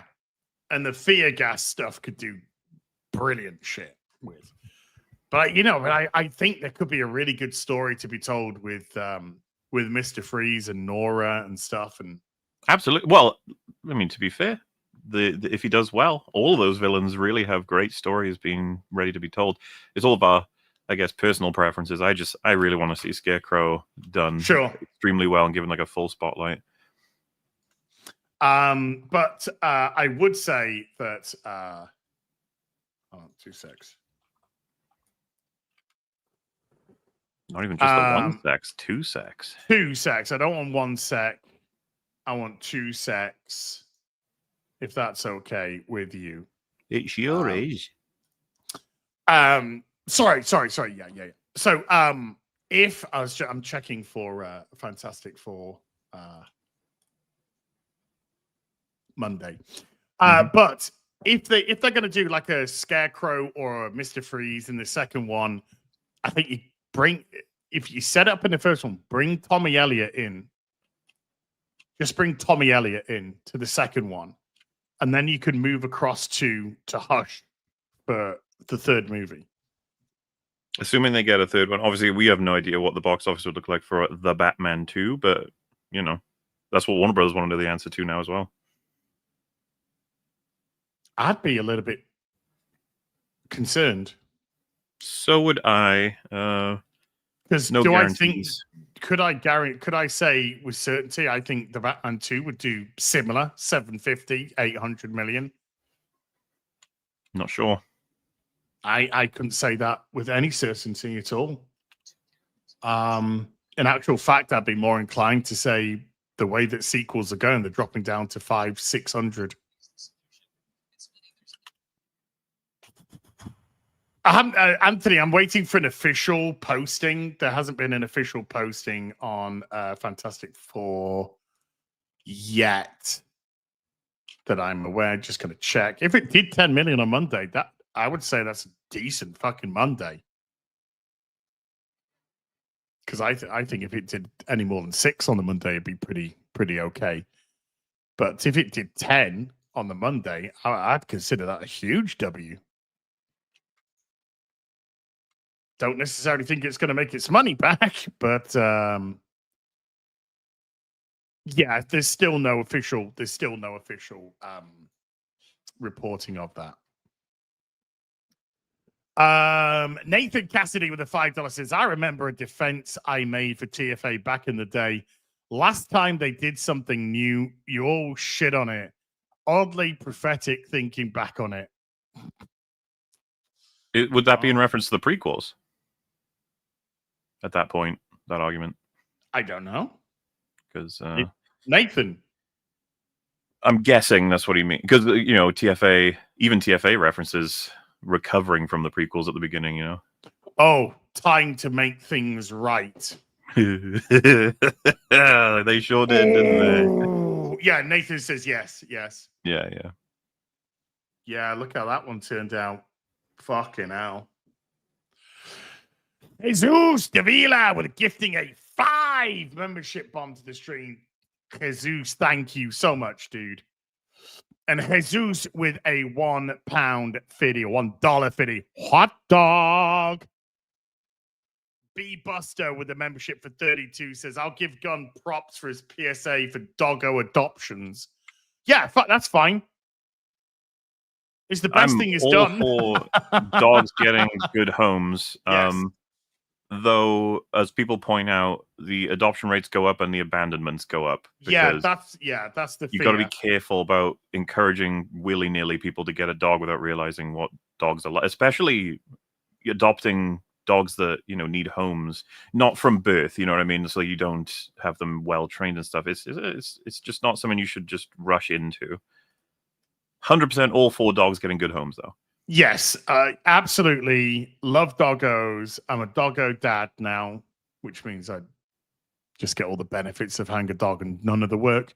But Mauler is absolutely correct. There is, unfortunately, there'll be a spike in adoptions because people are like, oh, isn't this dog cute, blah, blah, blah. And it does, unfortunately, lead to a lot of abandonment. So if you are excited, take a few breaths. Think about it. Do you have the time? Do you have the resources? And all that kind of stuff before making that big a decision. Because a dog is a lot of work. It is a lot of work. It's amazing. And my God, they're so precious. And I fucking love animals to death. But it's work. And if you can't put the work in, don't do it. Just don't do it. Fall in love with the idea 100%. But unless you've got the time and the effort to put in, don't do it. But yeah, dogs in good homes, fucking awesome. If you can, please do. Obi wank can blow me. Best follow-up to what we were just talking about. That is Star Wars in a name, right now. Yeah. If Star Wars was a name, I give you this. With a $2 says, have you all seen Severance? I've seen the first 3 episodes of season 1. That's all I've seen. And I like what I've seen so far. That's all I can bring to that one. I'll consider watching. I think I'm in, we're all different with all these different shows. I think I'm in the camp that Az is in for, or was in maybe for House of the Dragon. Once it's finished up, and what people say, I'll check it out then. I'm not interested right now. I've heard way too much rhetoric that sounds exactly the same as Lost. And I'm just like, I'm good. I'll wait. And there we are. We're all caught up. Massive thank you. Morley, anything that you would like to plug before we go? My bottom. Oh! I'm silly. No, there ain't nothing other than the usual. I'm going to be on Open Bar on Thursdays, and then EFAP's getting its break this week, so we got a supercut coming out, probably from Mr. Joe Danger himself. And week after that, I think we're doing Squid Game Season 3, I think. Oh! Because we're a bit late with that, but we want to see it through, say goodbye. We did Season 1 and 2, so it's... and besides, it's slipped by, barely talked about, I know I've wanted to talk about Squid Game Season 3, but it never got that discussion time, sadly. But I kind of left it with a lot more positive than negative, at least.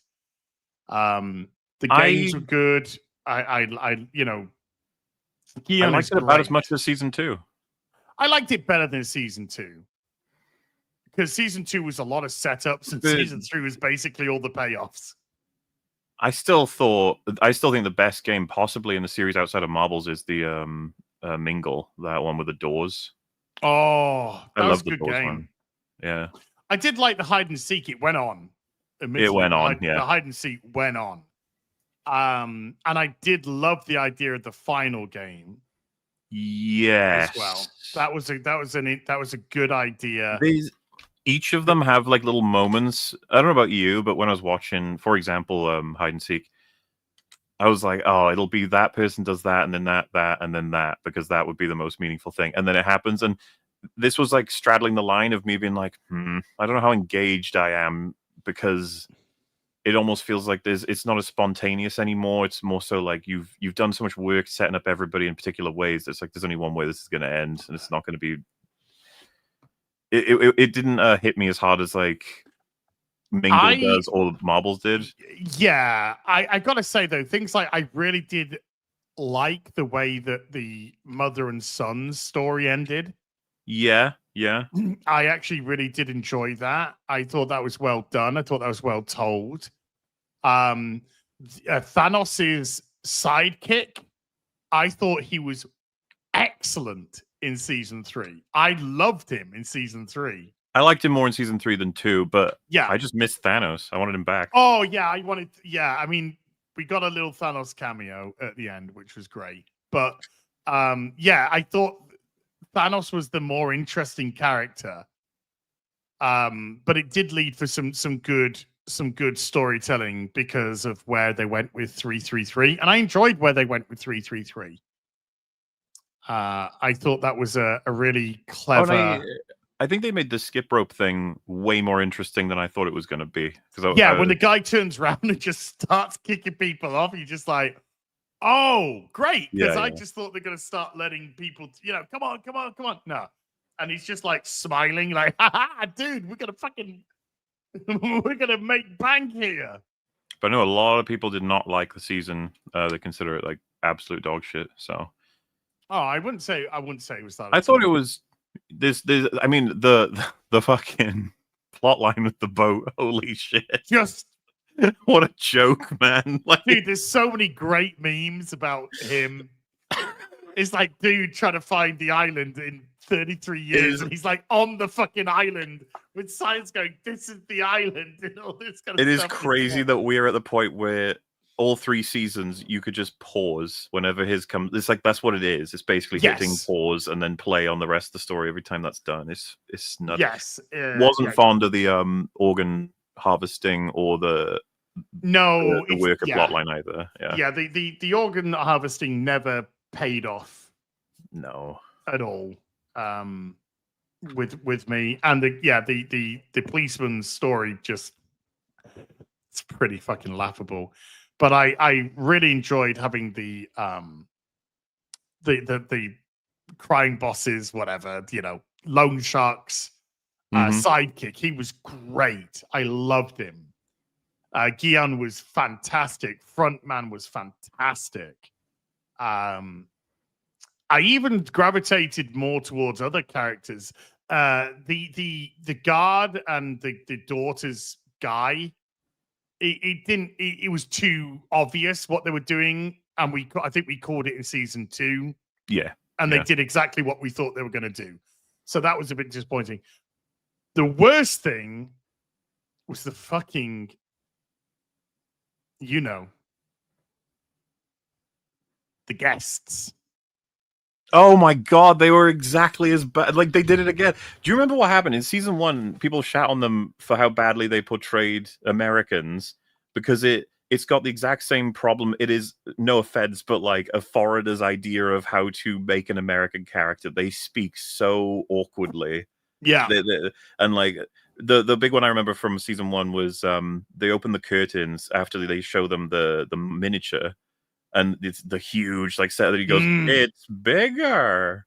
Yeah. It's like, oh, what are you? Why their dialogue is so awful? The way that they speak the dialogue is weird as fuck. Exact same in season 3. All the same problems. Their dialogue, and it was all is ADR'd. It was all you can tell, ADR'd. yeah. It's all horrific. What was weird with this one is you see them entering, I think, before they get to. Oh, sorry, you see them in the game. In the game, in the mopping up hide and seek. I was thrown with that for Bix. Me and Fringy were like, why do they sound so weird? Why are they ADR'd? What's going on? And then we're like, oh shit, are they? And we were like, are they the fucking? Oh, are they the guest people? And then the next scene we were like, oh, they are the guests. That's why. It was just like, I don't know what it is with them. They can't get it right. They couldn't get that right at all. Dave said, what about the cameo at the end of the series? Well, that's leading into Fincher's American Squid Game series. I agree with the criticism the internet gave it of why the fuck would the American version be playing not an American game? Yes. Also, why didn't that homeless person just beat her up and do probably horrible things to her in the alleyway? He could just beat the shit out of her, and the recruiter that they used in Korea was imposing. He's a tall guy. Yeah. You know, he's a tall guy. And he's got a really great look about him. So when he's slapping these people around, they're smaller. He's slapping these smaller people around. But to have Kate Blanchett and then this huge fucking dude, and she's like slapping him like I'm kind of like, dude, he just beat the shit out of you. Certainly runs a fucking risk. It's a you're not man in America. He might fuck you up. I love her. She ain't no recruiter. No, and he had that psychotic element that I loved. Oh yeah, the split face in season 2. Oh man, fucking genius! Just how do you do that with your fucking face? How? Gore Weaver, Ahmed and Hamid, Armed and Ahmed. UK. Ahmed and Hamid. Armed and Hamid with a $20 says, "Hey, Az, are you going to get the new Lego Arkham Asylum? Looks awesome." Oh, fuck yeah. I didn't even know they were doing one. Lego Arkham Asylum. Lego Arkham Asylum 2025. Lego Store. It comes out September. Oh, it looks fantastic. Oh, it looks amazing. Oh, 100%, yeah. Oh, it looks superb. Oh, that looks so good. Yes. Dude, 100%. The figures, minifigures, Batman, Damian Wayne Robin, Batwing, Batwoman, Catwoman, Joker, Penguin, Bane, Scarecrow, Killer Croc, Harley, Poison Ivy, Mr. Freeze, Riddler, and 2 black guards. I don't know what that says about. Wow, why are you beating up black people? That's horrible. Why would you do that? It looks fantastic. 100%. 100%. I'll be getting that. 16 minifigures. That's amazing. That's amazing. And Jeremy Snowden drops a £5. Says, watch Squid Game season 1 earlier this year. At its best, it is staggering. Must watch the rest before EFAP. Season 1 is breathtaking. I think TV. Any fan of season 1 should probably see 2 and 3. It's worth it. Certainly, because it might hit you in a good way with some of it, but it is nowhere near as good.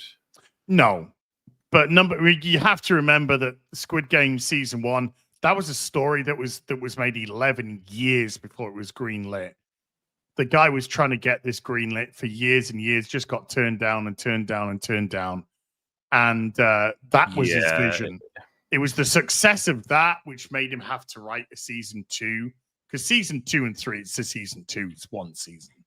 Well, we've seen this so many times now. The sophomore seasons for so many shows are just categorically worse, like significantly, with these sort of prestige television era kicking off, arguably, with Stranger Things, where it's like, holy shit, what a great first season, and the second one is just a bad clone. Westworld people love that first season, then the second one comes out, and you're like, what the fuck are you doing? What the hell? And a lot of the stories are, it's like, yeah, it takes them a while to get it to kick off. They've been working a while in the background, getting it up and running, and then the second one is rushed. Third one's rushed. Fourth, and it's just like, yeah, and then it dies. That's why so. Go on, sorry. Well, I was going to say Squid Game feels like a victim of that, as well as Arcane was a huge victim of that as well. Well, Alice in Borderland, great season 2. Really happy with that. I like season 2. I think season 1's better, though. Hellbound. If you've seen Hellbound, that season 2 was fucking brilliant. So yeah, Hellbound it should be said it's not did a great season 2. It's not an ironclad rule. You get exceptions, you know. Yeah, there are exceptions. And I can't wait for September for Alice in Borderland season 3, final season. Well, hey, I hope Mobland season 2, whenever it comes out, is bitching, you know. Dude, I fucking love that show. It was excellent. OG Star Wars with a $5 says, saw Fantastic Four, enjoyed infinitely more than Soups. Barely got through Superman. It was painful to watch. Yeah, I like Fantastic Four much more than Superman. I found it a far easier watch. I was even in the first act, I was kind of like, huh, this movie's like tolerable. Yes, I was kind of like when I was watching it, I'm sort of like, time's ticking, and so far I'm like, it's okay. I'm getting what you're doing, you know. Is there stuff it could have done? Yeah, of course. But I didn't find it obnoxious. I did find Superman quite obnoxious in a lot of places. I didn't find it obnoxious or it was just gobbledygook. I found it clear and cohesive. I knew what they're trying to do. You know, okay, some of the execution could have been a lot better, but yeah, I kind of came out of it like, yeah, you know, it was all right. It's all right. Better than a lot that I've seen in recent times. Yeah. I would, if it was on, I would see it again. Unlike Superman, which I'm never going to see that film again. I just hated it. I just didn't like it. Yeah. The worst thing, the more I think about the Superman film, the more I actually dislike it. I had that experience with it, yeah. Fantastic Four is kind of just more washed over me a little bit, you know. How do you pronounce this? Idiotosin? Idiotosin? With a $5 since we got leg printing on Arkham jumpsuits before we got a Lego Dr. Fate. There you go. Wow. Idiotosin. Idiotosin. Idiotosin. Oh, yeah. Well, they've been around for a while. Howdy, by the way. They make drawings, animations, and stuff. Yeah. I'm looking for. Oh man, that Arkham Asylum looks great. Can't wait. September for that. September. So you got nothing to plug, Morley. Sorry, when we had not really. little Squid Game chat. You know, a couple more supers came in. So thank you very much, everybody. So what we got coming up tomorrow, Ripping a Silverback is on my channel. 1:30 Central time, 7:30 UK time PM. And then Friday Night Tights. I hope to be there. There's a possibility I might not be able to make it, but I hope to be there. And after that, Sunday's afternoon tea with us, and Sunday Fun Day, where we're gonna do Star Trek Bridge Crew. See how that goes. So massive thank you to everybody who came to watch today. Mods, thank you so much indeed for giving up your free time. Everybody who super chatted, membered, remembered, gifted memberships, thank you for supporting the channel. We'll be back next week and for the next 2 weeks on Gary's channel. Until then, you take care. Goodbye, Blue Bull. Bye.